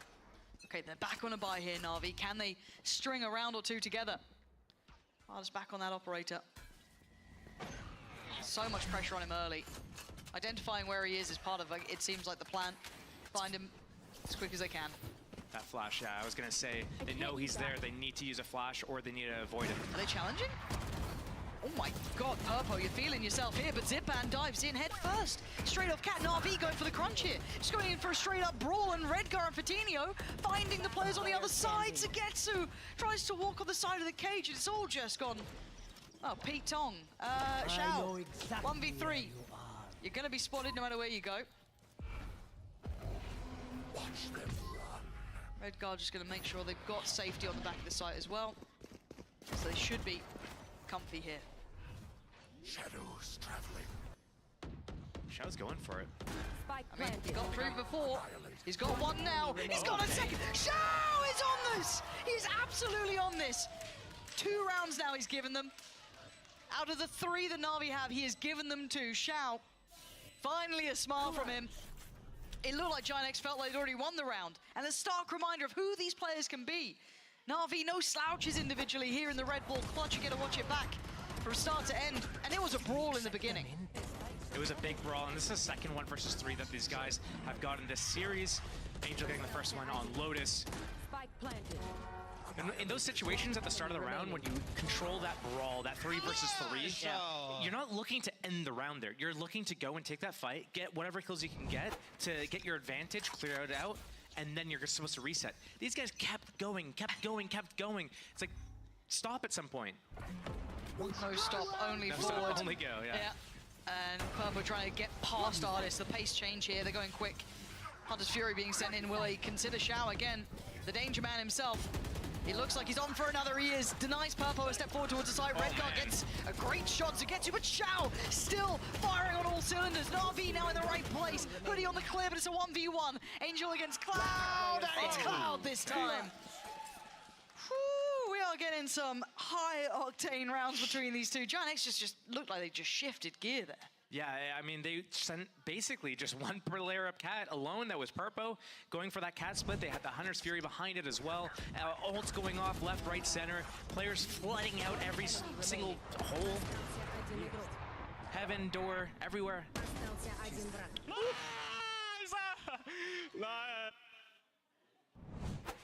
Okay. Well, what more can you do? Yeah. Not enough to have full faith in either side here, because it got rocky, right? We've seen Na'Vi find a little bit of new lease of life in the last couple of rounds, but... The start is going to go and scan... Okay, Artist is backing off already towards market. He knows that the start lands here. He's going to re-aggress. He's going for it. He's going... Yeah, he's doubling down. Oh, and he gets a freebie on Purpo, but it's traded. Cloud doesn't let that slip too far away. A 1-for-1 trade out. I think he meant to dash away, but the knife landed just as he got that kill, and he was unable to do it. Stuck. Forced to commit. What do they do now? How much util do they still have left for Giant X? Quite a bit. Waiting for Clouds to cycle back on, so that's about 10 seconds for his, but he's found some real spacing here, because Na'Vi are opting to re-clear middle. It's just the Jets down for both teams. Angel, don't get caught in the open again, man. Oh, bloody hell. TP. That was for info at A main. He sees it's not there. Here comes the rotation. Paranoia is good. He's got dart. He's not anymore. Not anymore. But was that Paranoia? That was so good. That was so damn good. Again, Shao. Just a hero in these moments for Na'Vi. Angel can just hold the back of the side, let the rest of the boys flood on in. Shao is having so much impact in these last couple of rounds to keep Na'Vi within touching distance. I can see why Na'Vi is going for these early fights, early, aggression towards middle, trying to pick some players off, because it comes down to the talking point that I made before, which is that Giant X, when they have everything drawn up and they can execute everything perfectly, that's where they excel. And Na'Vi, they lean more into their individual play. They leave things a little bit open-ended, and they have the individual skill to do it. They lack the discipline in some moments here and there. But this is a perfect example of it. Na'Vi gets that opening, they take out Purpo, they reduce a little bit of abilities. Giant X needs to make a decision. They need to call, hey, what are we going to do next? Make a new plan. They're going to go B, and Na'Vi's perfectly just individually. Okay, Shao's teleporting towards A. Hey, A's clear, mid's clear. Process of elimination, it's got to be B. Paranoia in the back on the entire lane. Angel's able to peek out, get one. They flood out for market, just swarm the site. That's where Na'Vi gets to excel. So as long as they don't give up these little early fights, early duels, undisciplined things like rotations, chasing frags, stuff like that, that's when Na'Vi's going to do their best. Giant X needs to basically go uncontested for them to be able to execute their ideas. And I think we might see them going back to their fast-paced stuff, because that was working out really well, and Na'Vi wasn't able to react and make the adjustments to it, because they're not prepared for it early on. They're just like, you go here and hold their spot. I wonder if that is what is going through their minds, because we saw Pipson just running through it. That man, it makes the most of the time. So we'll see what the pace change looks like probably once we're back on the buy here, because we are seeing just, Sheriffs and a hero battle with Purpo. Outside of that, the money's starting to get, I wouldn't say stable, but in a much better place for Na'Vi.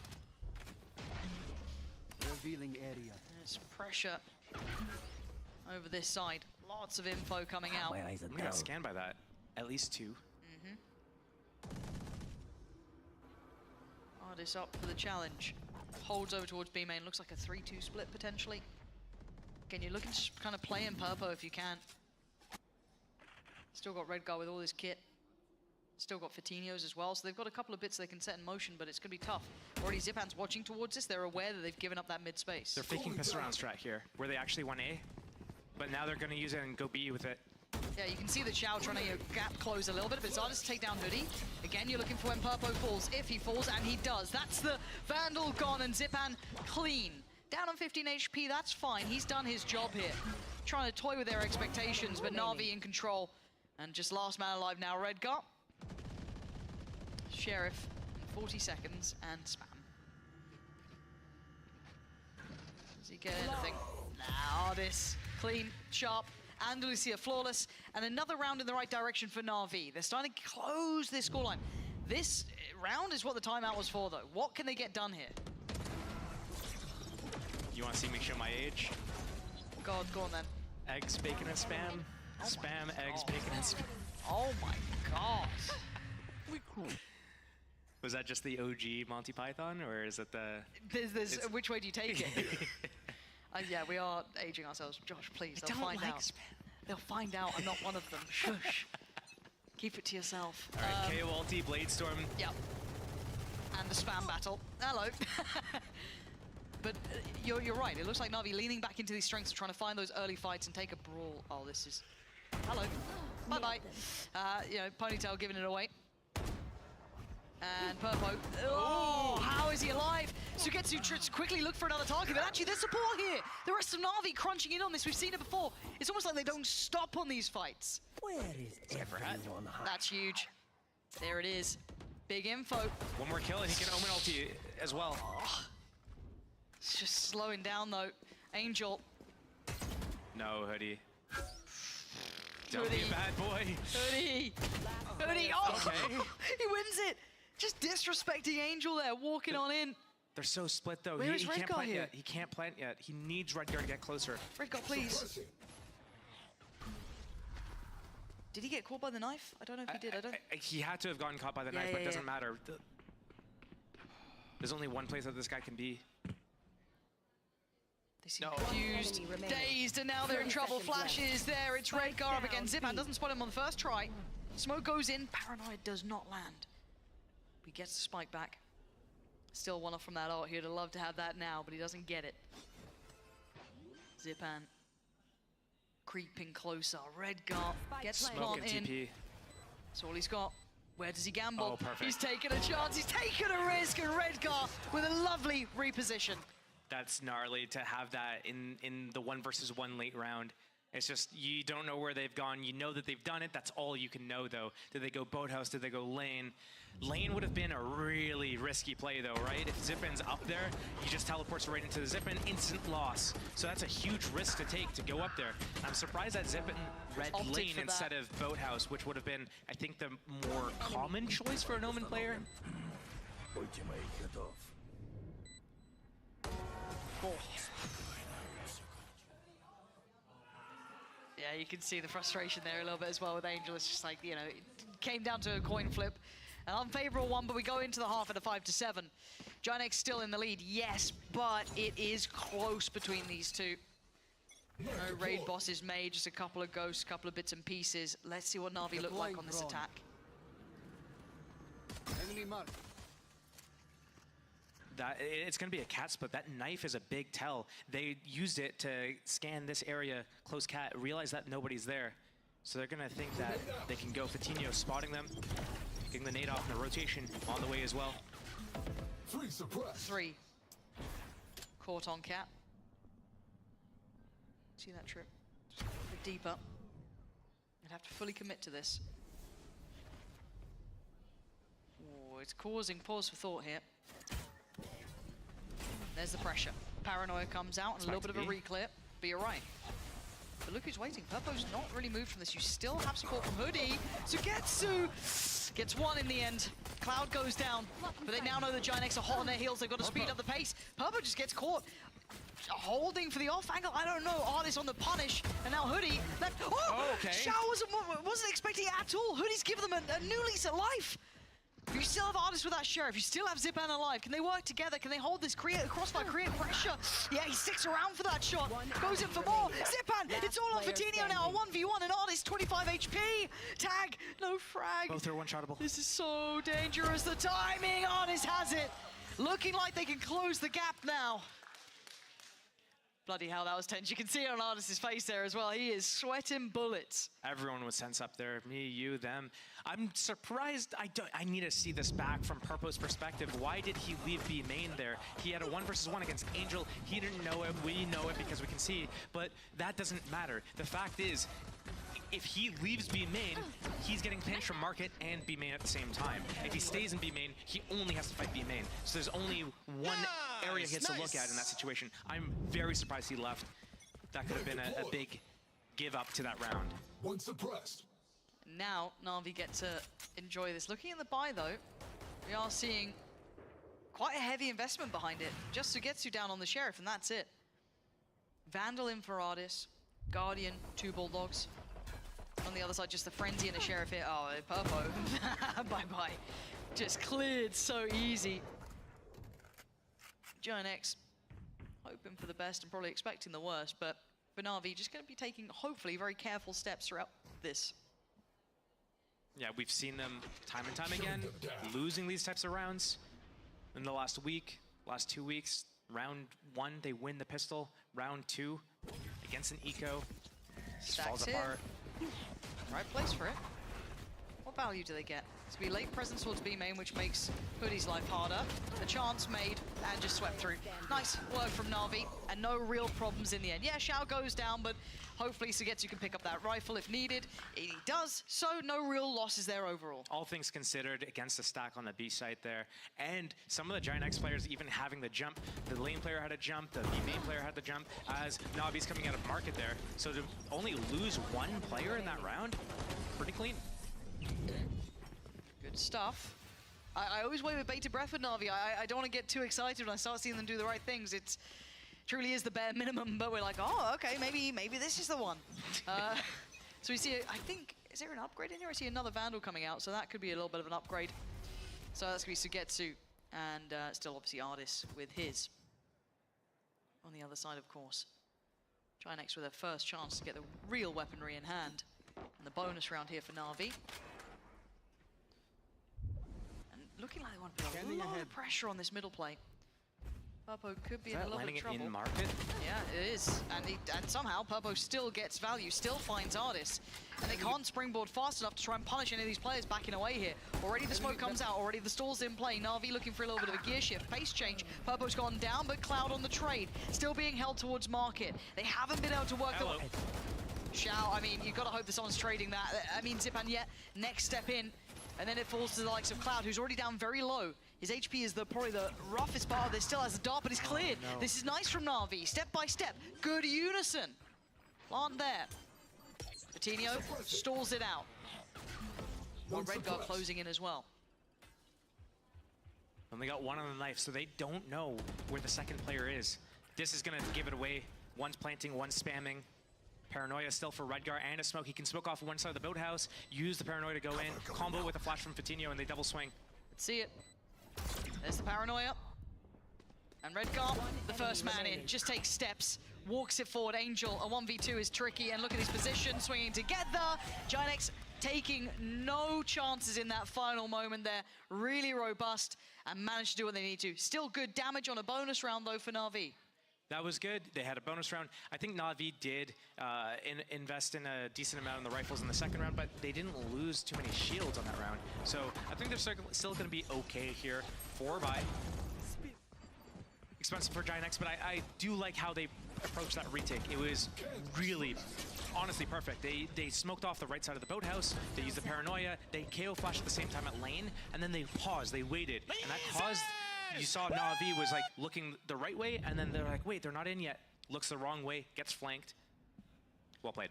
Yeah, worked out very well for them. Even a well played from Josh Steele on this end. I can't believe it. When you get those, you know that, believe it. Yeah. They're authentic. True. Crazy you've never said you like working with me. It's crazy. It's not like Halloween, you know? You're just like giving it away, well played and everything. Like got it. Hard fought for candy. Yeah.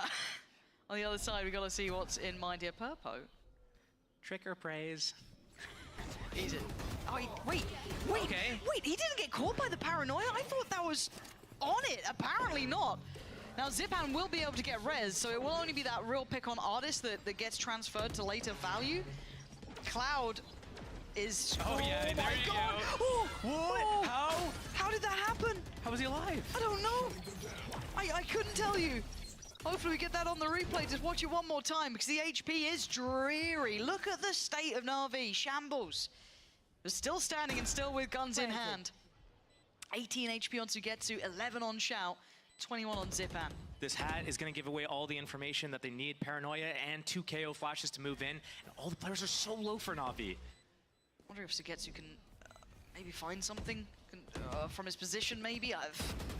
Where the body's at, both main. Yeah, needs to either commit to that or just kind of write it off here. They got to get a move on though, because the time is ticking. But you're right, the HP being so low just allows for steps in. Hoodie completely disregarding it. Xiao gambled on something, didn't work out. Not much you could do there if you're Na'Vi.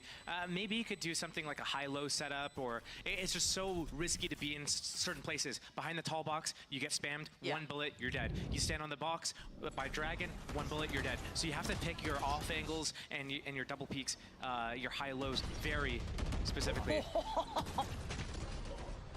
That's ridiculous.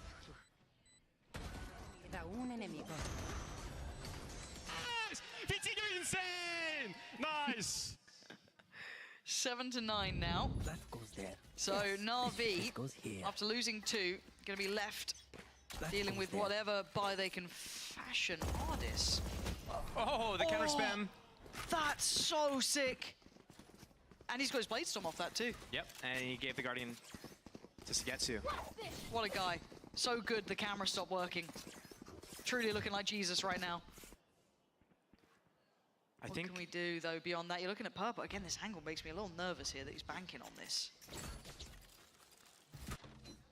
Because it's just him. It's fine, he's got an Outlaw. These guys have light shields, all of them. Zipan, look at this. Again, they're getting so much chip damage on him early on. This has been brutal. And how do they try and make him uncomfortable? You don't! Apparently Purpo is just ice cold with it down to the classic, but they don't know about how low Zipan is. And how is Purpo standing? He's got another! He's still going! Ardis trying to keep it up, trying to go head to head here. We've got the anime fight coming in on Ardis! A stark reminder of who this man is, but a 1v1. Redgar on the other side. The knives are out. 35 HP for Ardis. Redgar, Paranoia, Smoke, and he's just pausing. He's letting Ardis sweat a little bit here. This man, once upon a time, could do no wrong, but he's got to be clean with this, and he is! An ace for Ardis. Exceptional. Stepping up when Na'Vi need him most. And a lovely round for him. Matt Purpo tried, though. Jesus, Purpo tried. Yeah, no, that was actually a really good attempt on the site there. Pinging the box, knowing exactly where to line it up.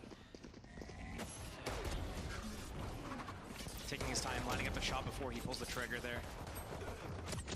But yeah, this disrupted the hell out of that retake from Giant X. If you're Purpo, you're sat there going like, boys, I've literally got 4. Yeah. Can one of you help? And it came down to it did come down to the anime fight, right? Bloody hell. Okay, Purpo made an attempt here, forced away very early. So Na'Vi going through the protocol steps, trying to identify maybe where that operator could be if he was coming out to play. Glass cannon as well. Still got a buy here for Giant X. Na'Vi. Got to be cautious about this one. Very important round scoreline-wise between the two.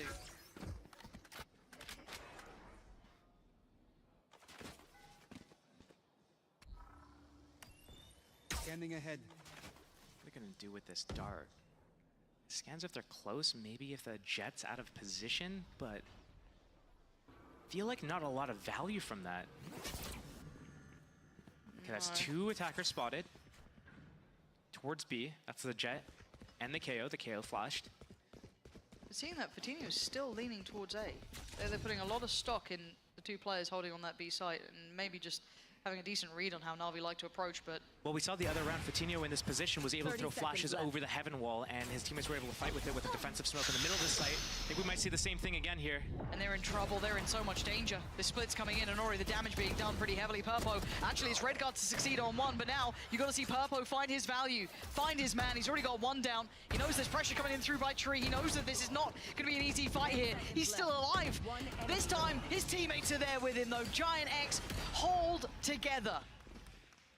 And you can tell that this is a designed setup for the defense by Giant X, because where are the Cypher trips located? There's nothing at middle. Fatinho is positioned himself towards that middle gate area, fast rotate to A or B. His teammates at B, if it's a B hit, they tuck in the boathouse, flashes come over, and he supports them that way. If it's an A hit, he runs over to A, throws those flashes over heaven, and floods out of heaven with his teammates. The tripwire was positioned for Redgar on Cat to defend against that Cat split. Those sort of rounds compound the faith in the IGL, the calling, everything you've prepared for. Makes you feel like you've got the right reads in this. And this is all in. Artis, hero in this one. The rest, Sheriffs. And oh, Fatinho just found Artis. It's not a good opener for Na'Vi here. No, not when they're trailing. And that rifle is nowhere to be picked up. And look at Purpo's position. Got to be careful. If he overextends, could have been vulnerable. He's not. He's got his man. Backs away. Doesn't need to go too far here. Na'Vi's reposition, fully noted. He's taking the angle again at B. He's shutting the door on them, really, isn't he? Oh. It looked close from Yeah, Purpo's POV. It was probably far away, but... Here. Felt a little unnerving. You can see Na'Vi just trying to maybe work a pick, see if they can maybe pick up the Vandal loss, which I think they've got in the hands of Sugetsu now. That was the one that Artis couldn't bring much further with. But they've lost that A main control. It means that Redguard gets to be a real nuisance. It'd be so poetic if Na'Vi, if this is the round Na'Vi wins now, though. Knowing Na'Vi, it could be. But now with the ult, it's going to make it very difficult. They didn't have much to work with in the first place, but even without the, the knife, the smoke, very, very tricky. Oh, God. Oh. Can't cancel it now. No, you better commit. That does spur on Na'Vi, but there were bodies here. There were players behind this. They had people in the right place. There has to be a timeout for Na'Vi. If they've got any left, I'm pretty sure they have I think they at do. least one, if not, yeah. If not both. I don't remember their timeout. I remember we were talking about on round 4 or 5, hey, maybe it's a good time for Na'Vi to do it because they're down so many rounds, and they didn't. But here it comes. It's getting to the point where it's getting a little bit spooky for Na'Vi. They're down by trailing by 3 on their map pick. Their arguably best map, otherwise why pick it? On the second map of BO3 when they've lost the first map already. This is crunch time. It is. It's do or die. Yeah, it's feeling a little like the first map, though. Scoreline-wise, ended up looking quite close. The rounds were pretty, high tempo. We saw some great stuff out of Giant X. I was thoroughly impressed. Na'Vi let it slip away. I'm worried they get held around this point. I'm not seeing the coaches being the ones to be the main conversation pieces. I'm looking to see who it is from the team, really. Be it Angel, Artis, not sure. Yeah, this could be Angel. But the problem is, like when we look, I think we brought it up, mentioned it briefly. Na'Vi are supposed to be one of those teams that are at the top of EMEA, top of the world, really. Yep. And the copium, the excuses, oh, well, single round playoff, the knockout round they get against Heretics, arguably one of the top 2-3 teams in the world right now. Unlucky draft, but they're up there. They're up there still. Like, we can't keep saying that if they can't convert this game right here. This is a big kind of question mark. This is absolutely everything for Na'Vi. They need this. They need to come back. You're right. Pressure moment now for Na'Vi. They have a purchase here. They have ults to play with. They have what they need. All the tools are there. On the other side, Giant X looking ready for mid-pressure. I'm not sure if that's just a good read that they've been going for, or maybe just something they were expecting here, but... Fatinho's got the op. He's got the flash ready. They're going to use, the camera as a trap. The flash comes over. The jet swings with it. And Na'Vi and the paranoia as well. It would come from this angle. So they've got a lot ready for this mid-crunch. If that, I don't know if it's just a good read that they've had or something they know that Na'Vi like to do, but... For now, we are seeing the Na'Vi-esque round for the CS fans out there. Wait for 40 seconds odd, and then they might make a go. The Aldrone not going to go deep enough. Oh my God, is this the right read? Perfect made trap could be in play. I think it scans only Purpo. I think so. And Hunter's Fury is there. There's the high flashes. Artist does get one man, but it's Hoodie who gets everything else rewarded on the other end, but a 3v3. Not out of the woods just yet, but look at the flank coming in. Cloud, not the ideal weapon at all, but he's got the chance on it. The hat of that timing. Outrageous. And now Cloud just coming alive. Giant X with the perfect read, and they are rewarded. That's just absurd right there. And I thought it was everything falling apart for Giant X because the way Artist moved that middle there, he smoked on the floor at the market entrance, and the flash did not affect him. So he was actually able to dispatch of Purpo easily. This flash comes over, but Artist is in a smoke, so he's protected. But this push here, that changed everything. Hoodie got the 2 stragglers in the back off the flash. Got to highlight as well, a little, you know, off script, but the observers are absolutely catching everything. I love seeing that from start to end. Beautifully done on the replays. Outstanding. Love getting to watch the full intention of that mid setup, and they've just obviously dismantled that. That was a one-time thing, but Purpo's still going to find Angel. Back to business. Purpo showing off now. That's a follow-up. Artist has fallen. And now, plenty of targets and plenty of chances. Purpo is lapping it up. Hunter's Fury on top. Why not? Where are you going to run? Where are you going to run? Nowhere to run, nowhere to hide. 13-8. Giant X crush NAVI. And this could be the time where the tides truly turn for NAVI. We were asking questions of them. Are they up to task? Are they looking revitalized on this patch now coming in? Is this the new side we were going to see? The answer is no today. It just leads to more questions. Questions about why is Doombros out? What is happening with, like, who's in charge of the team? Who's in charge of the strats? Who's in charge? Like, who is making these decisions right now? Who's the one that gets to decide things? Is it Angel? Is it other players on the team? Is it that the whole team wants something done a certain way? We're seeing these timeouts and the coaches are barely talking. So whose team is it? Who's got the keys to the car? You're right. That's a big question mark. It certainly is. And obviously on the flip side, we were highly critical of Giant X at times in the last couple of games. Just a few times. Just a few times.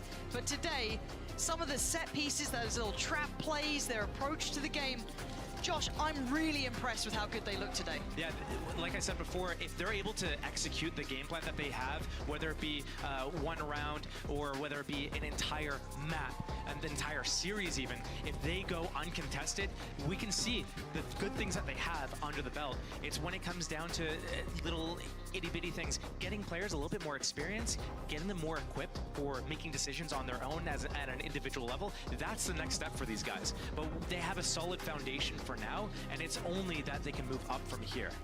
Yeah, it's a great day for Giant X. This could be a turning point for them. Looking like they had the right plan. They came in equipped, they came in ready. The veto was solid. Everything looked great, and they should be happy with this win. Want to look back on, look at what they've been able to achieve.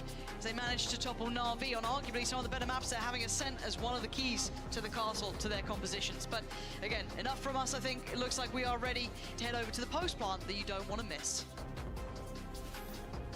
That is right. You don't want to miss this one indeed. We will be joined shortly by Cloud and Milan here for Post Plant from Giant X. And right now I have Tom here with me, and I have something for you guys as well. I think, no I don't, but let's talk about it. I thought I did. I'm getting trolled, but it's all good. It's all good. I love getting trolled. How are you doing, Tom? I think you might. Do you maybe have it now?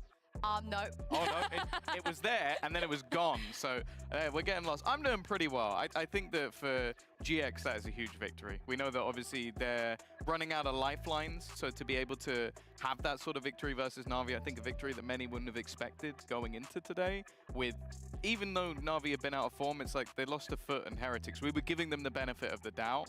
Now it looks like a turning point of, okay, that team's in the dumps, and GX, other than losing to Koi, have actually been on quite an upward turn. Yeah, but the thing is, the last 2 games is Heretics and Foot. So I'm hoping... They need a big upward turn. I am hoping the win streak continues for them. But we, while we wait for Milan and Cloud, we have a limited time pay safe card offer for you guys. Register now for a €5 sign-up bonus, and you can use it to back your favorite VCT EMEA team with their bundle, or you can grind the new Battle Pass. Don't miss out, so make sure you pick yours up. Whose bundle are you rocking, Tom? I haven't actually got one yet. I've been thinking about buying the Mates one for a while, and for some reason I haven't. But their one is aesthetically, I think my favorite. I like it a lot, but I know not EMEA, but Paper X.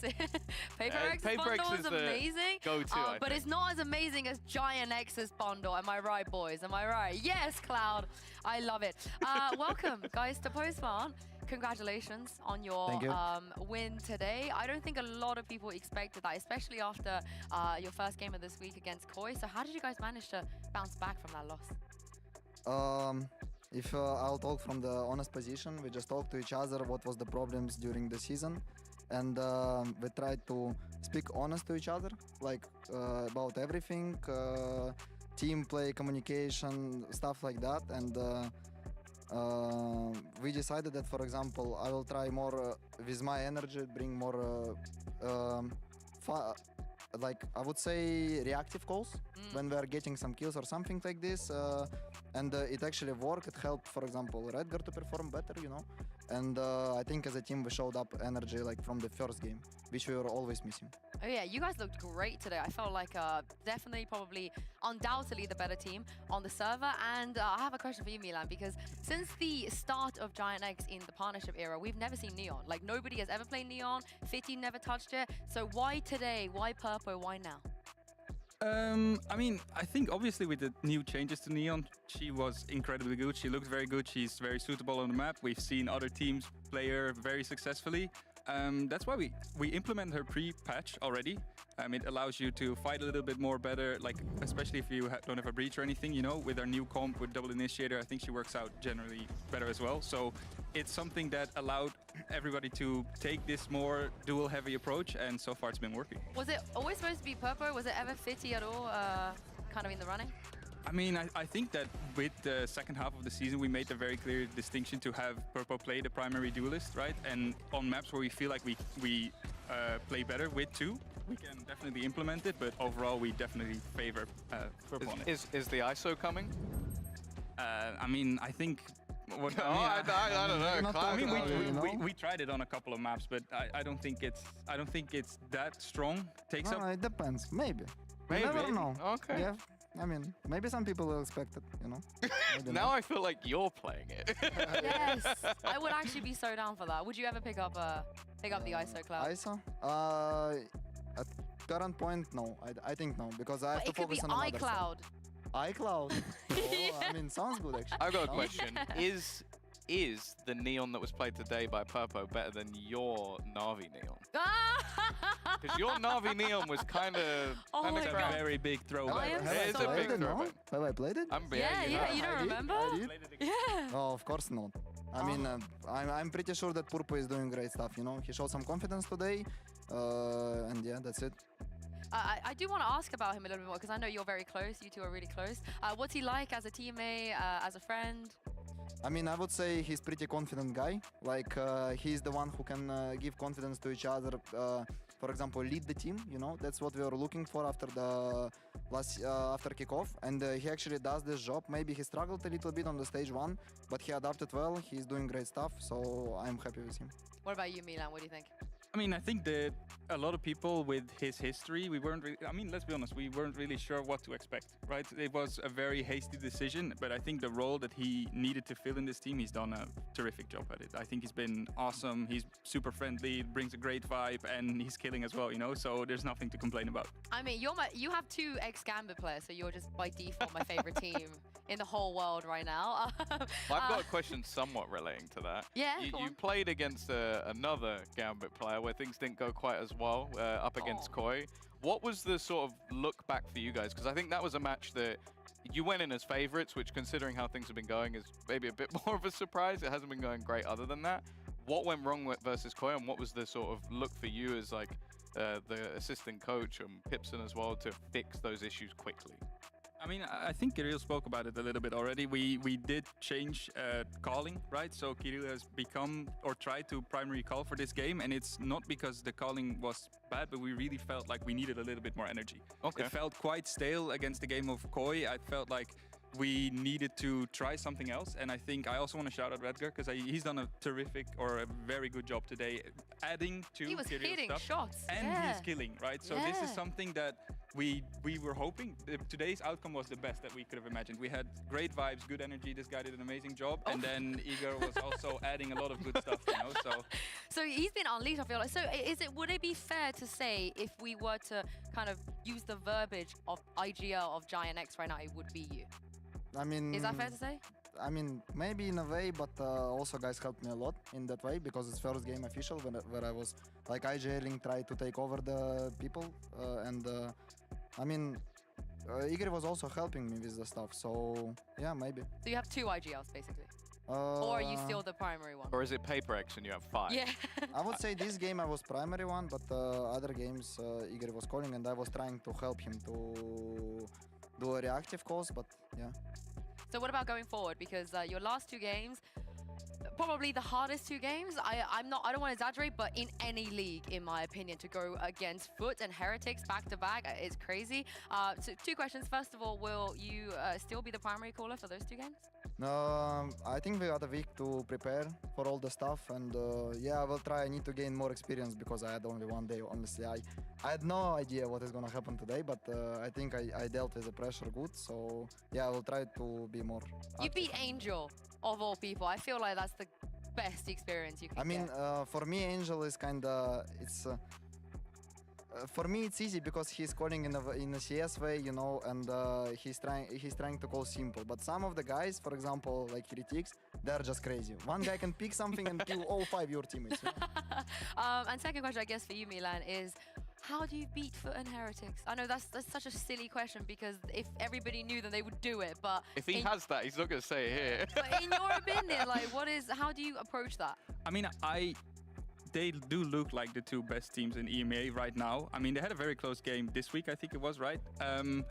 I genuinely still think that everyone's beatable in Valorant. Like, if you have a good day, if they don't have a good day, so all we can do is play our part, make sure that we prepare well, make sure that we keep the energy that we have right now up, and then anything can happen, right? And I think that that's kind of the ideology that we have right now, where there's not as much pressure anymore, right? We just play for fun, we play for vibes, and it's been working, at least today. Just play without any regrets, and that's it. Like, you are playing, enjoying the game on the stage. If they swing you, you swing them back, you know? Yeah, swing harder. Exactly like this. Yeah. That's what I was saying to teammates, guys. If you want to do something, do it together and swing them back. And kill them, and that's it. This is the thing, but the teams that you're playing against are the vibe teams, you know? They are the teams that are known for their vibes. Like Heretics, I feel like they, as a group, they're crazy. They're up here. I'm pretty sure W2D3 has broken the sound barrier a few times with his screaming as well. So how do you out-vibe? How do you out-vibe that? I think we just need to start our own Clash of Clan group. Guys, I feel like they have one going. I think that's the advantage that they have over everyone in EMEA right now. You see them on that server. I see. We fight it out on Clash of Clan first. We did a veto there, and then we just play them on the server after. No, I think it might work actually. I agree. I think. Can you cast Clash of Clans? You wanna do this? I can give it a go. Yeah, I think we do this. I'll make it up. About having create a nice feeling. We have a day off tomorrow. We'll go and do some fun stuff. We'll prepare. We'll keep working with this guy. See how we can set him up more for success. But I think winning today was already the biggest start, right? That's exactly what we needed. And I think if we can build some momentum and ride that wave out, we'll be. At least I'm sure we can make it competitive.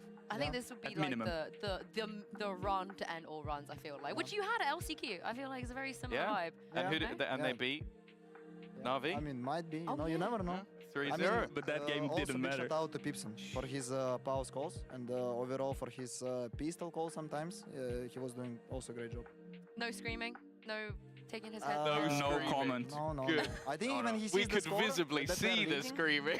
when he sees the score that we are leading, he's like, I can calm down, you know? My favorite thing is he says that before he screams, he says, okay, guys, I'm going to scream. Yeah, he and gave then them a warning last time. It was very kind of him. How much do you think I would have to pay him to wear a heartbeat monitor for the entire game? Because that in itself is content. I think it would be great. I mean, you're doing some stuff for VCT, right? Might be one of the things you just could for the suggest. match. Just whenever he has a timeout, you just see the heart rate at the top of the screen. For science, I think we should do it. science. I mean, we talked about who we should pit up W2D3 against in a scream off. It's Pipson. I feel like that's the obvious choice. But he's not even that loud. Yeah. I genuinely don't think Pipson is that loud. He's just very emotional. Well, does he scream at you? Because he's no. screaming But at him. I think that a lot of people they get this vibe that he can sometimes be angry or anything. He's the most passionate person that I've met in esport, and I think that that's that's his biggest quality, and it's something that I've learned from a lot, right? But he looks like an angry guy sometimes. He has this very small and lovable heart. I don't know if that's the correct expression, but he's a very kind-hearted person. You say you've learned from him, but I've never seen you scream at anyone. No, but that's because I'm trying to level it out a little bit. You know, when we got those things going on, I'm trying to at least The make yin sure. and yang. He's got to be as chill as possible. Yeah, There you I'm go. chill and he's just vibe, yeah. But if we did make him have a scream off against Yutuje, are you backing Pipson? Do you believe in your coach? I don't think Of course, Yetuje always. stands a chance. Yes, of course. Yeah? I believe in Pipson. Of course, he can overscreen. We need to get Ulysses in there as well. Then it's a Oh, real. it depends how are you gonna ask him, you know? I If just you say ask that, him, he'll yeah, do it. we'll have a prize of some sort. We can compete. He's very competitive. I feel like we put some prize on the line and he can do it. The winner is the only one that can go A on Icebox. How about that? Yeah. He gets one extra round difference. Oh my God. Actually, sounds we good. get No, a we get a handicap pistol. We in get the a game. pistol. Yeah, exactly. Pistol. Let's do it like that. We can Okay, arrange it. production, let's set that up. But before we let you guys go, I think you know how this works, but if you don't, we have a question for you guys from the guests from yesterday. And after you answer this question, you're going to be able to ask a question for the guests of tomorrow. So I'll give you guys a little bit of time to think while you listen to this question. And this is from Alpha and Hero. What the team that won does, like during the day. Just before, let's try it. I'm Yeah. Hero. Yeah, I'm okay. ready for me. Oh! All right, let me explain that to you. So the first question is from Hero, which is, what's your match day routine? Like, what do you do on your match day in general? I mean, our match day as a team, we're gathering up to have some lunch together in a restaurant, then we go together did you have? to the office today. Yeah. I had actually chicken menu from Vietnamese restaurant. Yeah, it was good. Yes, some lemonade, you know, and of course coffee before the game. Okay, and then Then we what go do to you the do? office, we chill, have fun around, and we go to the game. Yeah, playing also one warm-up scrim, and we're ready. Are you putting the scrim here or at the office? Here. Oh, okay. And the second question is also from Hero, definitely not Alpha, you're pretending to be Hero, which is, are you ready for Hero? You might not play against Hero, but if you were to. I mean, okay, say it. Yeah, I mean, we've played them, right? I think that they are still a good team, but it definitely has created. It feels like it's created a gap, right? It's a very hard role to fill. I feel like if we would play them the way that we are playing right now, if we keep this up, we are definitely ready for Hero. Oh, Cloud, you agree? Yeah, of course. I mean, if you want to be a champion, you have to be ready to play against anyone, and I'm ready to play against anyone, no matter who it is. Honestly, make this happen. Playoffs. See you Yeah, there. of course, yeah. Get them there. And speaking of playoffs, let's take a look at the standing because once again, nobody has qualified and nobody is out. It's another day of just the games leaving us on the edge of our seat. Oh, you're climbing. Yeah, you're climbing, you're yeah. climbing. But this is the beauty of this. Even though, you know, we saw Team Liquid lose, they're still not out. Koi are still in it with a chance. And so are you guys. So this is getting very, very, very close. I'm going to ask you guys this question I can't remember who I asked this before. I think it was week 1, day 1. But not including yourself. You can't pick yourself. If you were to move a team from the right-hand side to the left, who would you choose and why? Who do you think has the best chance of qualifying that's currently not in the running, besides yourselves? I think BBL. Why? Because I've watched how they played, for example, against Fnatic, and they actually deserved to win there, but they just throw the game away, you know? And they had some games like this, and I think if they're gonna play a bit better in the micro moments, they deserve to go on the left. I'm gonna go for Koi because I think it would be funny. I think it would be funny. There's plenty of people there on that team that I like very much, and I just think. No, I mean, I think if we're looking at current form, right? BBL has. If I don't want to, I think BBL is the obvious choice. But if I had to choose someone else, I would just go for Koi just for fun. Oh, I get asked as well. Yeah, you get asked as well. Let's take the mates over. I said I like their bundle. Let's send them into the playoffs. Why not? Okay, I'll take Liquid then. I don't know who else is still left. I'm like, I'll just take Liquid. I hope that's enough time because I'm now going to ask you guys for your question for tomorrow's guest. I believe it will be the winner of Fnatic or KC, I think. I might have trolled. It is correct, yes. It will be whoever wins between Fnatic and KC will invite somebody. Give Alpha his here. question back. I mean, if it's KC, it's going to be a little bit awkward. But that's your camera when you're ready. That one? Yep, this one right here with the red light on. I don't know what to ask. You can ask the question then, Milan. Be anything. Anything in the world. Doesn't have to be Valorant related. Yeah. Oh wait, I have one question. Yeah, go on, There you Cloud. go. On, Cloud. Do you think ISO is broken or not? Ooh. No, you can add one if you want. We don't need to, but if you go on, you know, you shoot your shot. Okay, can you talk into the mic, Milan? Oh, do that you want would me to, help. oh, sorry. Yeah. I think that's a great question. Sorry. That would really help. I zoned out for a second. I think it's a wonderful question. Yeah, okay, brilliant. Thank you very much, Milan and Cloud, for joining me. Thank you very much, Tom, as well. A shout out to Mitch, too. And you guys Nice. at home for watching. We have one more Damn, Liquid day and left of Navy week 2 and that is going fucking tomorrow, Navi. So make sure you guys have a lovely rest at home and join us back here. We're going to start with Koi versus Gentlemates, and we'll see you then.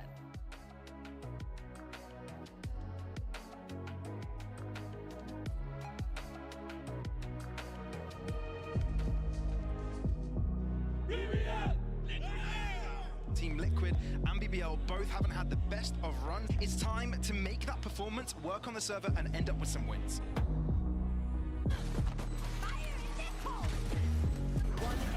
Everyone is losing their fights in every single front. BBL has completely taken over. Nice! Power with the ace closes the map of Lotus. Time to see if Team Liquid can do damage against BBL's Ascent.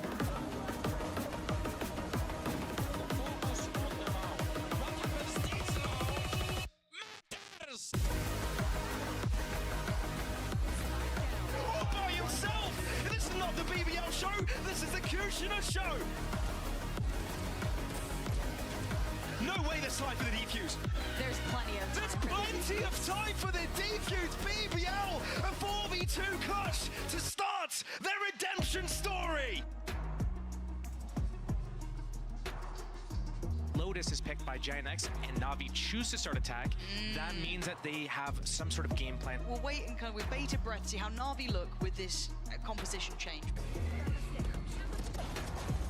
Now he's gonna be, Navi. Yeah, he didn't get past Purpo. It's done for Giant X with a great display here, 13-9. Give him that hut to There is an air of worry about what we're seeing with Navi here. Now, map 2, yes, it is their map to play. It's where they often lean towards when the chips are down. They still look okay. If Navi lose here, it's unacceptable.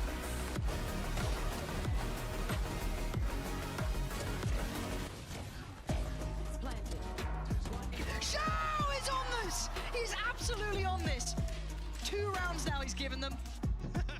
Well, we have Koi, Gentlemate, But he's got the and chance Fnatic Casey. timing. Outrageous. I think I have And now Cloud just coming alive. Gentlemate and with Casey the winning. perfect read, and they are rewarded. Purpo is lapping it up. Hunter's Fury on top. Why not? Where you gonna run? Where you gonna run? Nowhere to run, nowhere to hide. Giant X crush Na'Vi. And this could be the time where the tides truly turn for Na'Vi.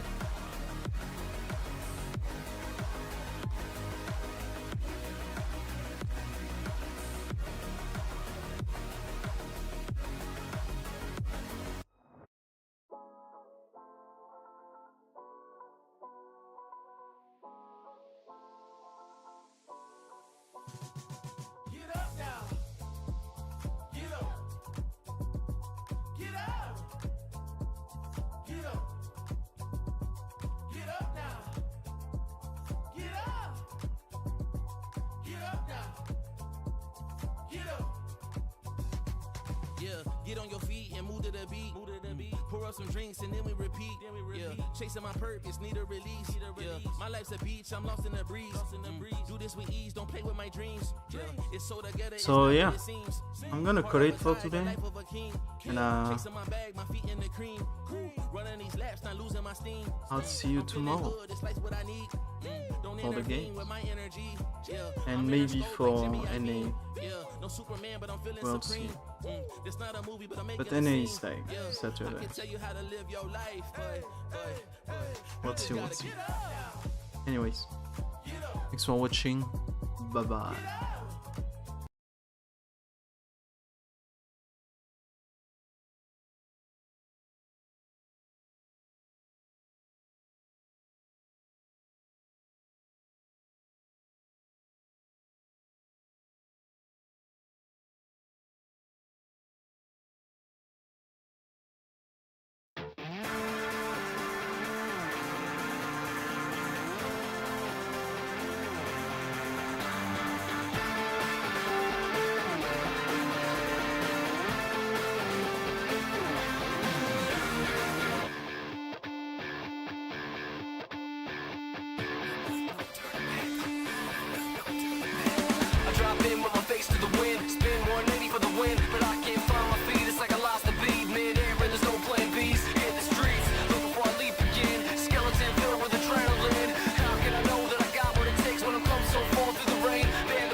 sing, I'm a two-star. Cool kid and I'm in the mood. Give me combo number 2. What's up with you?